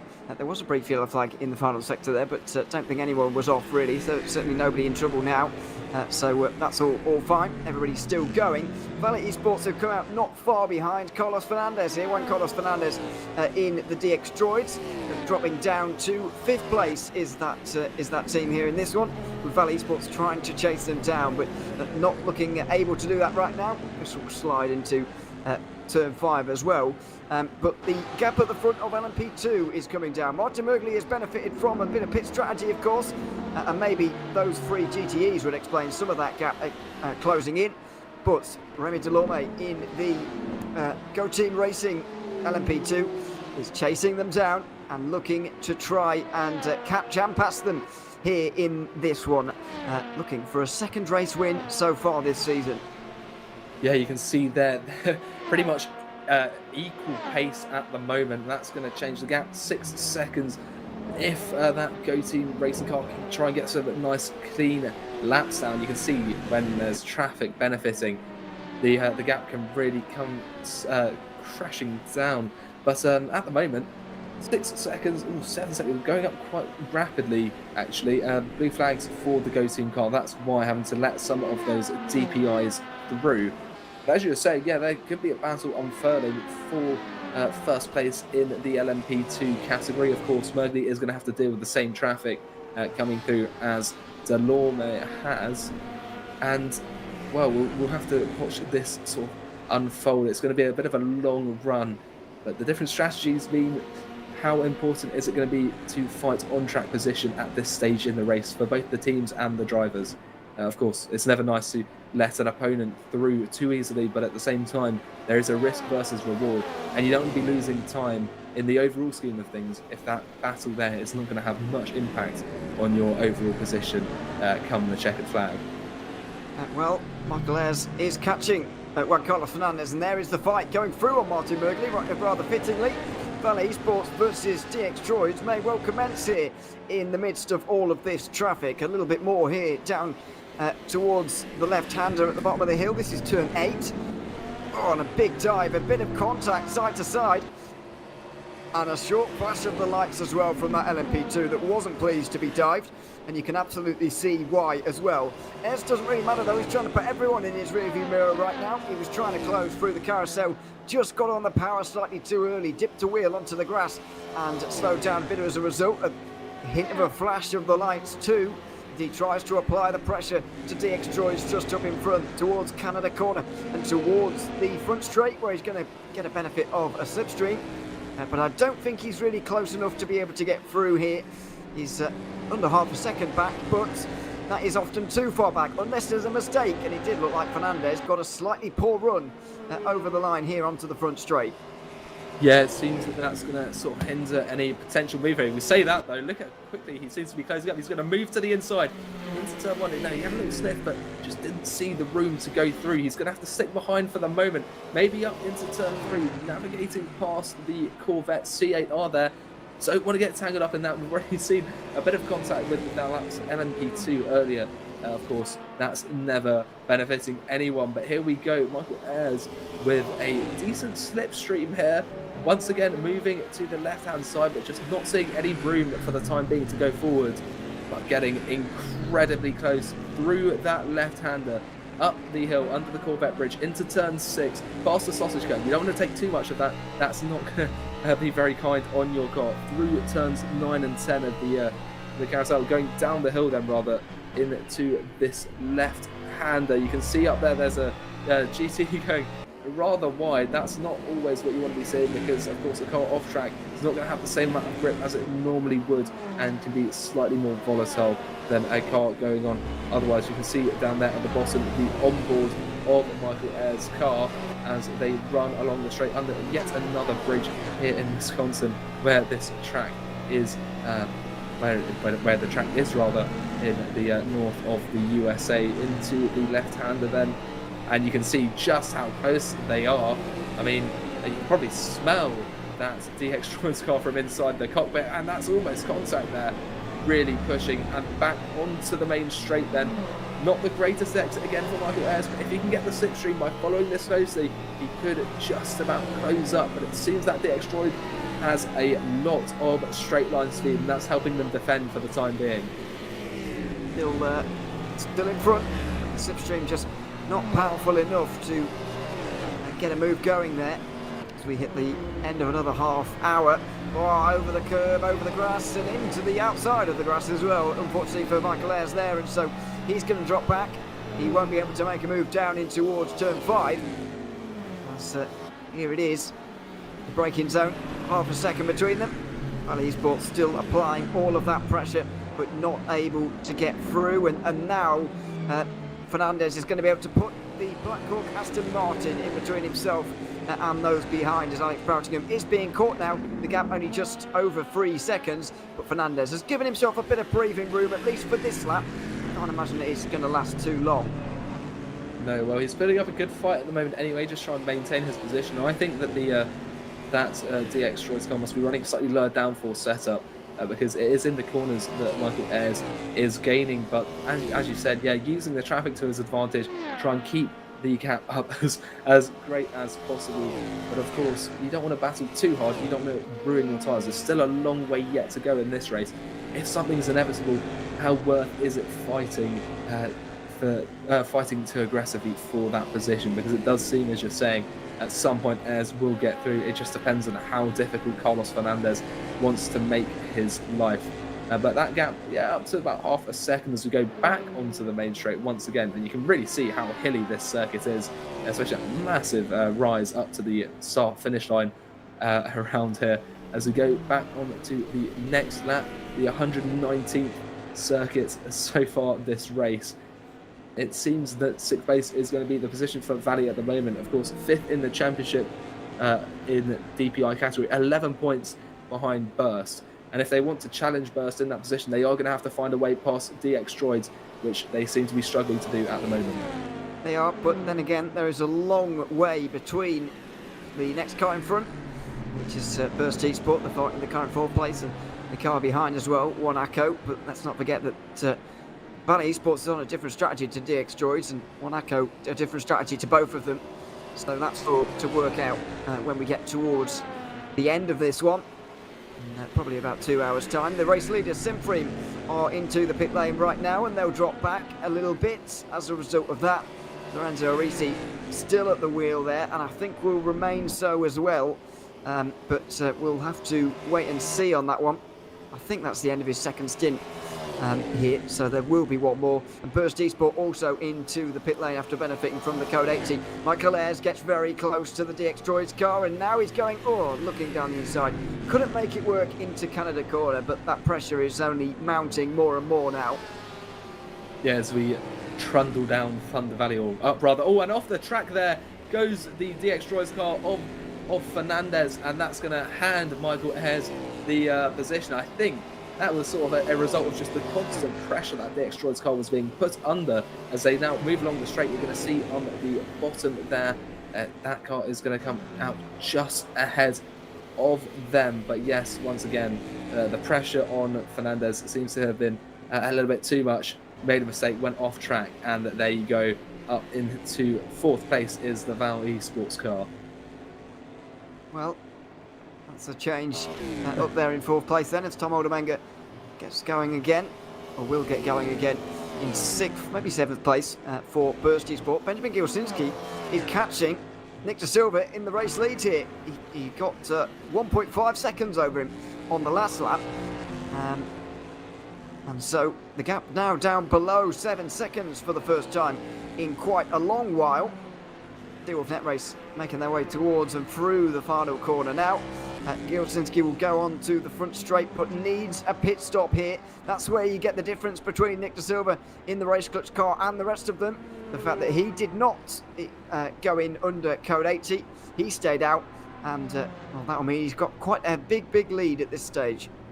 Yeah, it seems to be working for the moment. Just keeps them, if nothing else, it just keeps them away from all the other drivers in their class, meaning that they don't have to worry about battling too much for position for this part of their stint anyway, because everyone has to end up so far behind them. But we're following Lorenzo Arisi at the moment, currently in 3rd place overall and in class, of course, and looking quite strong closing up. And we'll see likely Benjamin Gilsinski come out behind Arisi. Yes, he does, but how close is it going to be between them? Just a couple of seconds here.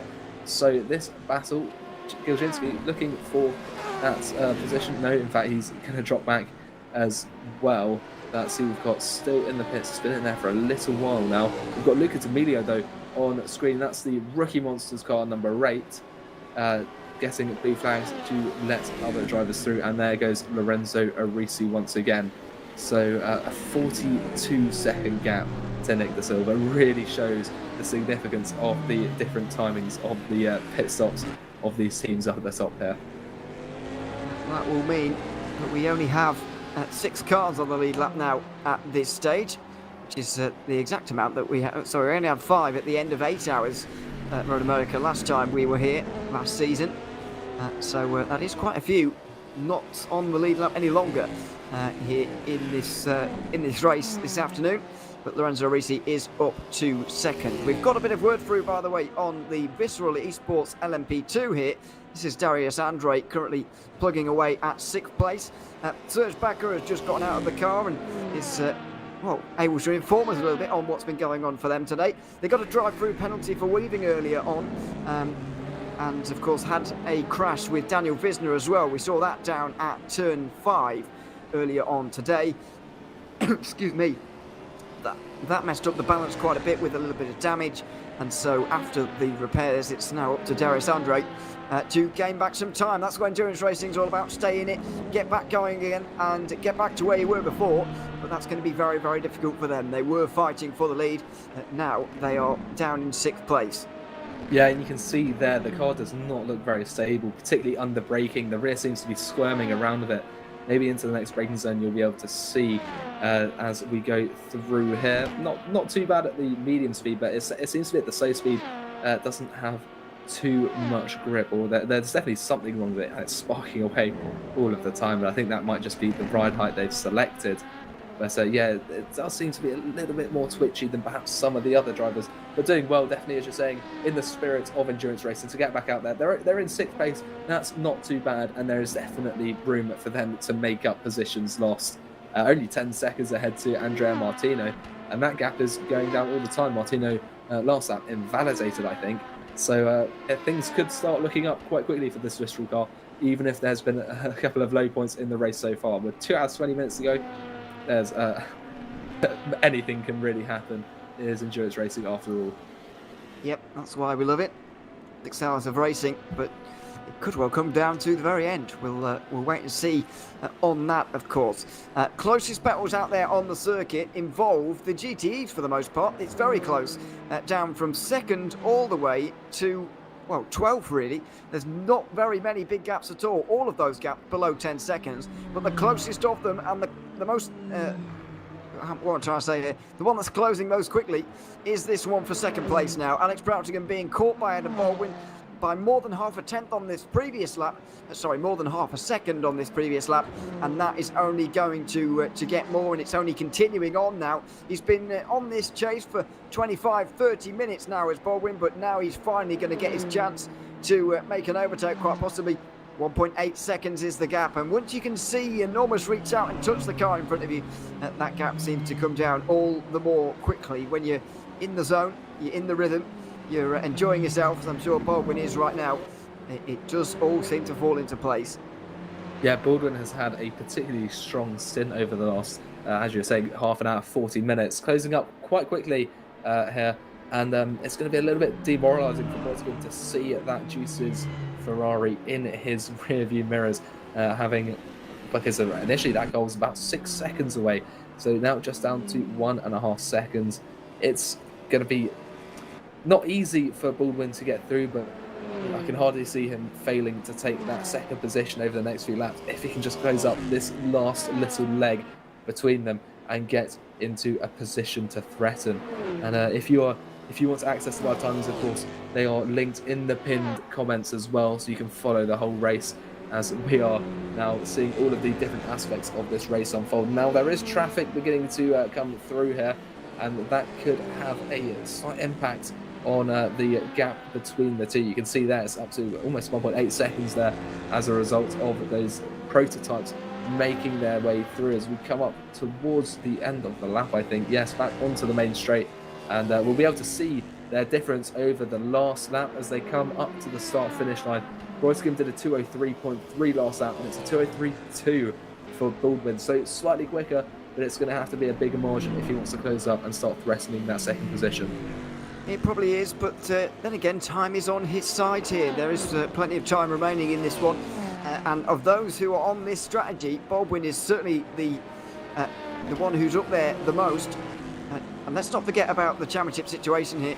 NeedsRacing.com are down in 10th now. Johannes Dress has served his penalty, and he's down to 10th here, which means it's going to be a big points game. Even if they do finish like this and Juices are only third, this is still a big points game for the 74 team, and they would take the championship lead at the end of today if the race were to end as it is right now. Yeah, that's a very good point, actually. It's not gone too well for that Need Racing car. Lots of room to start catching up. So, of course, for Baldwin, this and the Juices outfit, this presents a perfect opportunity to not only take the lead of the championship, but take it by a defendable margin. Of course, gives them a bit of breathing room in the following races if something does happen to go wrong, as so often does in racing.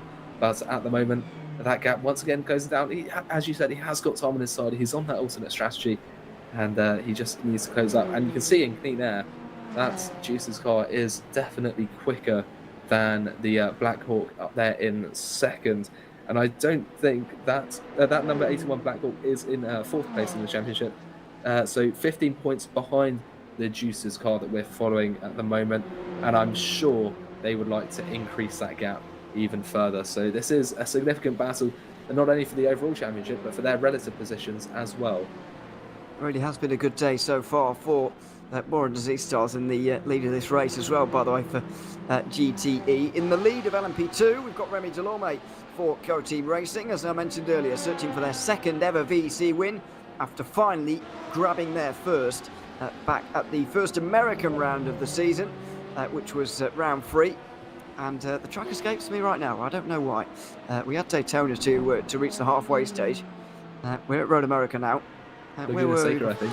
Laguna, thank you, Laguna Yes. Seca. How did I forget? It was a great race as well.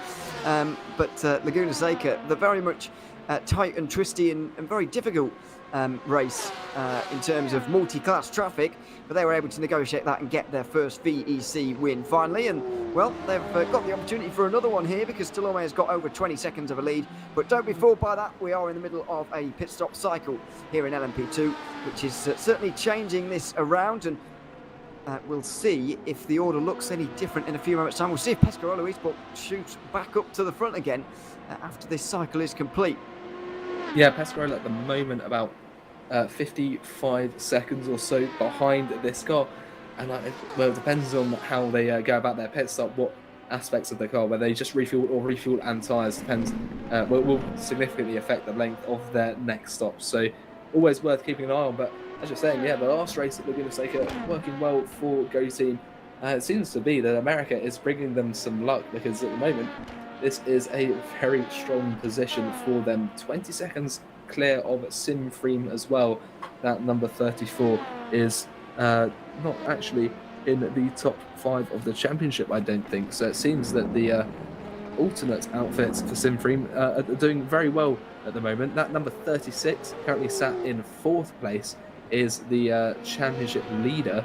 But that could change after this race, especially as Go Team are challenging them in 2nd place, only 4 points behind. So this is going to look very good for the for Remy Devon and their teammates, and they've just got to keep this up and maximise points here, as they seem to be doing quite a good job of at the moment, looking very quick, among the fastest, I think, in their category at the moment. Indeed, there are the team names on the left-hand side of the screen, just in case you're not comfortable with the badges, maybe. Don't know quite who's where. They are the standings in the top 8 in each category, and the drivers who are at the wheel of those cars as well. Adam Baldwin is still closing. It's a slowly developing one, as Alec Broutigan is slowly getting caught here in the Aston Martin. There's going to be more traffic involved as well, but the gap's down to 1.2 seconds. Baldwin gaining another 3 tenths on the last lap. It might well take him 2 or 3 more to get into maybe overtaking position.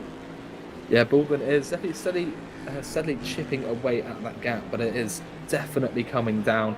And once he's in a position to challenge, of course, he will have somewhat of an advantage of getting past, getting a little bit of extra speed perhaps on the straights, with slipstream benefiting. And you never know whether traffic will help you or hinder you when you're in a direct battle, because we've seen it happen both ways so far in this race. And a bit of a drift on there. You can see that Baldwin is really pushing, trying to get as far up the order as he possibly can. Now down to just 1.1 seconds. There doesn't seem to be too much traffic around them as well, and it seems to be coming through at quite convenient parts of the track. So for the moment, it is simply just a direct battle between these 2 drivers. The Baldwin following, and you can see as well, it's getting slightly darker around the track. It's overcast for the last few hours, I think, around here. And I'm not sure how the weather outlook is looking for our drivers, whether we can see a hint of rain. I have to double check that. Yeah, I'm not sure either. We haven't seen rain for quite some time in this season now. I think it was, did we get some at Spa maybe? I can't quite remember, but we may well have done. It has looked pretty gloomy all day, to be honest, so while I would say it looks kind of threatening right now, I would also caveat that with the fact that it does just look like it has done for the most of this race so far, which is, well, I don't know if it's particularly helpful or particularly not, but the fact that it is daylight right now, and the drivers are not having to search their way through the darkness is probably a relief to them as well right now. We saw a bit of dark running at Daytona, at Spa as well. So we've had our fair share of that, and of course we'll get a whole cycle of it at Le Mans as well. In the final couple of corners right now, the very final turn, the 242 of Salvador Zitiello is off the road, and he's back going again for Arm Cyber, nearly a minute off the next car, and with a lap to the car behind, I don't think that's too much of a worry for them. No, I don't think so. Obviously, never great going off, but a minute behind the car in front at the moment, but quite clear of the Team Iris behind. I just had a look at the weather. There's snow expected, but not until the evening over there in America. So yeah, no, don't get too excited. I think we're going to be staying dry for the moment, but of course, Fuji's coming up. I'm not sure it'll be the same story there. No, Jimmy Allison has just put that into our chat that we've just got to wait on the for Fuji, and it reminded me of the Season 8 race at Fuji. That was 6 hours. I think it was second round of the season, and it started to absolutely tip it down on the formation lap. Maybe that's a trip down memory lane for quite a few people listening in, because that was quite a race and quite a wet season now, I would say. It rained a lot at Fuji. It may have even rained at Silverstone. It certainly rained a lot at Spa, and there were cars all over the place all day long. And at Le Mans it rained pretty much the entire time as well. Pretty miserable season, to be honest, if you don't like rain. And Fuji certainly did added to that. But yeah, we do often see. I'm not particularly clued up at the weather climates. The weather situation is over there, to be honest. But just from watching the amount of races that I have watched around there in real life, and of course in the VEC as well, it does tend to rain a lot around there as well. So yeah, maybe that is where we're going to see most of our rain, which of course we did get a little bit of last season, most notably at Le Mans, where things got tricky for quite some time. Yeah, definitely. Rain is always a very exciting factor, or exciting for some, probably dreaded by others when it comes to racing. But I think Fuji, it's springtime. It's probably not very likely to stay dry, especially for however long the race is. I can't remember. Is it 8 hours? I think there's going to be room for rain in there, surely, especially in its mountainous region. Really contributes to the rainfall there and how they get so much. We're going to move down to the DX droids here of Daniel Felipe Carrera. Going Something's happened through here. some traffic. There's a car going very slowly behind him. I'm not sure which one that is. Ricardo Santos for Ramada Motorsport. I was trying to pick him up, but he was so far off the road I couldn't see him and found out who it was. It was Ricardo Santos. He's very close to pit lane entry, and thank goodness for that, because he's crawling right now.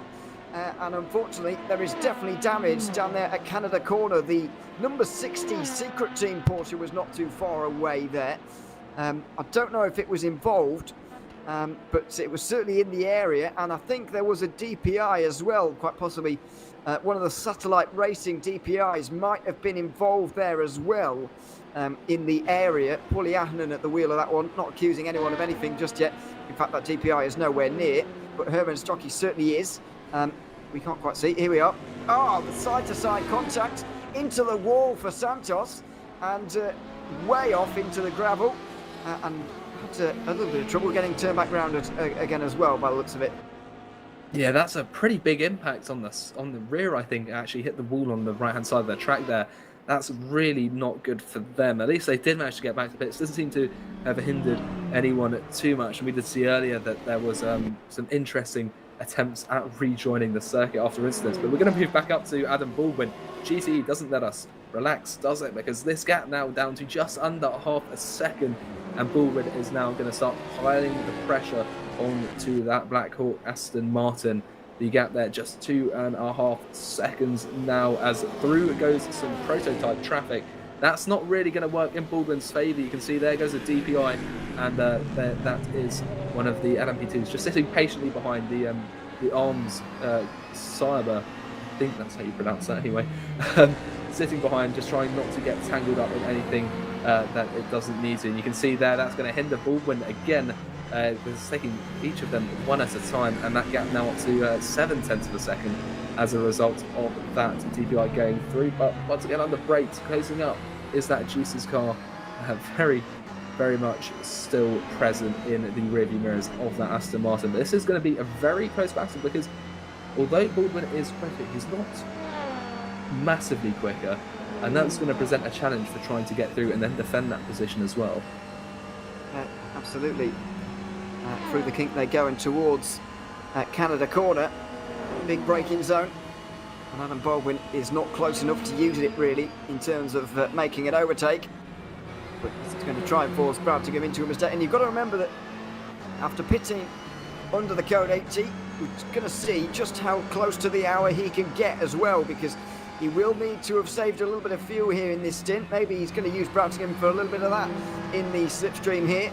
2 hours, 8 minutes to go. He's probably going to need to continue on for another 4 to continue and feel safe in this race in terms of fuel. And that is going to be pretty tricky, really, for Baldwin, I would imagine, based on when he last pitted. So we'll see how it goes.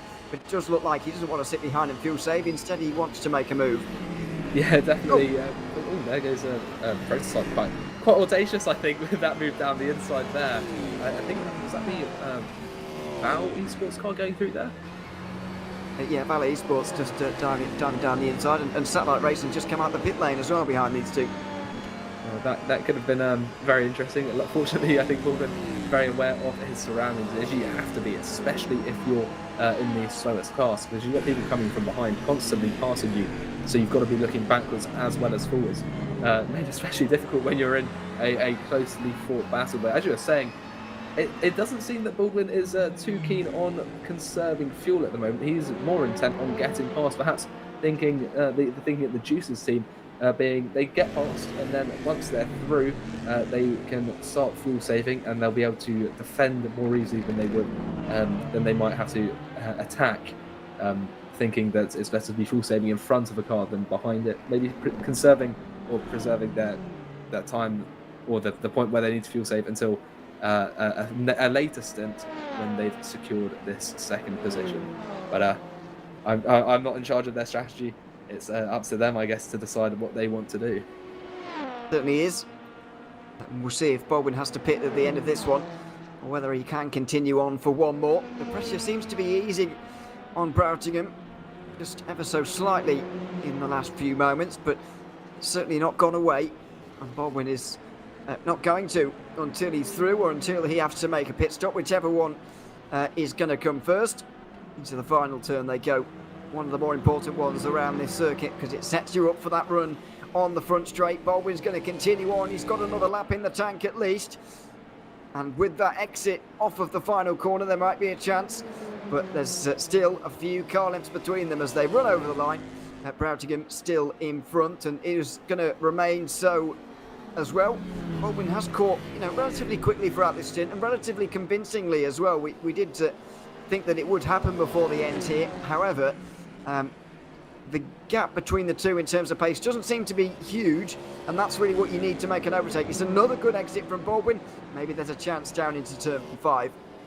Yeah, as you said, he's been very consistent in catching up, and just look how close the gap is. This is the tightest we've seen the two drivers all stint as we head along this mostly straight section of track through this following left-hander. You can see a slightly later apex there by Baldwin trying to maximise his exit speed, but it's still not going to be enough for the time being. And you can see there, once again, prototypes getting just in between them. It doesn't seem that Baldwin's lost too much time from that, actually. That's just about worked for him. But he is really pushing his Ferrari to try and make up this next position. Or maybe he seems perhaps a little bit content to sit behind this Black Hawk car. I'm not quite sure. Maybe he's just trying to wait for an opportunity to present itself rather than force one too much.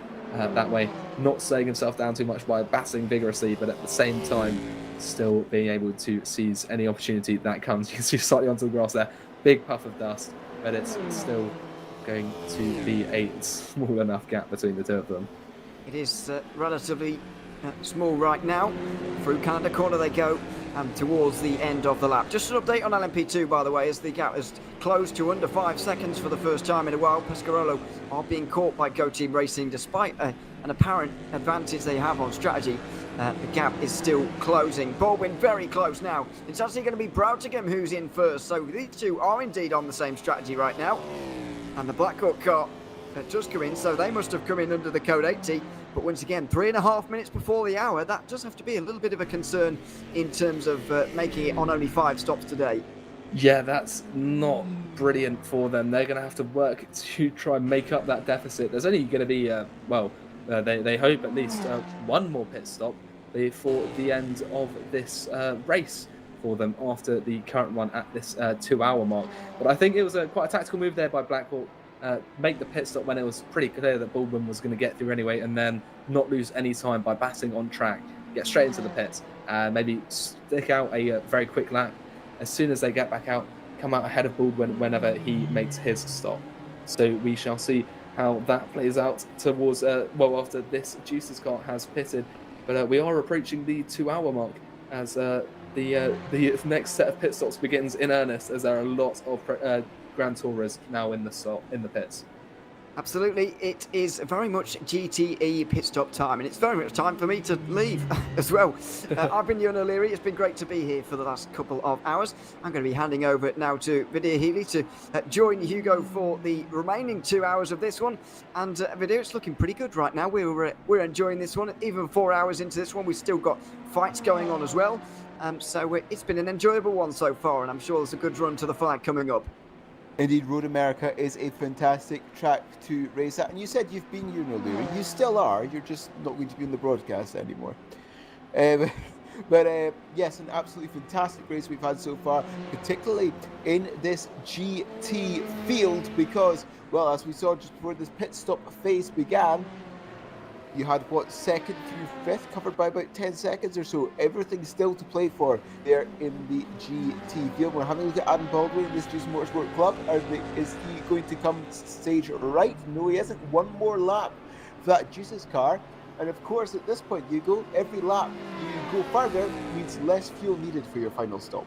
Yeah, and definitely pitting at the end of this lap, they'll be beyond the 2-hour mark, and that will set the Juice's car in very good stead for the end of this race. Maybe they're trying to just push that car as far as possible this stint, make that final stop as late as possible, and then the car will be as light as possible towards the end of the race. But it's very impressive for Baldwin to be going this far. We've seen him pushing so hard, but he still seems to have the fuel and tyres necessary to keep going. But I'd be very surprised if he doesn't stop at the end of this lap, up into first.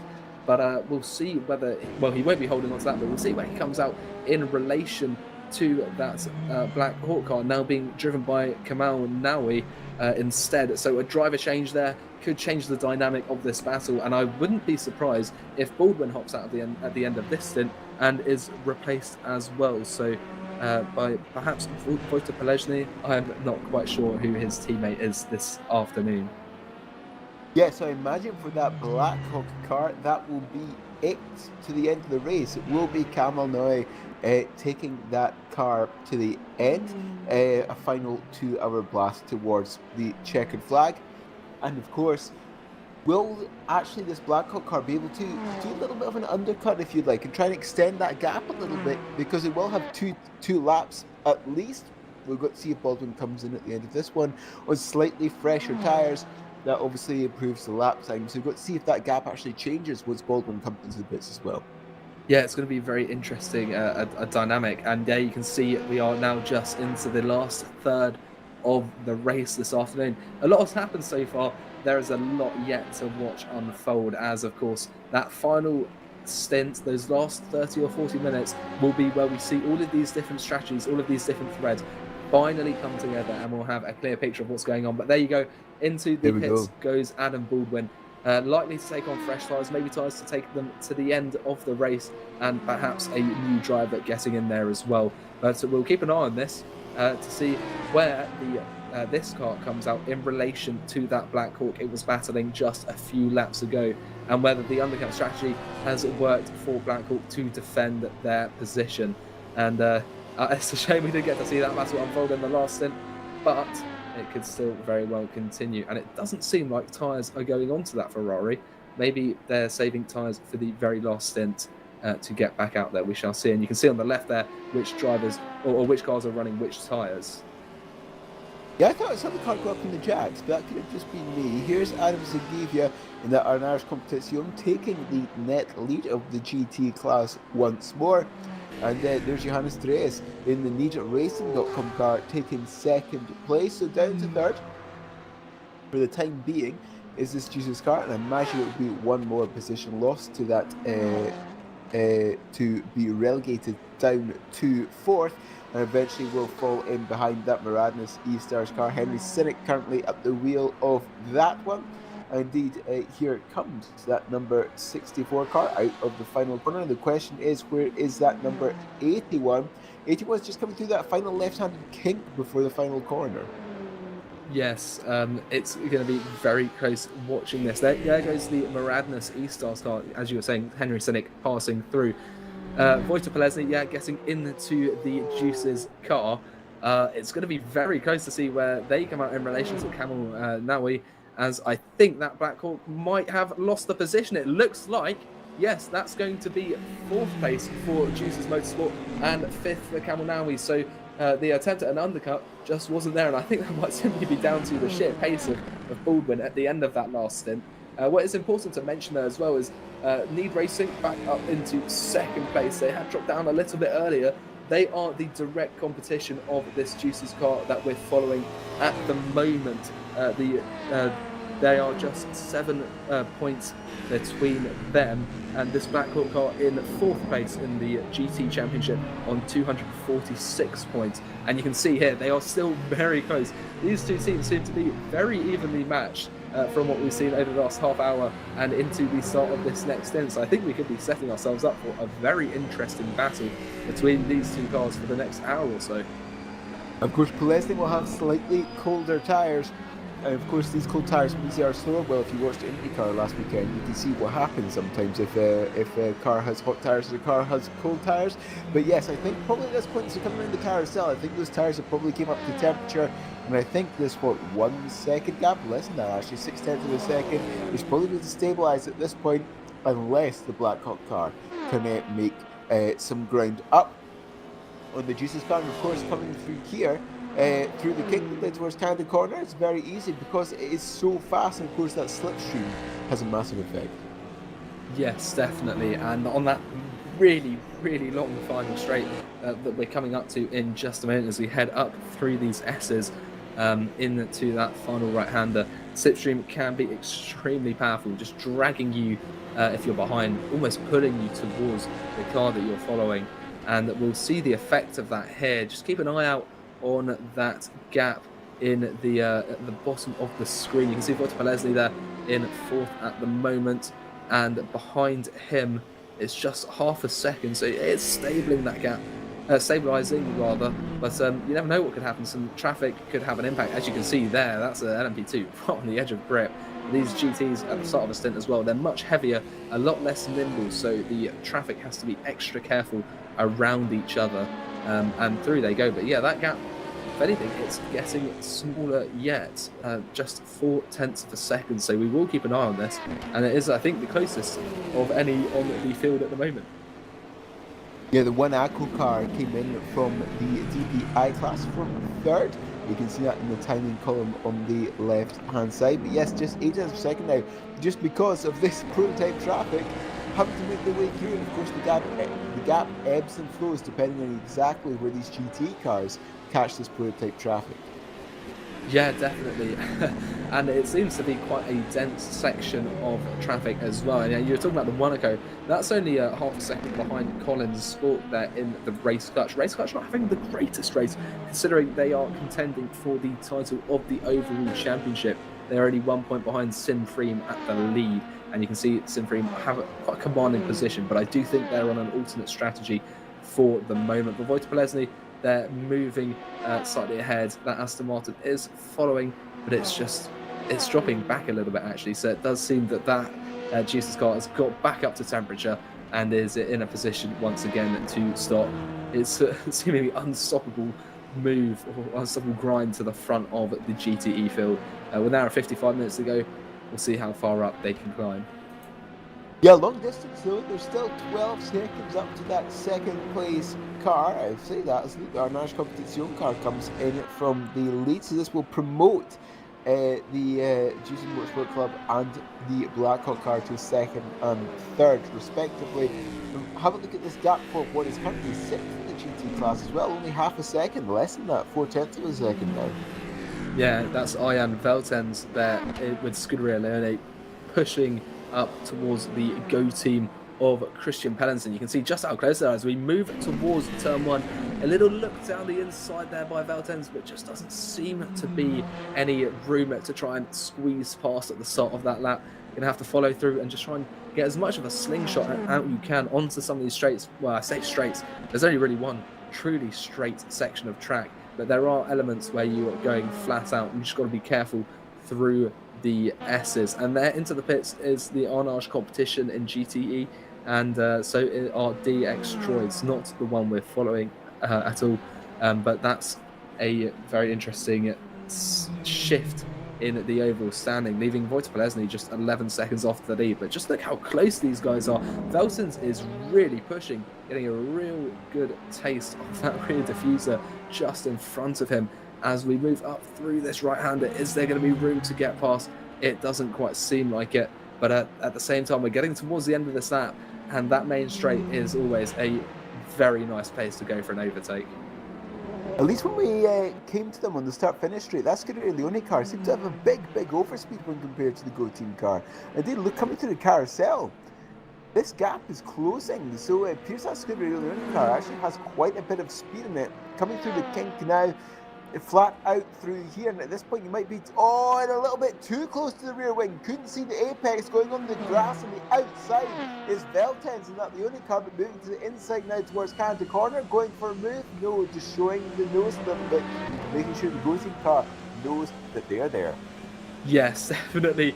I think the presence is well felt by that Go Team car, but we are coming up through the last section of track here, and there goes.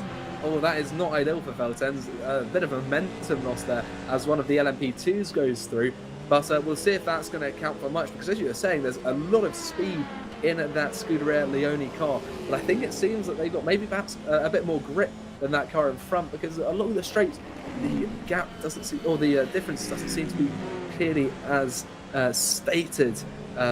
So we'll keep an eye out on that. But it does seem that maybe it won't be the straight that an overtake can be made, and instead it will have to be somewhere out in the sticks around the back of the track where there is a bigger advantage towards this Scuderia Leone car. It's going to be very interesting to see how Arjan Veltens adapts his driving style, adapts his strategy against this Go Team car, depending on the different parts of the track. Having another look to the inside, just doesn't seem to be the room there. Moving all the way to the outside though, perhaps trying to go for a later apex, get a nicer exit. You can see just how close they're getting off this nose cam. The gap is very small. There's not quite any room to get through here. But look at that, still again a later apex, try and maximise the exit speed, get as close as possible, maybe try and force a mistake from the car in front. Just keep that pressure up there, make your presence really felt, and see what can be done. So this battle really heating up now as we head up towards the carousel.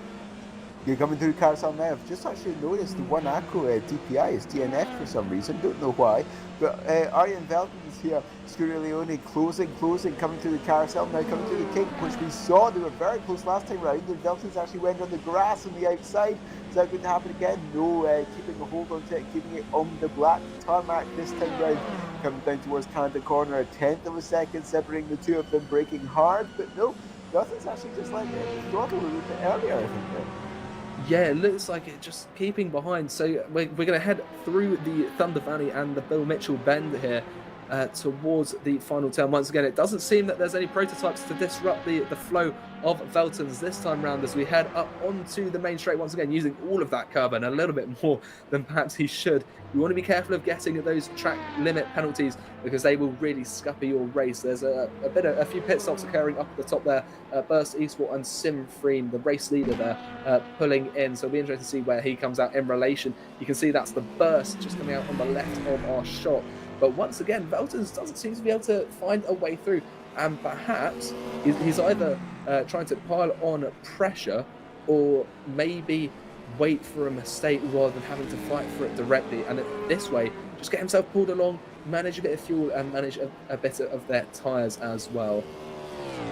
Of course, with how much full throttle there is here at Road America, managing fuel is very, very important. And again, I think this could be a good point that you brought up, just saving that fuel a little bit more to make sure that final stop is as short as possible. Quick yellow there, I'm not sure who for, but this is the closest battle on track as it stands.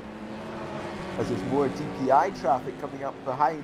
That's kind of 5th place, I think. I just saw 05 on the side plate there, but yes, the DPI flashing its lights as well, but not much GT traffic can do through that section of the circuit.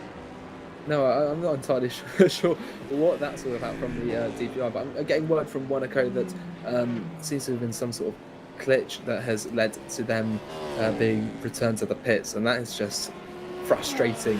Having made it 4 hours through the race as well, for it to come to an end like that. I think they're back on track at the moment though, but they're not really in contention for the lead. This is that Monaco car, so it's back into the race, which is always good to see. Persevering as you should. That is the spirit of endurance. But at the same time, it's going to be very frustrating finding themselves all the way down in 10th, the bottom of the DPI class, and a lot of room to make up. 26 seconds off 9th place, but incredibly respectable that they're getting back on top and at least carrying on with the race and seeing what they can do, because of course that's what we've come out for. They've come to race, and they'll race regardless of where they are racing.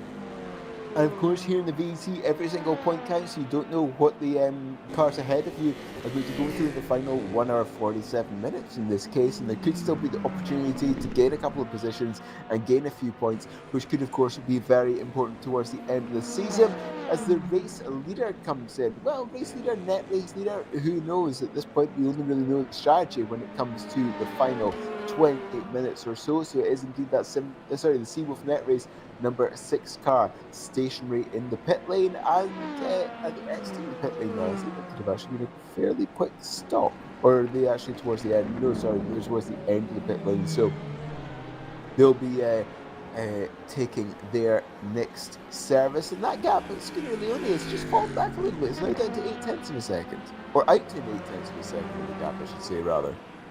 Yeah, that's it's interesting that that's extended so much with because Veltons was piling on so much pressure just a moment ago, maybe backing off a little bit, building up for another attempt at an attack to reconstitute the car. I'm not quite sure, or maybe just deciding that they're pretty equal on pace anyway. Maybe it's not worth getting through, and instead just sitting behind and using that advantage of just conserving the condition of the car by sitting decently behind. Or I say that the gap is back up to 4 tenths, so that probably isn't the plan of Valtens, but it is not an easy fight here. He's really getting himself tested at trying to get past that Go Team car.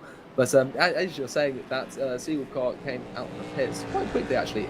Now in 3rd place. Probably fuel only then, that would suggest, no? Yes, I think that would be. That is, yeah, only fuel with an hour 45 minutes ago.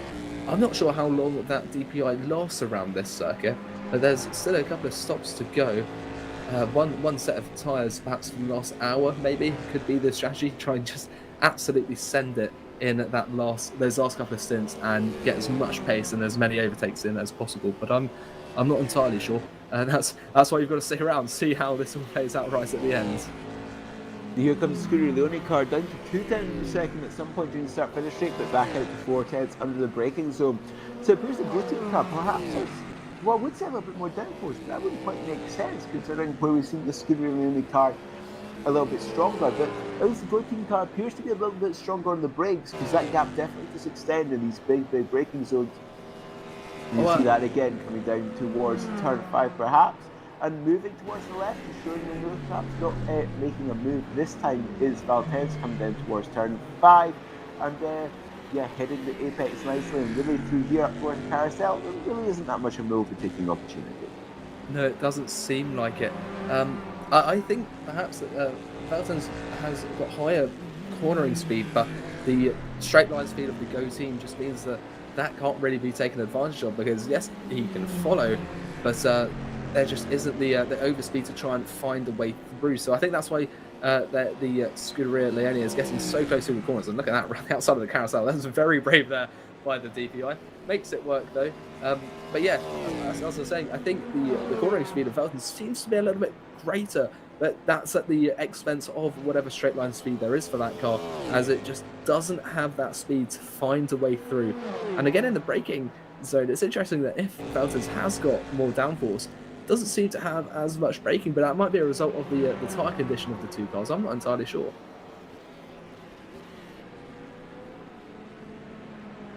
Because there we go. Yeah. It would help if I unmuted before I began speaking. But no, we did see that tyre graphic beforehand, and I'm not actually sure if they're on different tyre compounds. Because that could be a explanation perhaps for the sort of slightly strange differences that we're seeing, but as they come across the line, 5/10 of a second separate the two of them, which suggests, well, look at that, they're both on mediums actually, so there isn't actually a tire compound difference, which I thought there might have been. So the question is, what is Veltons? Perhaps Veltons is actually just saving their tires a little bit to attack later on in the stint. Yeah, perhaps, and just by keeping that pressure on, forcing the Go Team car, which maybe is overall slower, to use more of its tyres and thereby make it more vulnerable at a later point in the stint for a move to be taken place. That could be the overall strategy. I mean, they've got the time to play with at the moment. There's still an hour and 40 odd minutes to go, even more than that, especially if you consider that there's the extra lap at the end, because the checker flag goes down. That's not the end of the race. It's got to be the lap that happens on. So it could be an extra up to 1 minute 30 or so beyond the timing on screen, depending on what point of that lap what point of the final lap the checkered flag falls. But yeah, there is time, and up ahead of this battle, it's not too far, in fairness, to Arda Erkan. I mean, to be honest, the top 6 or so of GTE all pretty close. No gaps are bigger than 10 seconds, so there is room for that all to change. So if I was Veltons, I'd be quite desperate to get through, but maybe realising that's not possible and taking a more strategic approach to this battle, which is why he seems to have taken a less aggressive approach than was perhaps seen at the start of this stint and this battle between them.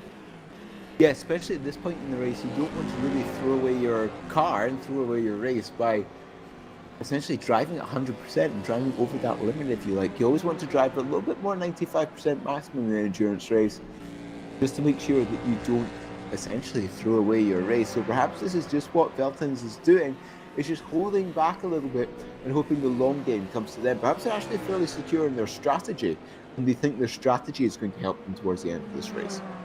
Well, we say that. There's a lot of slipstream there, and taking a look down the inside line, they're pretty much equal in terms of straight line speed. Under braking into the first turn goes Andrea Iron Veltons, just about getting it through. I mean, that Go Team car did have a look down the inside on a sort of reaction there, as Christian Pallison does try and find a way back through to try and undo the work that has just been done by Veltons, but it does seem that's going to be 5th place for the Scuderia Leone, really using the advantage, because I think the Go Team car got slowed down by a lapping prototype just on the exit of the final turn, and that gave Veltons the opportunity needed to get up into that 5th place. But whatever it is, opportunity came, and Veltons did not hesitate to seize it. Indeed, take every opportunity you can, and that's exactly what Veltons did. Now, of course, it's going to be slightly strange for this Leone car, because it's now got to be in the defence, which it hasn't been since we began this battle. We've got to see how the defensive capabilities of this car that is now in 5th place. And you say that, you've got this prototype that's just came between the two GTs, and that's actually really helped Veltons, hasn't it? That gap has opened up nicely out to 6/10 of a second now, just because that prototype came in between the two of them coming around the carousel.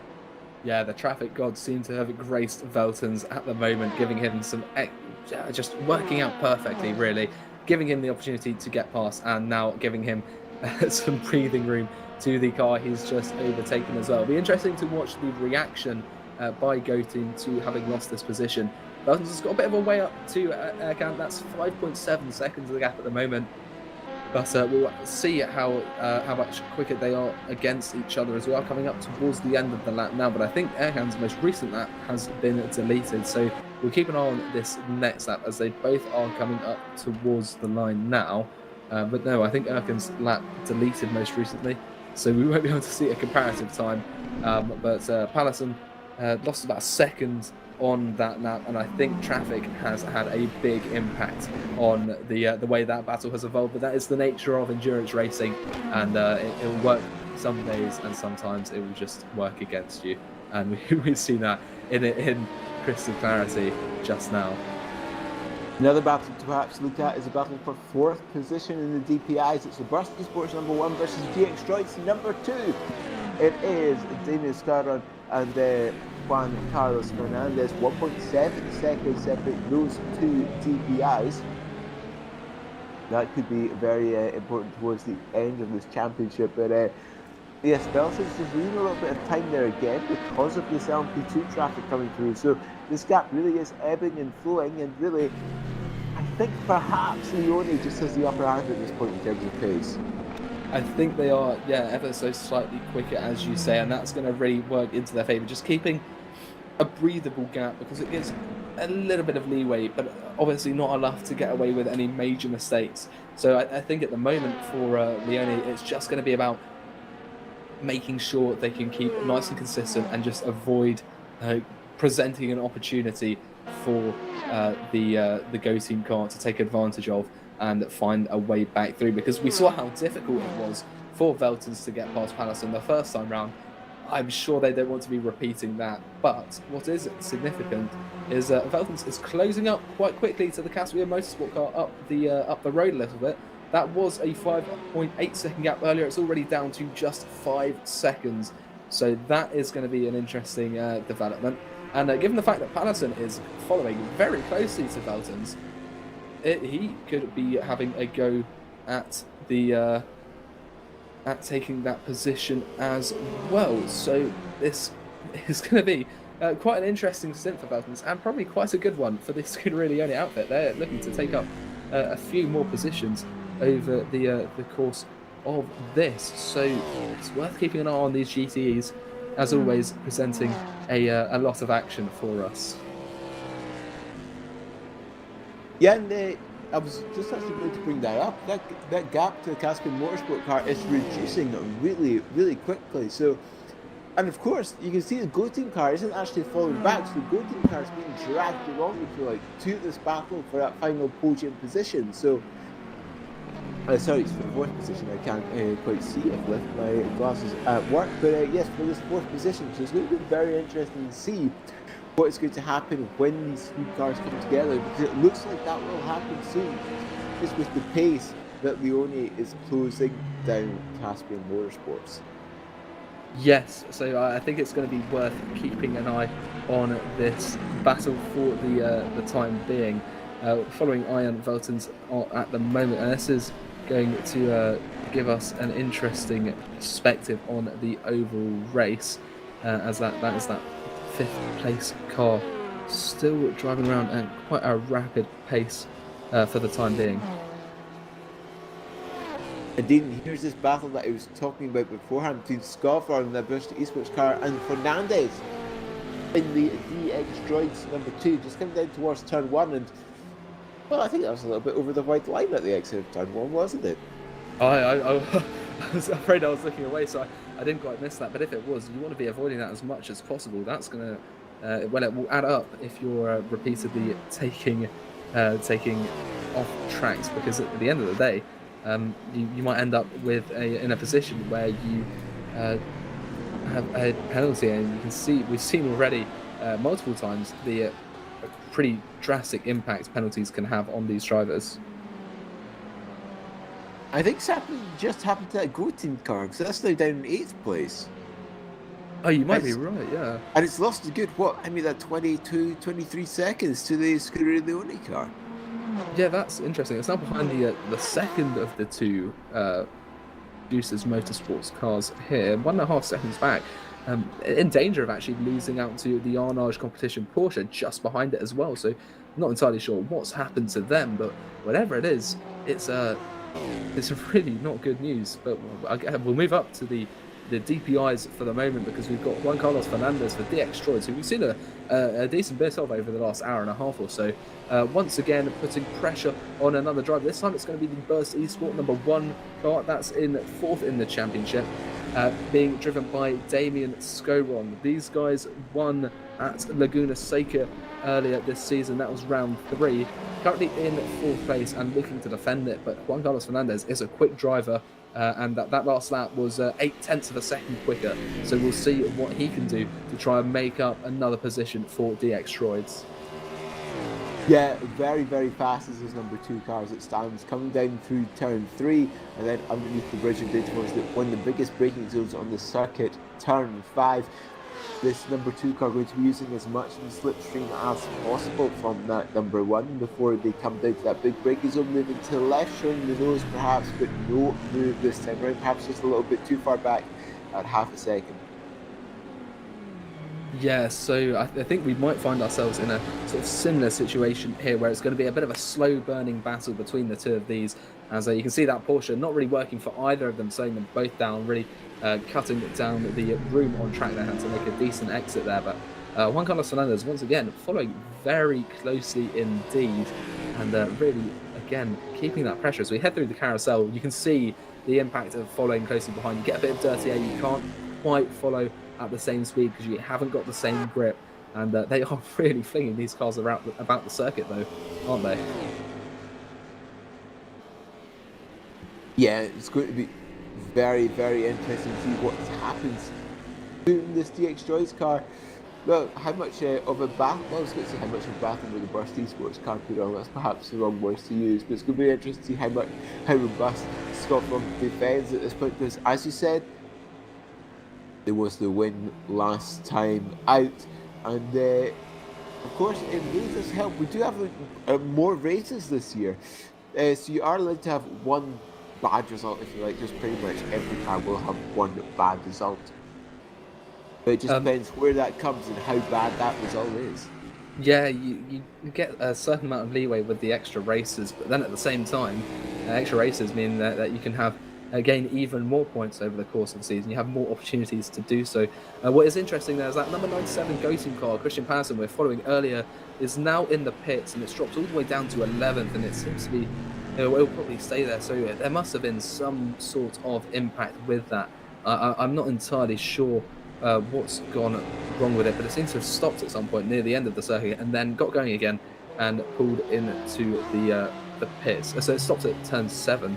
A couple of laps ago, so that's not great for them, but I think we'll stay with this battle for the moment because it is still very close. It's the closest we have on track for the time being, and we are certainly marching through the race now. There's not too long left. There's only going to be a couple more pit stops for each of the drivers, each of the cars, and for those GTs, hopefully only one pit stop is what they'll be looking for. But this is going to be Juan Amaya, the Satellite Racing DPI, following through here, and it looks to have gone slightly wide. You can see as we're heading through the Thunder Run, and that was a pretty clean overtake there by the Monaco car of Nico Barkley, and that's the one that we saw had a bit of an issue earlier, drops all the way down to last.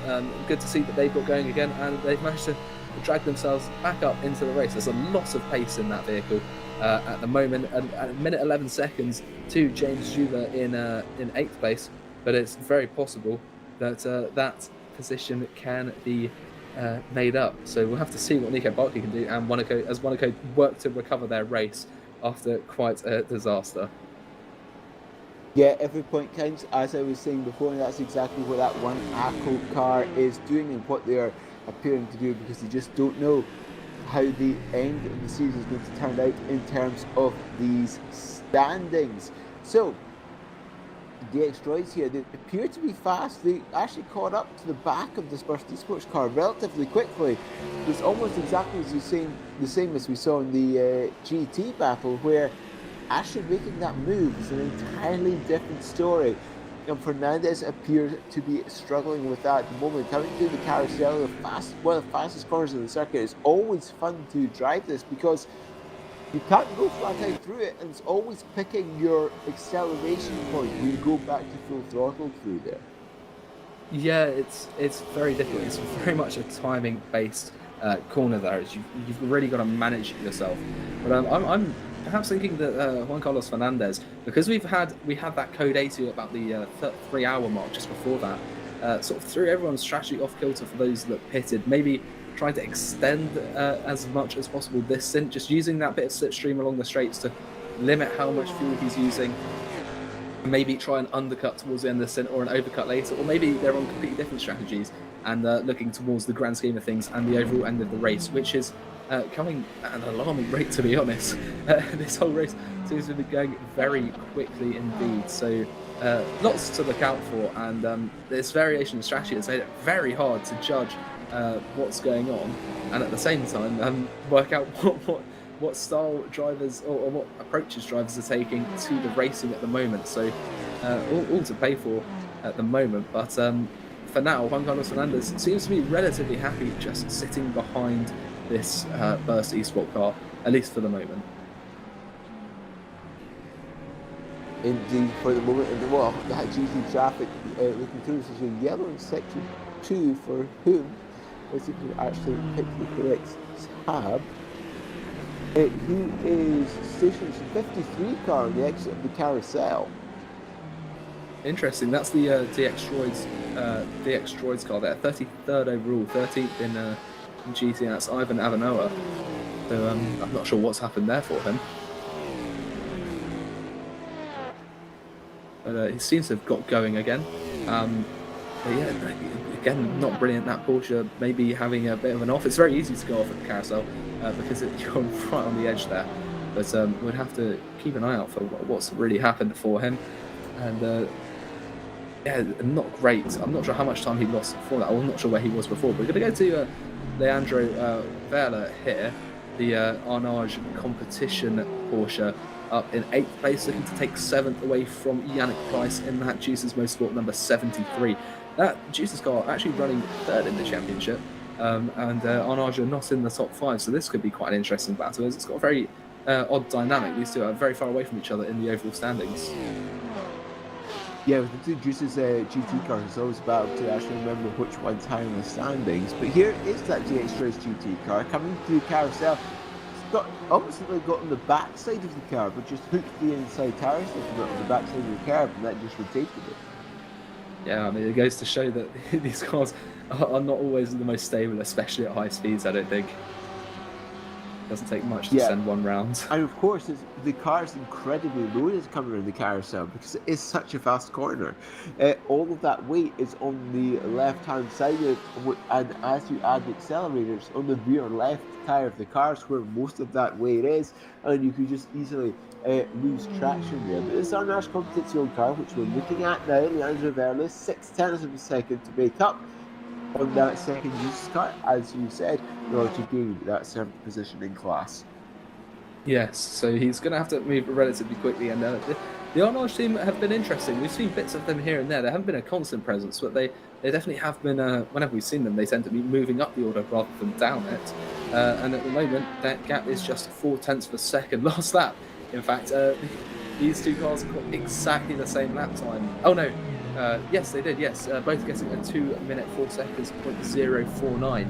So it seems to be quite an evenly matched competition, at least at the moment. There's a bit of contact there, actually, on the rear of that LMP2 by the Arnage car, as everyone tries to squeeze through what is quite a tight part of the circuit. Yeah, indeed, that is perhaps the most, well, it's a technical part of the circuit, but I don't know if that's the correct term to use, but it's the tightest, twistiest part of Road America here. And as you said, that can cause a lot of trouble for the traffic. Leandro Verlanos just fall back a little bit now. 0.6 of a second as they're coming down through the kink, and will hopefully be able to do as much slipstream as possible as one of the GT cars in the background spits up dirt from the exit of the kink by putting the left-hand tyres of the asphalt. And as Competizione, though, look at that, 0.3 of a second now, so actually gained a lot of time with that braking phase there towards Canada Corner. And you can see it's a very busy part of the track right now. There seems to be an awful lot of prototypes trying to find their way through, and we go through the final turn. This is really going to scupper that Arnage car's exit speed there, as it has to sort of get out of the way of those DPIs and LMP2s, and that means it's going to be a bit of a wider gap once again, 0.5 seconds, and they're not going to get any respite because out of the pit lane as well come a few more cars. There's yellow flags in sector 2 briefly, but they're gone pretty much as soon as they came out, and I think that was the number 2 DX Droids that just had a little bit of an incident. Oh, that's a it's missing its rear wing. Yeah, that's quite a major incident, in fact. That's really bad news. They were fighting not too long ago to try and take that 4th place off Burst Esports, and around they go, and you can see how important that rear wing is. You really need that downforce, and this is going to be perhaps Code 80. Yeah, it depends how well he can get going again, because a car going that slowly with that little controllability is going to be very volatile. And again, he goes round. He's just by the pit lane, but he's stuck right at the exit. That is very, very dangerous indeed, but I think he might just have gotten away with that, getting back into the pit lane, but that is really bad, and that's going to be a fairly significant repair job, and that's pretty much put an end to their hopes of a 4th or perhaps even podium finish as a result of that incident. Yeah, it's going to be a long repair, as you said, and that is not going to be fun. That's going to be a painful stop in the pits for that DX race number 2 that was looking so promising. In terms of essentially, well, certainly having this top 5, perhaps getting to this 4th or 3rd position as well. So what could have been an incredibly promising day for DX Droids has gone awry in the final quarter of the race. Definitely, and you can see now as well the Arnage competition car is moving its way through, but once again we're going to get a replay here of what happened to Juan Carlos Fernandez. It was on the exit of the carousel, I think, where he went round trying to get past the GT. Oh, a bit of contact there, and oh, that's a big hit. In fact, that's that GT taking quite a few hits against the wall as well, but it seems to have come out with far less damage than that prototype. But that is a big hit there, and very frustrating for the both of them. You've got to be so careful when you're around those drivers, and that's going to be I think penalties for both of them, perhaps, or 2 penalties for one of them, so we'll see. Just having a look at the spotters guide, was that perhaps the GTC Race Centre number 58 car? Well, 58 cars also the pits just there as well, so that suggests possibly yes. Yeah, I would assume so, and probably took a fair bit of damage as well. You can see pretty much sandwiched between the wall and that prototype. So yeah, I think you must be right. That was the GTC Race Centre car that was involved in that, and that's quite frustrating because they were about midway up the GT, and we have got an orange zone, I think.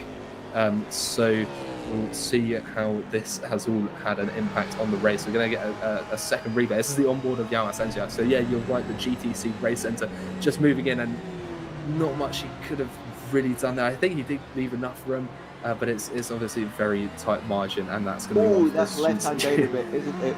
A little bit, yeah. I think so. That's left-hand down a bit. That's about 45 degrees to the left, just to go straight.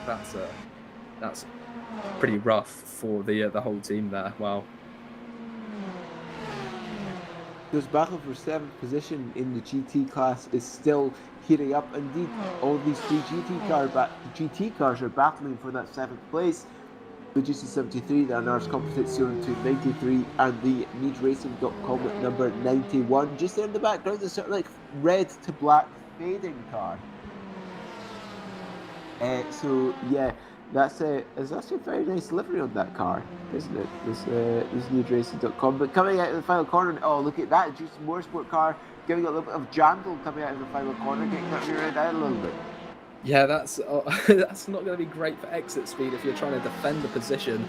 And we'll see what the Leandro Vela can do as we move on to the next lap, entering onto the 132nd lap of the race for these GTs now. So we're a significant way through. You can see they use all of that curb to the left on the exit, and carrying on through now, getting right up into that rear diffuser, really piling on a bit of pressure now, trying to find a way through. But look at this, the NeedRacing.com car with Philip Drace at the wheel. Of course, Sheb himself and Johannes Drace, his, I presume, brother, has decided to join the party, and that is the leader of the GT Championship at the moment, all the way down near the bottom. So it's not been a brilliant day, but then again, they are on a different strategy. They've been pitting sort of midway through each stint, and they find themselves usually in a different position to everyone else. So we'll watch this battle unfold as it develops into what seems to be a 3-party conflict. Oh, and here comes Arnage, perhaps. That's an ambitious place to try and overtake. That's not one that I would personally recommend. Yes, no, not a very orthodox penalty, orthodox move there, rather. You can see it didn't work, and there seems to be a reason why most people don't go for an overtake there. But it is, for the moment, a 1, 2, 3. You can see at the bottom right the gaps between the 2 drivers, but that DX Droids car will be getting of Juan Carlos Fernandez still in the pits. so quite a significant repair time, as is that GTC race centre it hit. I think it will be getting some penalties for its for what just happened, for that incident. Good news for Monaco though, who did have a bit of a disaster earlier. They're now up into 8th as a result of that, with 54 seconds to James Hubert. That was a minute 12 earlier on. So there's definitely the potential of perhaps moving up even into 7th, even if nothing else happens up at the top, which by what has happened so far, there's still very much potential for. Yeah, and it's going to be very interesting to see what this Monaco car can do, because as I said when they originally had that incident came out in 10th, you just keep on going to hopefully gain a couple more positions, and that's exactly what has happened to the one ACO car. See that this race clutch cars came in from 2nd position. They were actually closing in really rapidly on the overall race leader, which of course at the moment is that number 21 Symphony car, but that race clutch car was closing in at a great rate, but had to come into the pits. I should think this should be the penultimate stop for the race clutch car, no? An hour 17 to go. I think this should be the second last. Yes, I think this should be. I believe the race clutch was the one that did not pit under the code 80 at just before the 3 hour mark, which is why it seems to be pitting when you would expect most of the prototypes to pit, while the others have not.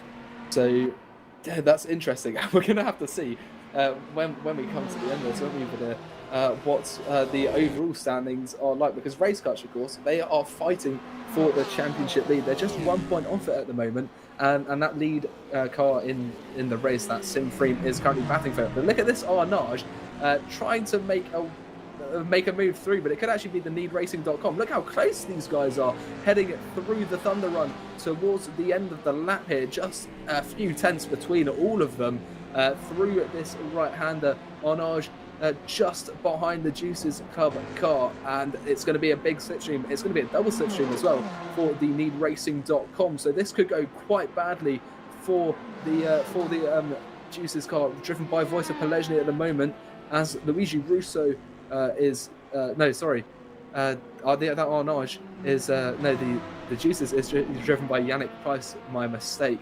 That's the other car at the back being driven by Wojtek Pellegrini. But look at this, just a few tenths of a second between them, and the prototypes coming through are probably going to be quite concerned. As you can see, there's not really any move there as it gets almost boxed in. There's contact as it tries to move to the left, but it hasn't cleared that Arnage properly, and that is the danger of finding yourself among a three-way battle of a slower car. So when you're a prototype, you've got to really make your way through there, and be very careful, as you are in quite a vulnerable position a lot of the time. Yeah, as penalties have been handed out for that collision between the DX Droids and the GTC at Race Center that we saw a few laps ago, and the King is in the orange zone, which means at least here in the VEC you've got to take extra caution. Should there be any incidents in that zone which is deemed to be your fault, well, you get a little bit extra if you like. And yeah, the DX Droids number 2 car's got 2 stop hold 60s to serve. It would normally only be 1, but because it being a full race orange zone, it's double the penalty. So Juan Carlos Fernandez to serve 2 stop hold 60s due to their involvement in that incident that we saw not too long ago. Well, yeah, I mean, that GTC car is now out of the pits, but it's right stone cold bottom of the order. As off the track go both the Juices car and the Arnage. That's going to give an open door for Philip Trace to get through into 6th position. And I wasn't paying full attention there, but I think the Arnage slightly overcooked it, pushed the Juices car wide, and a door swung wide open for Trace to get through and up into 6th. I might have to get a replay of that. I was so wrapped up in the earlier incident. A very strict penalty there, but it goes to show that the race director does not want that sort of behaviour on his circuit. Yeah, Jimmy Allison bringing down the hammer to the fullest of his force. But yeah, these 2 cars, well, essentially just inverted positions, haven't they? I think so. As we've got, this is what happened to Arnage. Oh, coming down the inside and contact there. Oh, that might be interesting to see. Should anything come from that contact? I think there's overcooking and there's incinerating. I think that Arnage car was way too late on the brakes. And then once again, it looks like that Juice's car was off the track. So Yannick Pleiss really not having a good time for over the last lap or so. Maybe there's some damage to that car because it did seem like a pretty hefty contact between the two of them. But I don't think he'll be too pleased by what he's just been subjected to. You can see him there. He's already dropped a fair bit back. He's 1.5 seconds off, and this is going to be an onboard from the Arnage, moving to the right-hand side, goes under brakes. The door is shut, but I don't think that Porsche was getting turned in anytime soon anyway. So that's not great. Yeah, I don't know if the Porsche would have actually made the corner. No, I'm not sure it would either. I think a little bit overzealous with the speed he was carrying there. But at least Pleiss for the moment is carrying on, but he's dropping back fairly rapidly. He's now down to 2 seconds already, so pretty much out of that battle just as a result of one instance of contact. And that Arnage will try and get past the needracing.com car. And it'll be interesting because we don't know how close they are relative to one another because they were both behind that Juice's car. So a little bit twitchy actually is that Porsche, but they were both behind the Juice's car. So we haven't been able to see them at full pace race against each other. So this will be an interesting battle to see unfold if there is a battle to happen. Hopefully there will be one happening as we go up towards the DPI class, and there is a battle for that final podium position between Janssen Vince in that 223 and Jan Guitar in the number 6. Yeah, so this is going to be interesting. I've just received word that this battle is, as you said, for the podiums, that 223 Val. It's been slowly but surely making its way up the order because earlier on it was sort of midway down, but to find it in the top 3 for the moment at least. But yeah, you can see there in the top left, that's a penalty for Vela, which is that Arnage competition car. That's going to be a drive-through as a result of the incident it's just had. So keeping the race director busy, Jimmy Allison having to lay down the law quite a lot in this afternoon. But yeah, look at that, the gap opening once again due to traffic, which seems to be a constant around this track. Flashing his lights is Jan Katal trying to find a way through, trying to alert that LMP2 that he's coming through and he does not want to be impeded. Unit number 6 car does not want any GT car or LMP2 getting in its way, coming out the final corner, accelerating out up the hill here. That gap is stretched to 1.4 seconds, so I think the two of them, these cars, lost about a second or so over the last lap just because they caught traffic in less than ideal positions. Yeah, that just goes to show the nature of endurance racing. You could be so close, then just one instance of unfortunate traffic will severely cost you. They get down to a second, but there seems to be a car just between them once again, so that will have to be navigated, and there's more GTEs everywhere. So Jan Katal, last lap actually invalidated, so he went off beyond the track boundary somewhere, gets past the fellow DPI without too much difficulty. Of course, all of the DPIs, I believe, are Cadillacs, so they are relatively distinct in headlights and rear lights from the LMP2s. You see that I tend to think they look a little bit more aggressive, which tends to suit the driving style of some of these drivers. But yeah, lots of flashing lights. You can see Jan Katal is on a mission to catch up to Janssen Vince and then take that third position away from him. Yes, that gap down to 1.1 seconds, so a good 0.3 of a second or so gained over half a lap only. And coming through the kingdom down towards Canada Corner, again another massive braking zone. Of course, we've been talking about this. There's at least 3 big braking zones here at Road America, and that really helps aid overtaking as long as you're close enough to make advantage of those braking zones. Coming through Van de Valley and now down towards the final corner, that gap 0.9 seconds, 0.8, so that number 6 car certainly pushed up pace advantage at this point in the stint. Yeah, you can see there, good exit out of the final turn onto the main straight. getting a nice bit of pace down. With a bit of slipstream as well, it's going to be extra beneficial because these are the highest downforce cars on the circuit, so that the impact of that slipstream is magnified because there's even less drag being put on your car as you're following, as that air is sort of punched through by the lead vehicle that you're following. But as you're saying, yeah, this gap closing up once again. So it's clear that Jan Katau is quicker, but can he find a point on track where or an opportunity even to properly close that gap and get through? As that's, I think, the Jean Alesi car, the Jean Alesi Ferrari, as that they both moved through, neither without too much difficulty. Gap down to just half a second on the last lap as well. 7/10 quicker was Jan Katau. So he's looking very strong at the moment, and once again flashing lights, pulling to the left there to get around that Porsche. A bit of a late move, but I suppose it works. Just try and take as much of an advantageous racing line through each of the turns possible as he heads through the carousel towards the final section of the lap. It's going to be very close between the two of them as they come out of this final turn, I think. Losing a little bit of time there as a result of traffic once more. So this is really ebbing and flowing, this gap at the moment, as there's a very brief yellow flag in the sector. That's gone pretty much as soon as it comes out. Yeah, it's probably just someone. In fact, it could just be it's detecting a big pace difference because someone coming into the pits. That's probably most likely, in my opinion. But Jan Katau 7/10 of a second, and the other car wheels off to the right into the pit. So that allows Katau to have a little bit of clear air for a while. Yeah, definitely. And what's interesting now is noting that it's 1 hour and 6 minutes to go. That is presumably the second last pit stop. How late is the final pit stop going to be for some of these DPIs, and how light are they going to be towards the end of this race? That's going to be something very interesting to watch out for. How short can they get that final stop before the checkered flag down? I mean, it could be within the last 20 minutes or so that they're making these final stops at the rate it's going, and that's going to provide a very interesting dynamic as we are almost entering the closing stages of this race now, and everything is to an extent beginning to come together. But third place now for Katau, and I think he'll be quite pleased that he didn't really have to fight for it. But I presume lots of the other DPIs will be going into the pit lane relatively soon if this is a residual impact of that code 80 we had quite a long time ago in this race, coming to think of it, well over 2 hours ago now.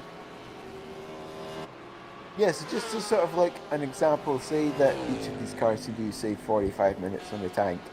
That means essentially you've got 1.5 stints until the end of the race. And you'll find pretty much every car will do the full stint, then leave the half stint towards the end. You won't do the half stint and the full stint, because in case a code 80 comes out, you can then fuel less for this final half stint, if you like, and then spend less time stationed in the pits, and perhaps gain a little bit of time that way. So you'll probably find that everyone comes in with a splash and dash at the end, as opposed to essentially doing the 20-minute stint right now. Yeah, and if you can get that final stop down, you put in as little fuel as possible. That's going to be less time in the pits, more time on track, and that could mean strategy could dictate the outcome of this race.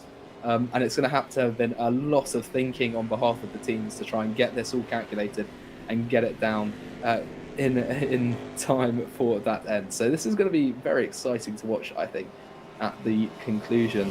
And we already saw, I can't remember which car it was, but one of the DPIs went on an alternate strategy before even that code 80, doing a relatively short stint at one point halfway through the race. So that's going to be interesting to see whether that played out for them or not. But we're going to move up to, or rather down to Arjan Veltens.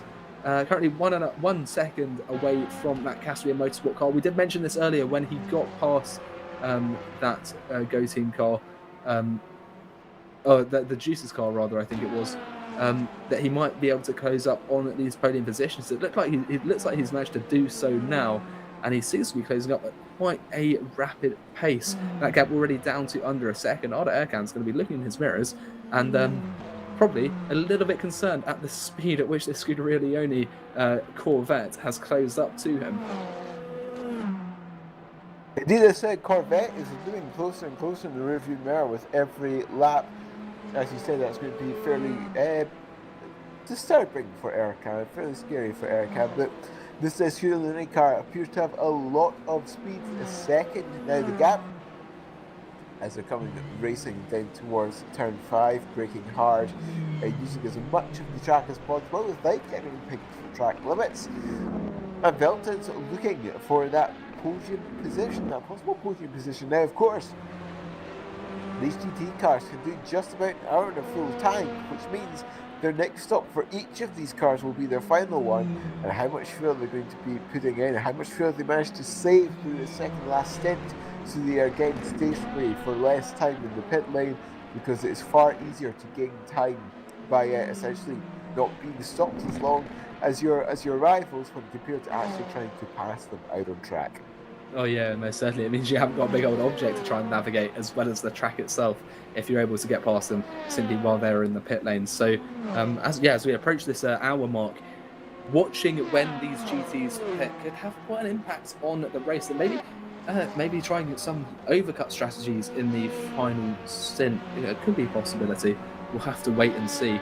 But pretty much from now, if they pit, they will make it to the end. But of course, pitting earlier, you'll have more fuel in your tank, you'll have longer to go, and it means if you do have tyres, the extra weight of your car, if you don't change them, will wear them down, and if you do change them, they'll get worn down anyway. But there you can see the pit window is clearly open. Both of these drivers are going to pull into the pits, as does one of the LMP2s. That's the Schubert Motorsport car of Alex Wojtyla at the moment, all pulling in. And, we'll see which other GTs follow suit. Miradnas E-Stars, they're going to carry on. But as well, the second place Blackhawk racing car has pulled into the pits as well. So this is going to be their final stops. And now everything's going to get shuffled around. But when it's finally dealt out properly, we'll have a clear order of where these GTs are looking to finish in just a few minutes' time, once they've all completed those final stops. Yeah, I just want to perhaps stay on this, well, I would say bathroom. It's not really these two cars in the pit lane, just because this could be essentially the result for that podium position. Yeah, that's very true, actually. It all depends on how long they're going to spend on these pits. It looks like tyres for Veltons. Maybe just trying to get as much pace in this final stint as possible. They know they pulled into the pit behind anyway, so that extra grip will serve them well to try and make up those positions. Fuel going in, of course. It doesn't seem that any of the other GTs have decided to pit. It's just these three for now. The three second, third, and fourth in GT decide to pit, but no one else quite yet. So they're going to have to go a little bit further, which could hurt them right towards the end of this race. Yeah, they're going to have to deal with those tyres. And look at that. Hasbro Motorsports got out ahead of Scuderia Leone, and that gap appears to be a little bit bigger than it was when they came in. Yeah, I think you might be right. There has been a slight extension by the looks of it. They're going to come out behind, I think that's the number 66 Jean Alesi car. Of course, not on the same lap as them, but they are at the moment in 7th and 8th place. That gap 1.6 seconds, so yeah, you're right. That's increased by almost a second as a result of those stops. So I'm not sure if that's just the regular simulated variability in pit stops or something else. So that's going to have an interesting explanation, and we'll see whether Veltons is able to close up that gap and perhaps threaten that what seems to be a net third position for the moment at least. Yeah, we've seen how fast that Scuderia Leone car can be. The question is, can Veltons do that again, catch up to the rear end of Erica, and then essentially make that pass on track, because the pass was not being able to be made in the pits. But I say that, but they came out of the pits with an hour to go. I think that's really pushing it. I think both of these cars need to fuel save. Well, yeah, you might be right, because as I said earlier, they came out of the pits with just over an hour to go. You're very right, and it's going to be over an hour before the end of that race, because you've got to factor in that the flag will go.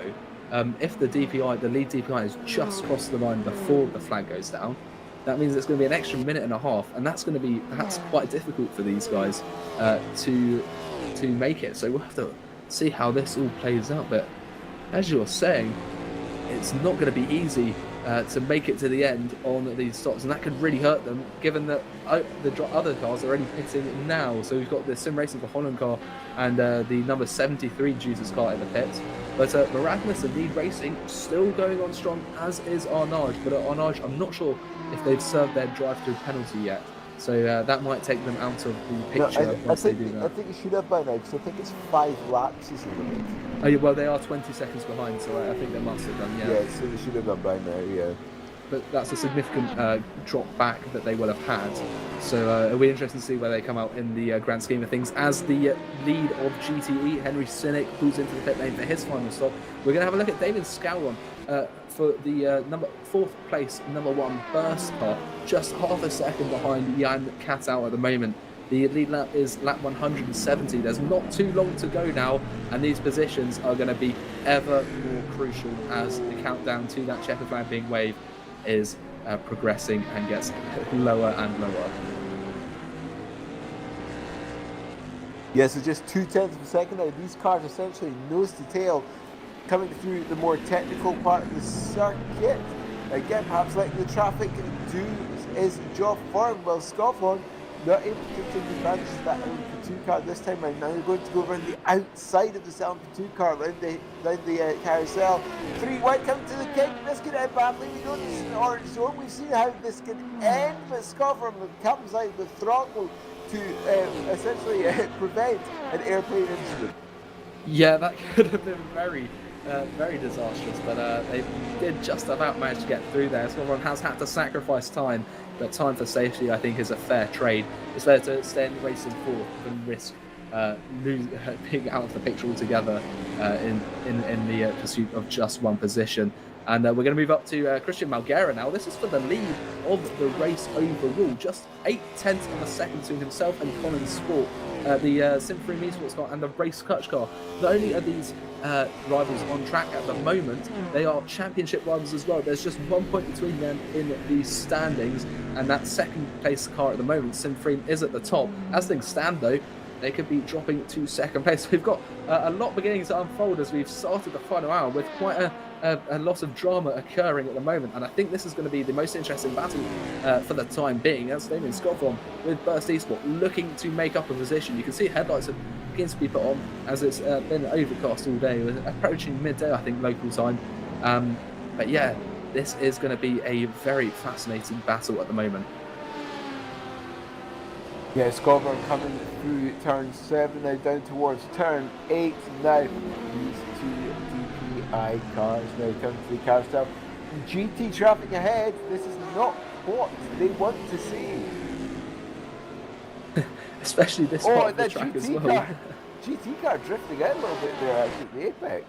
It's always a little bit disconcerting. You can see there, Scotland going to move around the outside over the curb, but he's going to be stuck behind the Arnage. He's onto the grass, but he's made it move. I think that's just about legal. He had 1 tyre on the circuit, but that was very messy. What a move there for that number 1 car, just finding the gap, the singular gap available, and of course taking advantage of that traffic to move up into that 3rd position. A fantastic move there by Scotland. I'm not sure many drivers would even have considered that a viable gap, but he clearly has, and it's clearly worked. But we're going to now go through the kink here, I think, with Christian Malguera, who is now vying for that 2nd place overall, just about making it past some traffic and following close behind Colin Sport. So that's one very, very close made it done as we ascend the hill now. Christian Malguera still half a second behind. There's going to be a lot on the exit of this final turn now to see whether he can manage to get some sort of slingshot round. He's closing up. It's just 0.4 of a second, down to 3.5 as they go along the straight. There's a bit of GT traffic coming up. They might be able to clear it before the braking zone, but there's a bit more in front, so they're going to get trapped behind, I think, that Ferrari there. So that's going to work in Malguera's favour for the moment anyway, as they move past that. That's an Aston Martin by mistake. Malguera is pretty much within touching distance of that lead Race Clutch car as they carry on for the next lap of this race. Yeah, you could see a move happening down here towards turn 5 from Malguera. Let's have a look what's going to happen. Jinx just a little bit there, but didn't actually make a move. No, I think perhaps realising that that braking zone just wasn't quite close enough. He almost needs to be at least partially alongside to be able to make any of these moves work, it seems. It's not the easiest track to overtake around Road America has been presenting itself as, at least throughout the race so far, but just look how close they are. Once again, that's the GTC car, the victim of many woes this race, most importantly that large crash earlier on. But we move through the carousel now, and that gap still 0.3 of a second, 2.5 tenths even. It's incredibly close between these two, and surely at some point Spork is going to have to give. There's going to be some opportunities for Malgara to find a way through, you would think, wouldn't you? Going down towards Canada corner through Thunder Valley again. GT traffic ahead. Just go on the outside. No, make that the inside actually, coming through that left hander. Now coming to the final corner, Malgara, we have all of the slipstream available coming up the hill. Of course, I don't actually know how much the physics of rFactor 2 simulates the hill there, but yeah, Christian Malgara here. Closing, going to move to the right perhaps, but no, not making a move this time round, just sitting there behind a little bit.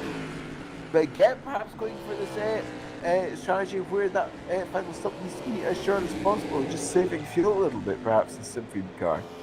Maybe. We've got to remember there's still going to be at least one more pit stop for these guys before the end of the race, so it could be a strategic keeping the pressure on. Maybe if there is a mistake made, capitalising on that, getting through. And I say that as it looks like Colin Spork's run slightly wide, moving to the inside as well, Garrett, but just not enough room. I think that's a little bit of an aggressive move there by Colin Spork, but I'm not quite sure. Yeah, that was actually a fairly aggressive defensive move from up the hill towards turn 6. But yes, Colin Spork using as much of the road as legally possible in order to keep that first position. Both coming through the carousel and then towards the cage of Malgara, closing again because of the slipstream through the flat out right hander and then towards kind of the corner of the next big braking zone. Is Malgara closing off this time right? Yeah, this. Oh, look how close they are once again. This is getting incredibly close. I'm not sure whether Malgara is satisfied with just sitting behind and saving fuel. He seems to be really pushing for this, but he's just staying close because even a slight mistake by Colin Spork is going to give a window of opportunity for this Simfreen car to find a way through. And we must remember both of these guys are battling for first in the championship, which will be a very beneficial position to take into the final 3 rounds of the season. Along the straight now, the slipstream once again having an effect, but it doesn't seem to be enough. It doesn't seem like Malgara is closing up too much, so maybe he is just sitting behind, lifting off ever so slightly and trying to extend this penultimate stint before the final window opens, which will be in the next 10 minutes or so. Yeah, almost seems like the Symphony car will look at this side by side coming down towards turn 5, but the Symphony is going down the outside. Good compared to the Race Touch car. Again, a little bit of bumping up there from the Race Touch car. A little bit of contact there, right there in the apex as well. The Spork almost drifted out to the outside. We had a little bit of contact with Malgara there. Yeah, a slight bit, I think, of just a bit of the elbows out, trying to make sure that it's quite clear that Spork is not intent on giving up his position as we carry on around for yet another circuit with this as the status quo for the moment. There goes the Arnage Porsche, which is sort of in a race of its own at the moment. Malgara once again close behind as we head through the kink, but it still doesn't seem to have, and he doesn't have a room to go through. He's going to move to the inside actually, and into braking. It's going to become the outside into the next turn.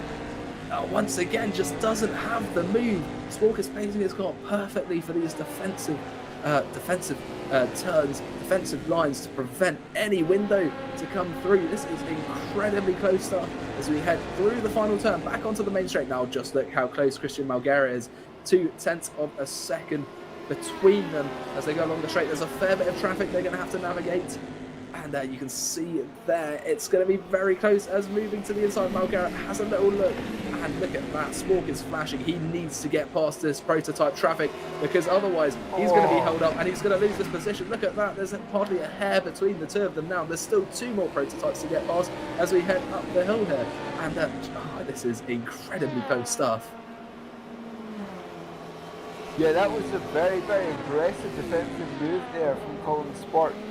in that race clutch, number 4 GT car trying to hold off this number 21 Symphony car. Coming down towards turn 5, accelerating up towards the hill. Morgera, that was almost a very aggressive offensive move coming up from the hill there towards turn 6, but they both have to go around the outside of the Duels GT car through 7, accelerating and braking down towards turn 8, and then Consport got a little bit of breathing room just now. The gap is up to a massive 0.6 of a second. Yeah, it's really flowing, and it looks like the start of that lap, the traffic was presenting a real challenge to the race clutch car, but towards the end it seems to have worked out sort of in his favour as yeah, we're moving up along the track. There's a bit more traffic up ahead, just one prototype, that's the number 241 I think, of Armed Cyber, who we haven't seen much of over the last hour or so. You mentioned them earlier, but they sort of been quite lonely on track recently. There's not too much going on around them, but look at that, it's caused them to close right up once again, as look at this, Malgera has got a very good exit, but I think the straight line speed of Swap might just be enough as they're going right one behind the other along the straight. There is traffic on the left hand side. It's going to be the inside line for Sport. This is going to be very beneficial towards his defence, and Malgera has no choice but to slot in behind once more. He just isn't finding an opportunity to get past here, is he? No, it appears that Morgera is almost getting bulked by the slower traffic each time, but they have a good overtaking opportunity. Comes in towards turn 5, 3 tenths of a second, the gap between the 14 and the 21. And Malgera perhaps with the look move towards the inside, but not happening this time round. And we've seen how good Malgera in this 21 car is putting on acceleration. Look at this coming up towards the hill, but again, it's the Go Team car this time round, I think, which is causing a little bit of trouble. Yeah, I think you might be right, and the thing with this battle is, if you're wondering why they seem to be so keen on duking it out lap after lap, well, the gap behind to third place is a minute, so they've not really got any other choice. They've only got they're not running the risk by conducting this battle of one of the other cars in their class closing up to them, so they've got no choice really but to properly max it out, because whoever comes out on top of this will come out on top of the race, and there's no risk of either of them taking third place, unless of course they have contact, which of course we're hoping they won't. And they've demonstrated some very clean racing so far, close but clean. That's how we like it. They need to be in first position really come the end of the race, and you can see once again going past, I think that's the Go Team, that might be the second place LMP2 there, as back onto the straight once again. Malgera is still far behind and he can't find a route, and we are moving towards this final pit phase rather, for the prototype class, or prototype classes. Yeah, both of them coming in soon for that final stop. Perhaps I'm just going to wait and see when that final stop happens, because of course we've seen some of these prototypes come in actually not too long ago, and this final stop will be a splash and dash for them. So it's going to be interesting to see when these prototypes come in for their final stops. Simply again closing up that gap and they're breaking down towards turn 5. We call Sport putting on a fantastic defensive display here in that number 14, the race clutch car, essentially just denying Malgera every opportunity. Yeah, it's some fantastic, some of the finest defensive driving we've seen all race by Colin Sport, really just working to hold on to them, hold on to that first position. What will be interesting is if this battle moves into strategy or tactics, whether they'll pit on the same lap or whether one might try an over or undercut on the other, because that is perhaps, if Malgera realises it's not going to be possible on track itself, maybe take the battle off track for that, try and find an advantage in the pits where there can't be one found on the straight. You can see that LMP2 doing a good job getting out of the way at the cost of its floor really sparking quite heavily there, as it went a little bit wide to let these guys through without impeding them. So we go on to yet another lap. We're about to start the 179th lap of the race, and there's a lot of traffic up front. There's 3 GTEs and a prototype to get past. We're going to ride on board with Christian Malgera as we go towards this next lap. I think if he wanted, he could have probably had a little go down the inside there. He seemed close enough. Yeah, I agree with that. I think he just let out the throttle a little bit, coming just below the braking zone in turn 1. No, I agree that I think Bulgaria is going to go there. So perhaps just going on this fuel-saving strategy, at least slight fuel-saving strategy, to perhaps go one lap longer. Yeah, and if he's just saving a little bit of fuel, the same is not happening for Colin Swart, because Swart is not getting the benefit of a slipstream. He's got to go flat out. So maybe it's less about saving his own fuel and forcing the lead car to use more fuel than it really has the chance to. And I'm afraid there's been a disconnection, I think, for Jochen Cessna's and his outfit, which is a real shame. It's always the worst way of DNFing a race online is a disconnection, because that's something that just isn't in your hands. Here we go. Oh, that was so close. Bulgaria didn't certainly think about having a look there up the inside of the king. Yeah, but it looks to see that he's having a go every now and then. You can see in the bottom right, we're getting some nice telemetry of his car. You can see feathering the throttle as you go through the Thunder Run and the Bill Mitchell bend in towards turn 14. Back onto the main straight. It's going to be flat throttle, really. Get past that Porsche there. I think it's the Ramada car. Back onto the main straight, and we'll see whether he gets close enough for another move and whether he decides to go for it or not, because it looks like there's a bit of clear air in front, so it makes sense to use this opportunity. Yeah, there's not another car for another 2 or 3 turns at least, so one would think now would be the time to make a move. Indeed, we've seen how many times Margaret's advances have been blocked, if you like, by traffic. But as you said, clean air for both of them now, so Margaret might have the opportunity this lap or next time by, so you can wait and see. Margaret coming up beneath the bridge at turn 6. That's actually a very difficult corner, because you're actually cresting right as you need to brake, so the car becomes very light and it's easy just to lose the rear end of brakes there.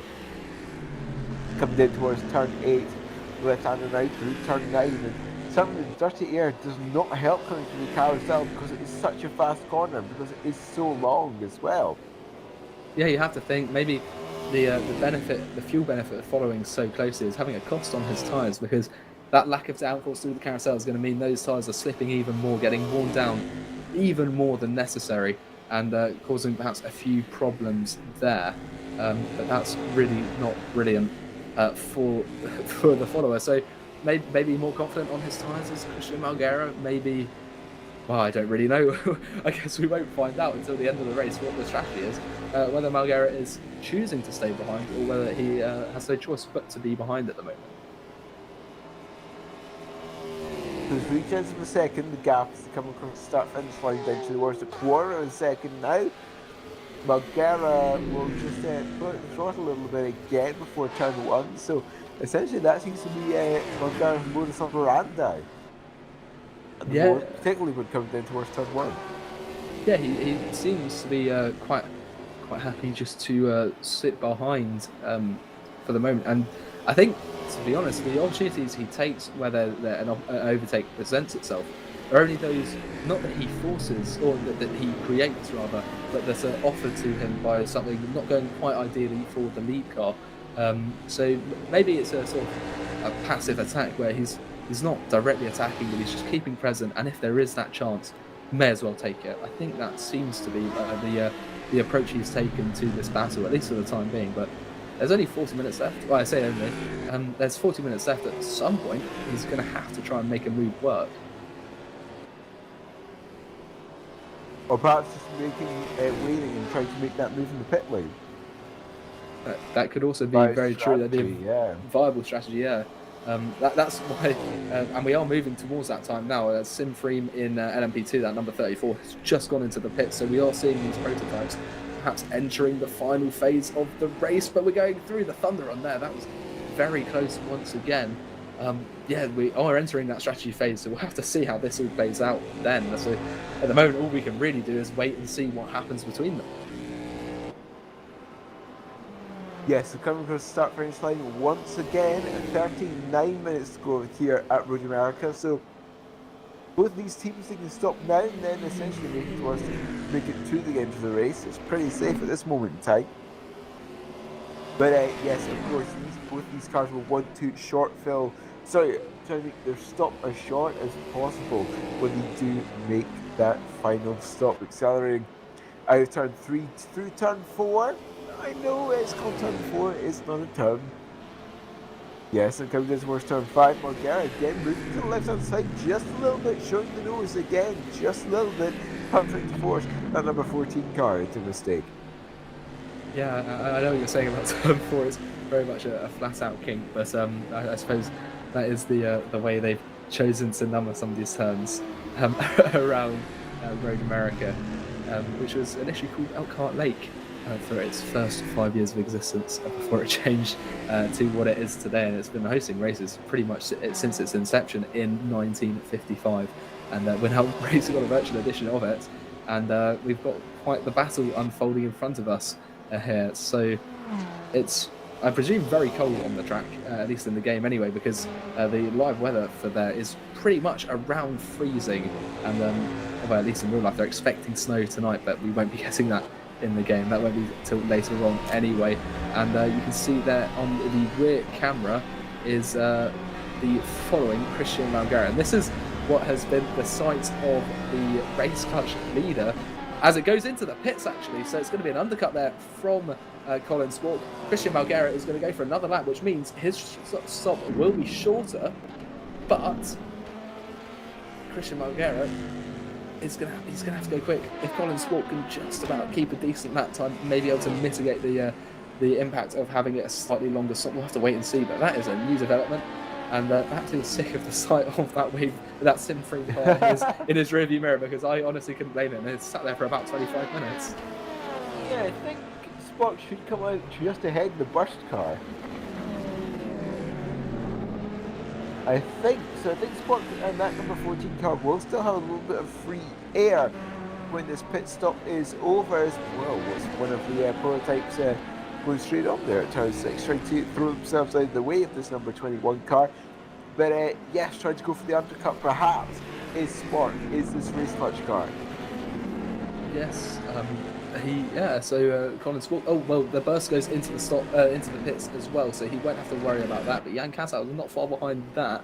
Kattau's going to carry on, but I think Colin Swalk will come out ahead and keep that second position. So yeah, it is very much just a battle for first at the moment. There doesn't seem to be anyone else likely to have an impact, but we'll keep an eye on Christian Malgara now. We'll see whether he needs to pit at the end of this race, because of course that code 80 earlier on in the race means that some are on different strategies. Maybe he can push it even further, but of course we'll have to see. Will he stick to the right hand side of the track as we exit through turn number 14, or does he stay to the left? He will stay to the left, go for yet another lap, and that could be quite big. That could have a long lasting impact, because that means that stop now is not only going to have to count for one less lap of fuel, but actually 2 fewer laps of fuel. So very interesting now. This what Malgara is just aiming for to stretch this current tank as long as possible, so the stationary tank is not as much. And of course, we saw them essentially be nose to tail when Sport came into the pit. What is going to do that after this pit stop cycle has finished? And something else perhaps to look at is this LMP2 field, because at least the lead there is also pretty close, only 2.5 seconds to Daniel Visna and Guillaume Maus. Visna being in that 26 Pesco Esport, and Maus being in that 37 Goteam car. And we mustn't forget that earlier on in the race, only about an hour in, it was this very car that had a bit of a spin, a bit of a tussle with another vehicle. So they've done very well to get themselves back up into second place and threaten the lead. And they're looking very quick at the moment. Of course, Guillaume Maus for Goteam has just come out of the pits, so we won't know what the relative lap times are looking at like. But as they navigate traffic, vision does seem to be closing up. So this is going to be very interesting. And up top, the Seawolf net race car that was in second has pulled into the pits. So we'll see where they come out later. But yeah, Daniel Vischer and Pescarolo. It seemed earlier that their race was pretty spotted with unfortunate events, but they've really managed to turn it around to be fighting for second place. They're third in the championship, 14 points away from the number 37 Go Team racing car in first. So it would definitely have an impact on the overall championship if they can challenge and perhaps take the lead of their class at the end of this race. There's just over half an hour to go, so it is becoming all to play for. And look how busy it is on this section of the track at the moment. It really is interesting sometimes how duels racing you suddenly get the entire field in one half of the circuit. As appears to be happening now. Yes, 2.5 seconds this Pescarolo Esport car has to make up on the Go Team car, but I'm actually not sure when the last time both these cars came to the pits was. I couldn't tell you. There's been too much to try and keep an eye on. I know some of the LMP2s have pitted. I don't know about the rest, so I can't imagine they'll stay out much longer. But yeah, Christian Malguera still seems to be going up top. He hasn't pitted yet, so that must be his third lap, I think, since Sport pulled into the pit lane. You can see there, passing is one of those DPIs trying to get their way through Daniel Visioner. But yeah, Visioner staying about 2 seconds back, but I think that is just the impact of such a dense area of traffic. But yeah, we really need everyone to complete their final pit stop and get a clear picture of what's going on, because at the moment everything is very mixed up. Yeah, everyone should just stop now, just throughout their strategy, just stop now. Yeah, fine. Make it it'd easier be for very us. handy for us. Here we go, that's the end, that's simply then. And now we're going to have to keep an eye on this race clutch car. Where will it come out in relation to Christian Malguera? Will it retain the lead it had before they both entered their final pit stops?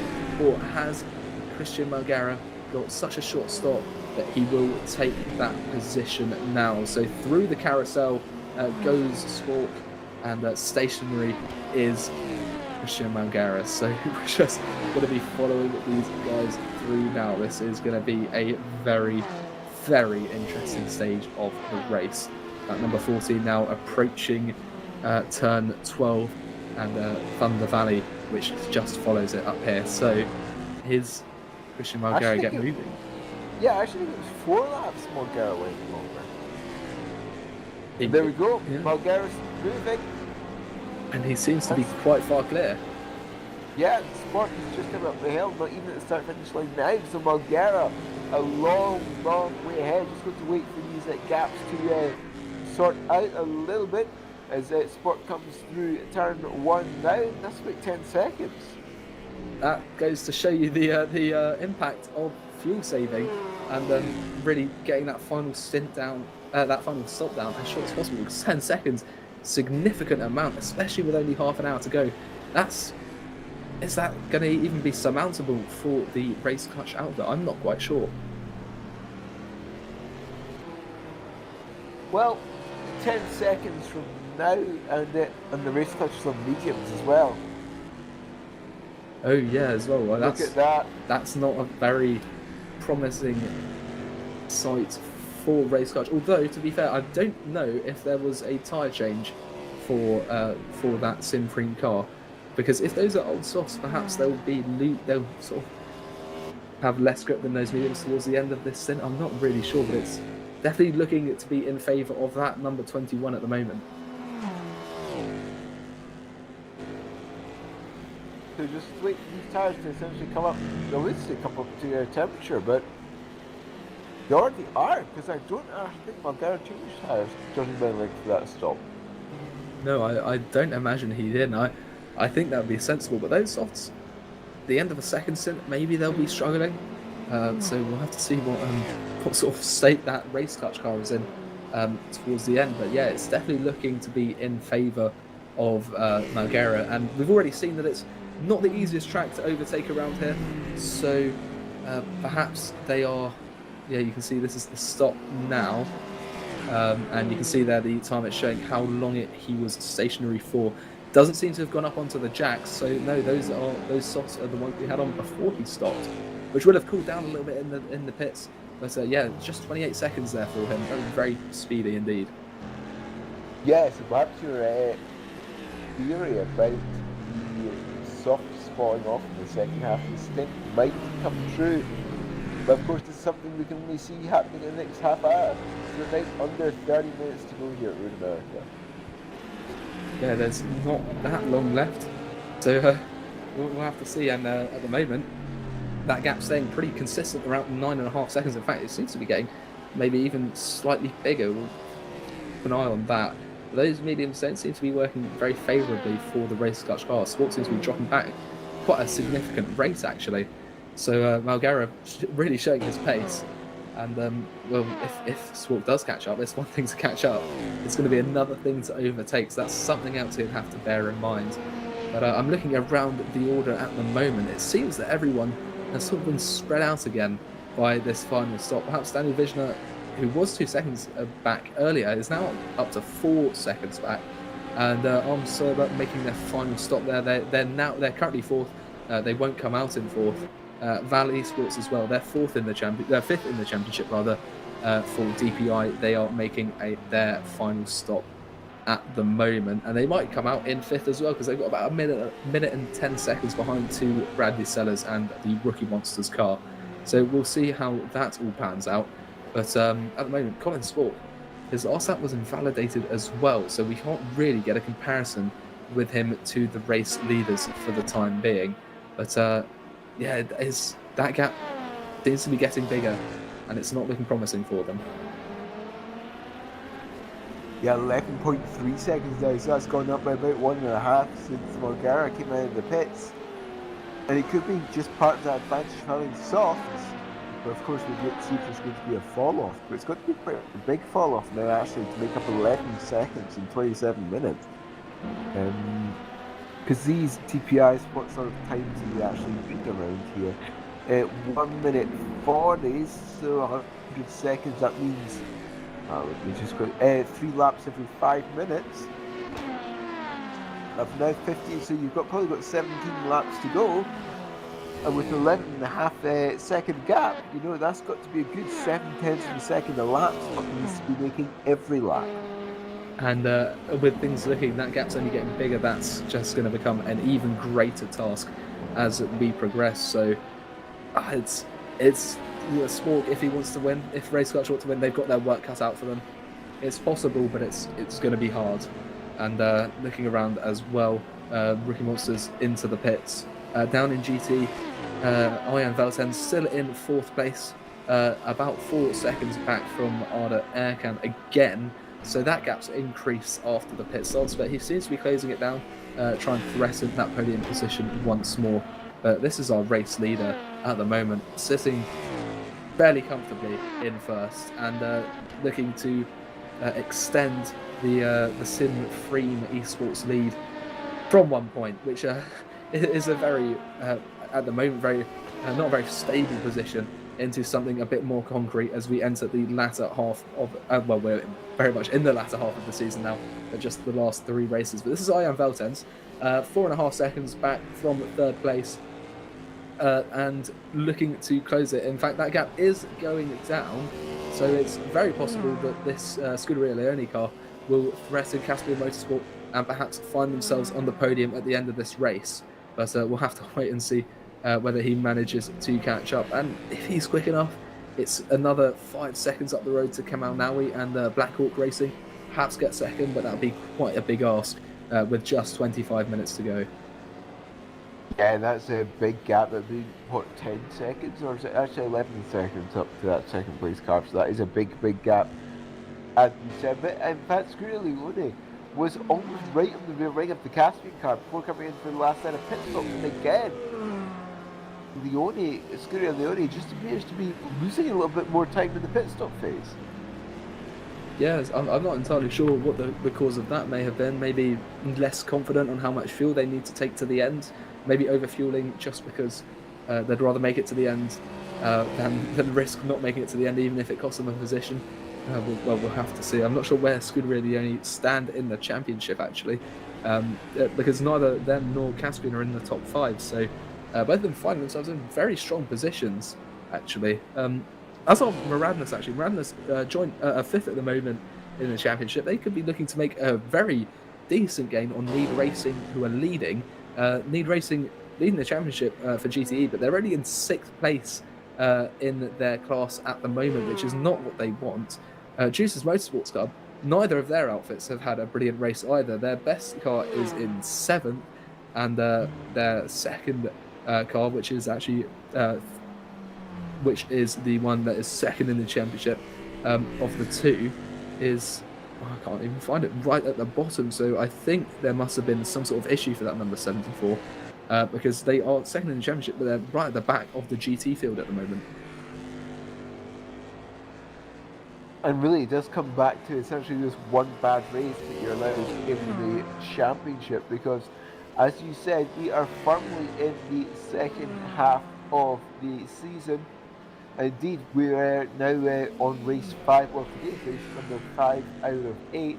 Next race in 4 weeks' time, the 8 Hours of Fuji on the 8th of April, so that will be fun. And I think that's the number 60, the 60 Secret Team racing car has stopped on the exit of the carousel. That's Herman Stockey's vehicle. I'm not entirely sure what the cause of that is, but it hasn't got moving again yet, so something's gone wrong there. And it's just moving off now, yeah. Yeah, we've seen this happen a couple of times already. We've seen these spins at the carousel. So yes, but I must say I'm very proud that since I've started commentating on this race, I have yet to call the track Road Atlanta. It's come across my mind so many times so far. But yeah, here at Road America, just 22 minutes to go. But yes, next time out, 4 weeks' time, is the 8 Hours of Fuji, and that final section of Fuji is going to be very, very fun. This is what happened to number 60 Secret Car. That looks like a hardware failure.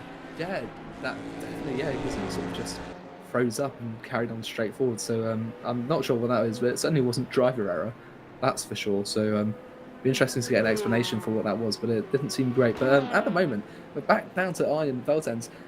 That gap isn't really changing. I say that it's staying about 4 seconds, which is not what you need, because time is really ticking on now. We've only got 20 or so minutes left, and that's out of 6 hours gone, or 5 hours 40 minutes so far gone by. There's a very small fraction of this race left, and Veltons really needs to be making every effort he can just to try and get up to the top. So just getting word that was a screen freeze, unfortunately. So it's really not working out for Secret Team. They've had a bit of a disastrous race so far, I believe, and that's a real shame, because obviously hardware failures, any of that sort of thing, and nothing to do with the racing or the driving or the driver themselves. Just frustrating events to happen, but I suppose that is the nature of sim racing. But yes, really not what you want to be, especially when the drivers put so much practice and effort into these races. There's only 8 in a season, and for one of them to be a disaster due to things outside of your control is really the worst thing that can happen for you. Yeah, especially when, as you said, there is nothing that you can do about it. But yes, you are correct.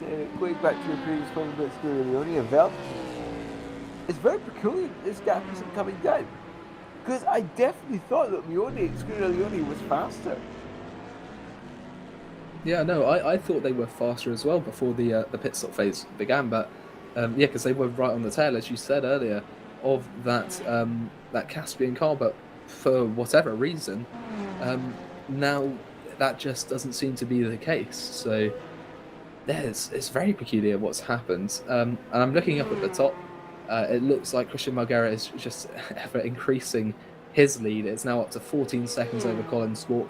So it's looking very comfortable, or not very comfortable, but reasonably comfortable at the top for Sim Free there, as they work to extend their championship lead.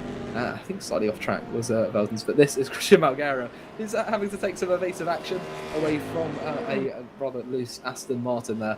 And yes, moving very quickly. They're not the fastest in class at the moment, but they're by no means the worst, and they don't need to be pushing at the moment. They just need to essentially bring that car home.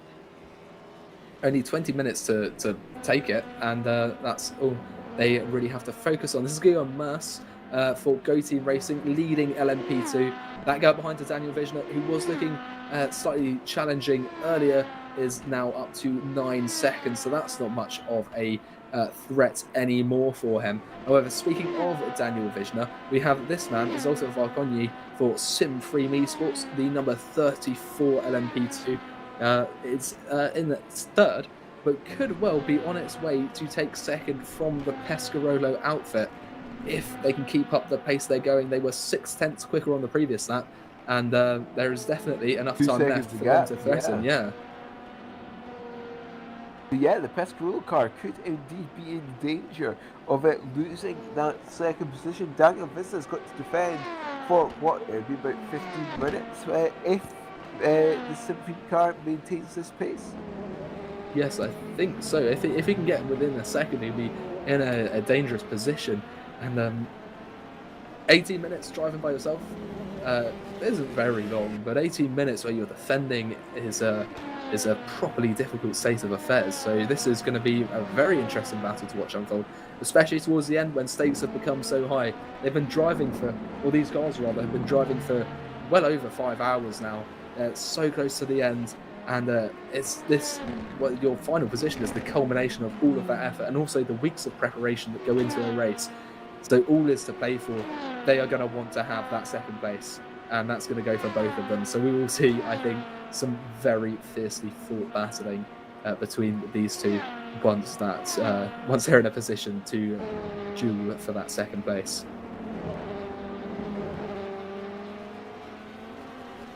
Yeah, especially when it comes down to you never want to lose a position in the dying moments of the race, do you? But again, you always want to gain the position in those dying moments. So Vizner's going to put up, no doubt, a spirited defence against Varkonyi in this Sim3 car. So going across the line, 17 minutes to go. That's probably about 10 laps, maybe 11 to go for these LMP2s. Yeah, there isn't that much time left, but 17 laps is still significant. It's almost like a sprint race now, which is very much what it will feel like between these two. That gap now down to just 7/10, as you said. Look at that. That was a sub 1 minute 50 for the Sim3 guy. It was over 1 minute 51 for the Pescarolo LMP2. So it is clear that Zoltan Varkonyi is quicker at the moment, and if it is going to be such a big deficit, I can't see I can't see Daniel Vizner being able to defend an onslaught by a car that is going this rapidly. Yeah, this rapidly is actually pretty interesting how rapidly this gap is closing, because this kind of came out of nowhere, didn't it? This gap between something and the Pescarolo, I should say, lack off now. So that's actually fairly interesting, and of course, as we say, Vizner will defend as hard as possible, both trying to get round this GT traffic around the carousel. Vizner having to go all the way around the outside.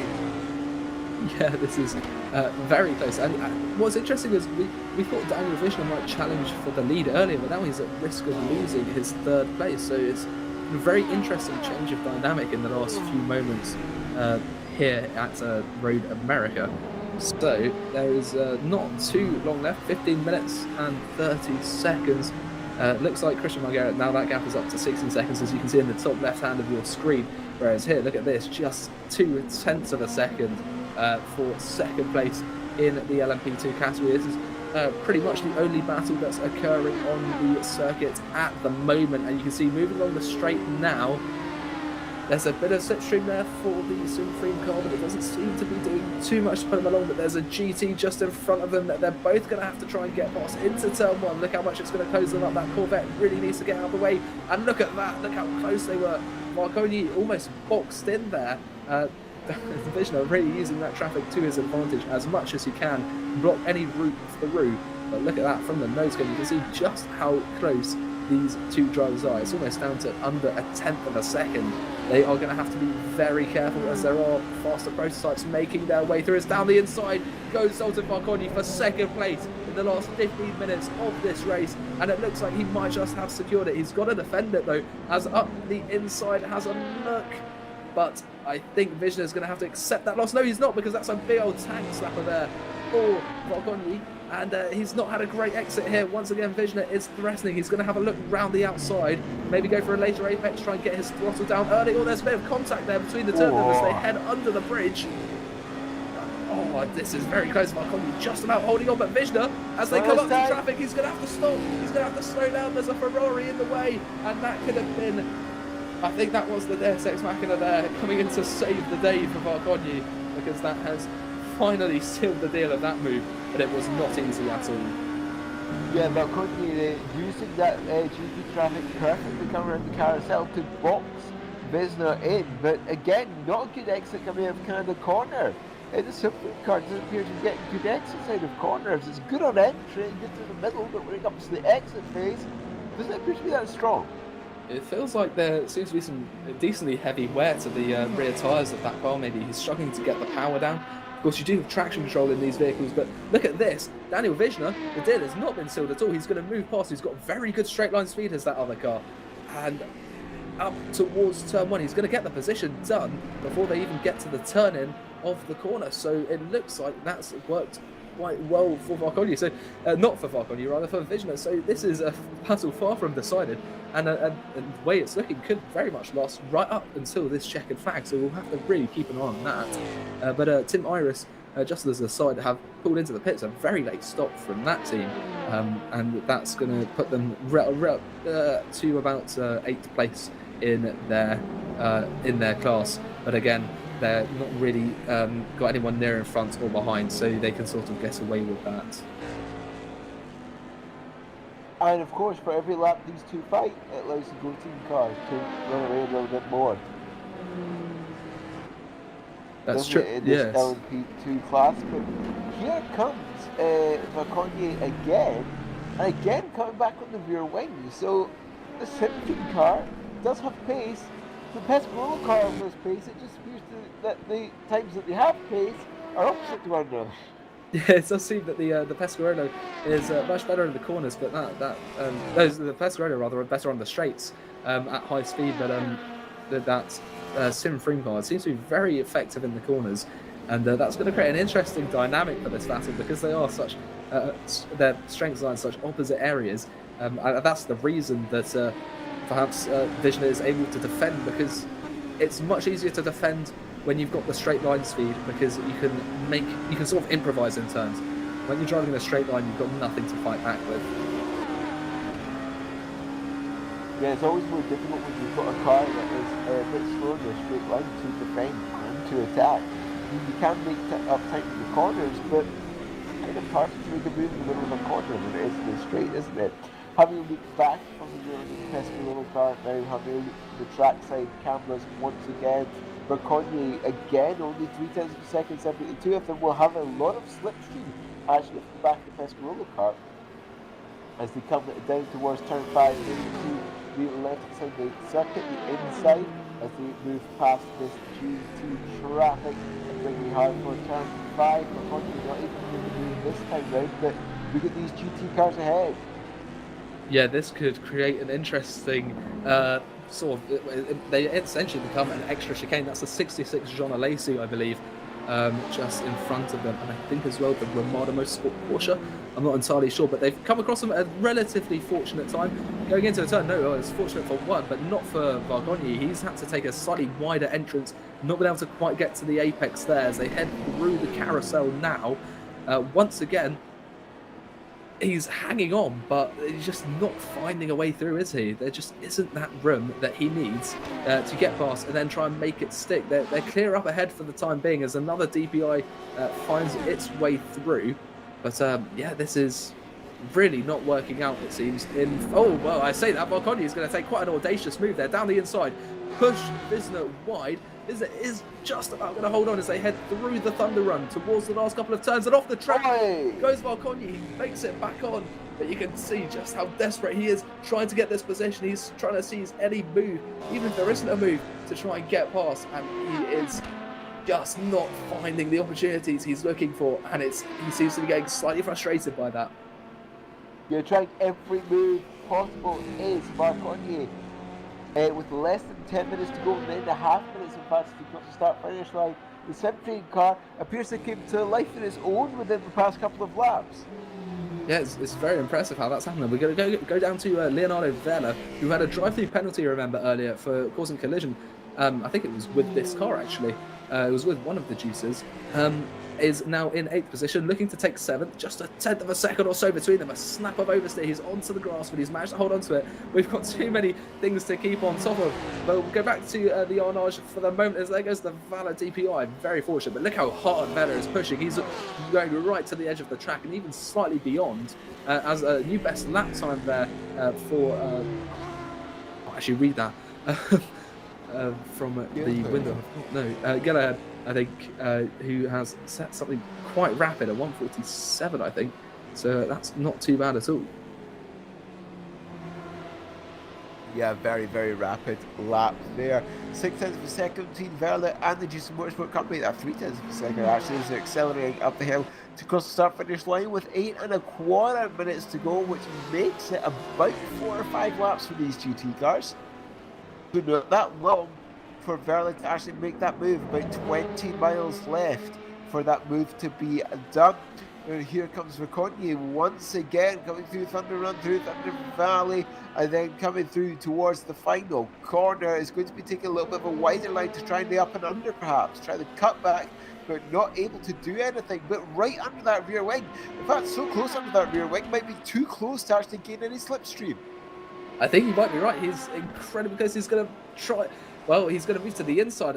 Visioner tried to force him to the outside, but Valconi just about found that room under, breaks through turn 1. He's going to make it, but can he make it stick? He's going to go right to the edge of the track. Visioner now behind. He's got to follow. Remember, his isn't quite so good in the corners, but he might be able to make up for it on the straights as they carry on through here, up the hill once more. As you're saying, there's not very much left of this track. The circuit's only 4 miles long. That's 6.5 kilometers. For our metric viewers, which I presume are the majority. Yeah, at the moment, Valconi back up into second.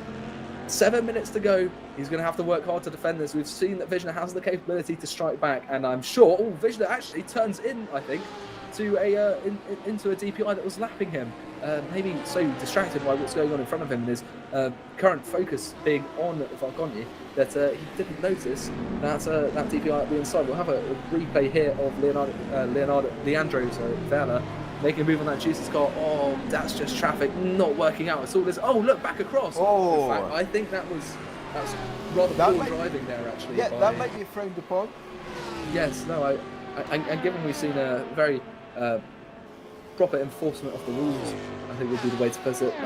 It's not the sort of behaviour you want to be carrying out on track. So Yao Barbosa there dropping back slightly, and look at that, slightly off track is that Porsche as this battle continues, but Valconi is holding on, and it seems like Visioner's dropping back ever so slightly. It's up to over half a second now.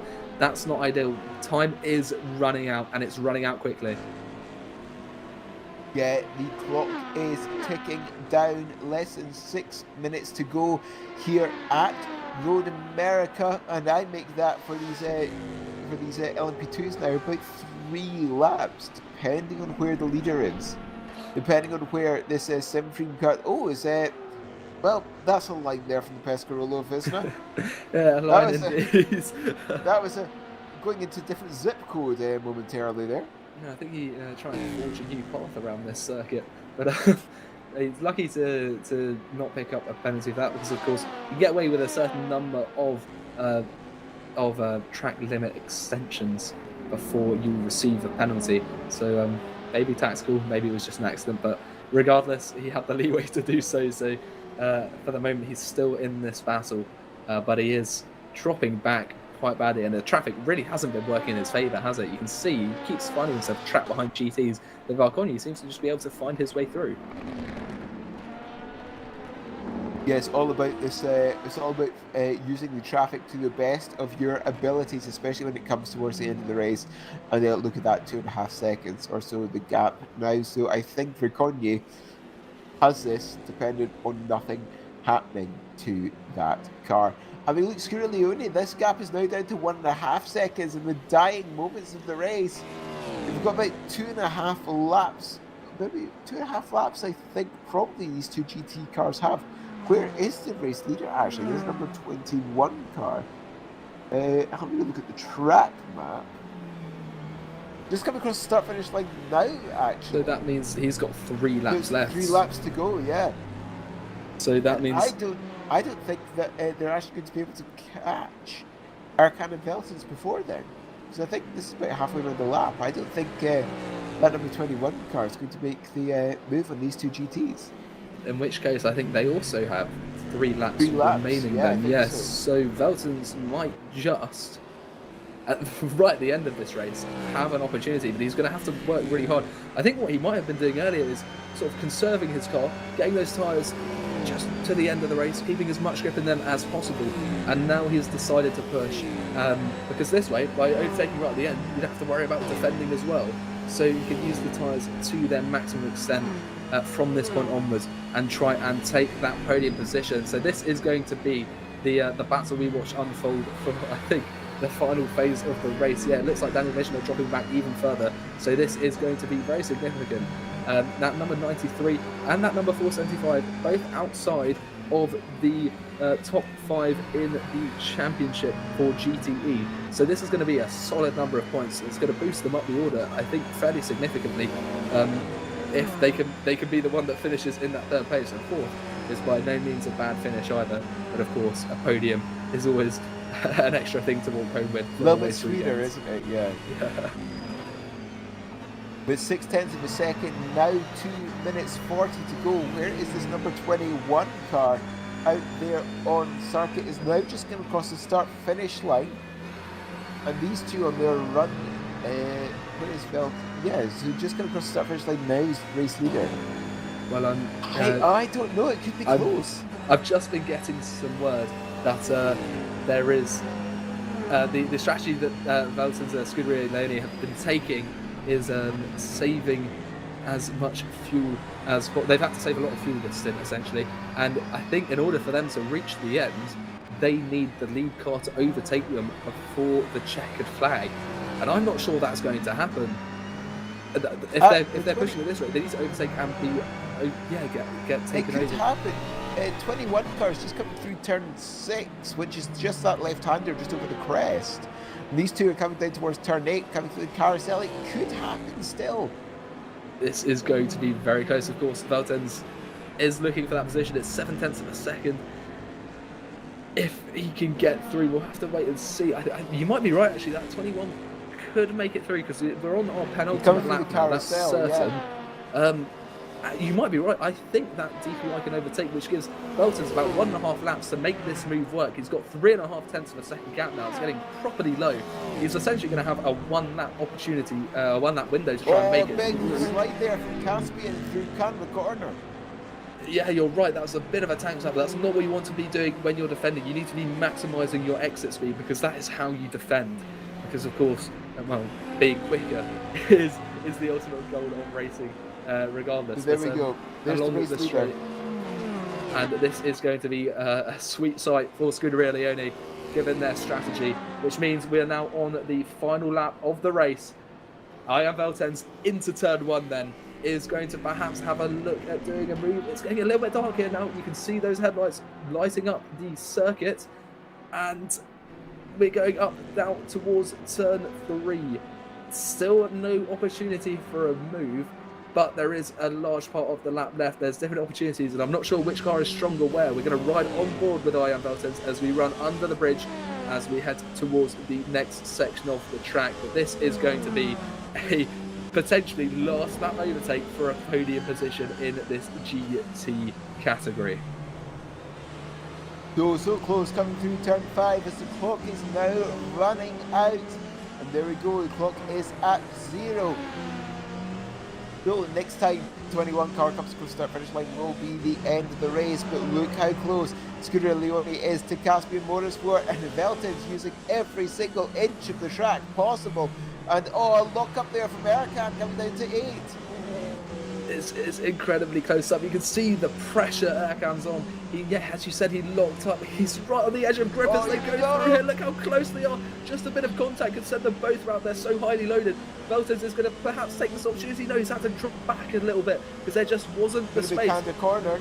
As they head through Canada, as they head towards it now, this is incredibly close. It's going to be risky business. You can see at the top there, that's our race leader coming through the last turn. Now to bring the checkered flag is round the outside. Goes. There's contact. He's off. Bulgaria and Simframe Esports takes the win here at Road America. The 21 car will be standing on top of the podium. Colin Spark will be second in that race, clutch number 14, and third looks like it'll be the number 1 Burst Esports car. Gilliam Bass coming around the final corner. That Go Team car will take the win in the LMP2, with that Simframe car being second and the Pescarolo being third. But there was contact there on the last lap between Caspian and he's only a tenth behind Yeah. Dennis Duna, as we are following the class leader Henry Cynic now. Velton's, I think, could find himself back up into fourth. I'm not sure the Shoes will be too happy about that contact. There's going to be a replay from off board, and you can see Velton's moved to the outside. Ooh, I'm not sure about that one. Yep, that's going to be difficult. I'm glad that I'm not stupid. Yes. Certainly, that would be very difficult to call. But yes, here is Henry Cynic moving towards the end of the lap now. And you can see, yeah, what a dramatic way to finish the race. Really, a bit of a tank sapper there as well, as Cynic is giving some celebratory wiggles around the tarmac, I think. Yeah, some celebration there from Henry Cynic. So the Moranis E-Stars car takes first, a Blackhawk in second, and just Caspian Motorsport in third. Oh yes, here are our race results then. You can see there, Christian Margera won in the DPI category, Consport with Race Clutch second, Burst Esport third, and fourth was Seawolf Net Race, fifth Val Esports, sixth Team Rookie Monsters, seventh Satellite Racing, who we didn't see much of, eighth Monaco, having had a disconnection, Satellite Racing ninth, and rounding out the DPI category was Juan Carlos Fernandez with DX Troyes in 10th. You can see that 205 laps completed around here.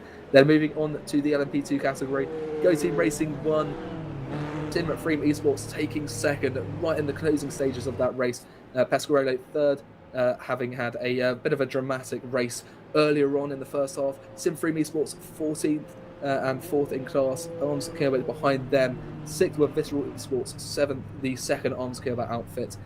Team Iris 8th. Ninth were Schubert Motorsport, and then 10th. And the top 10 for GTE, Henry Cynic with Moradnes Racing 1, Blackhawk Racing 2nd, Caspian Motorsport just about holding on to 3rd. Sim Racing for Holland taking 4th after Leon Scuderia only went off track on the final lap.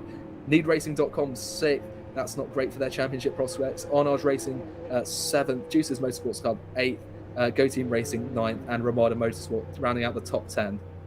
And here are the rest of the GTEs. We've got DX Troyes, Jean Lacy Esports, GTC Race Centre, who had a massive crash, Secret Team, who just had a pretty disastrous race, and Juices Motorsports has lots of bad luck as well. And Sean Campbell, the Blackhawk Racing, Blackhawk Sancho rather, the only DNF of our race so far. And you can see at the bottom, next up on the 8th of April is the 8 hours of Fuji, followed by the 4 hours of Bahrain on the 6th of May. And then in June, the 24 hours of Le Mans to round out the season. Indeed, so that is the race here at Road America.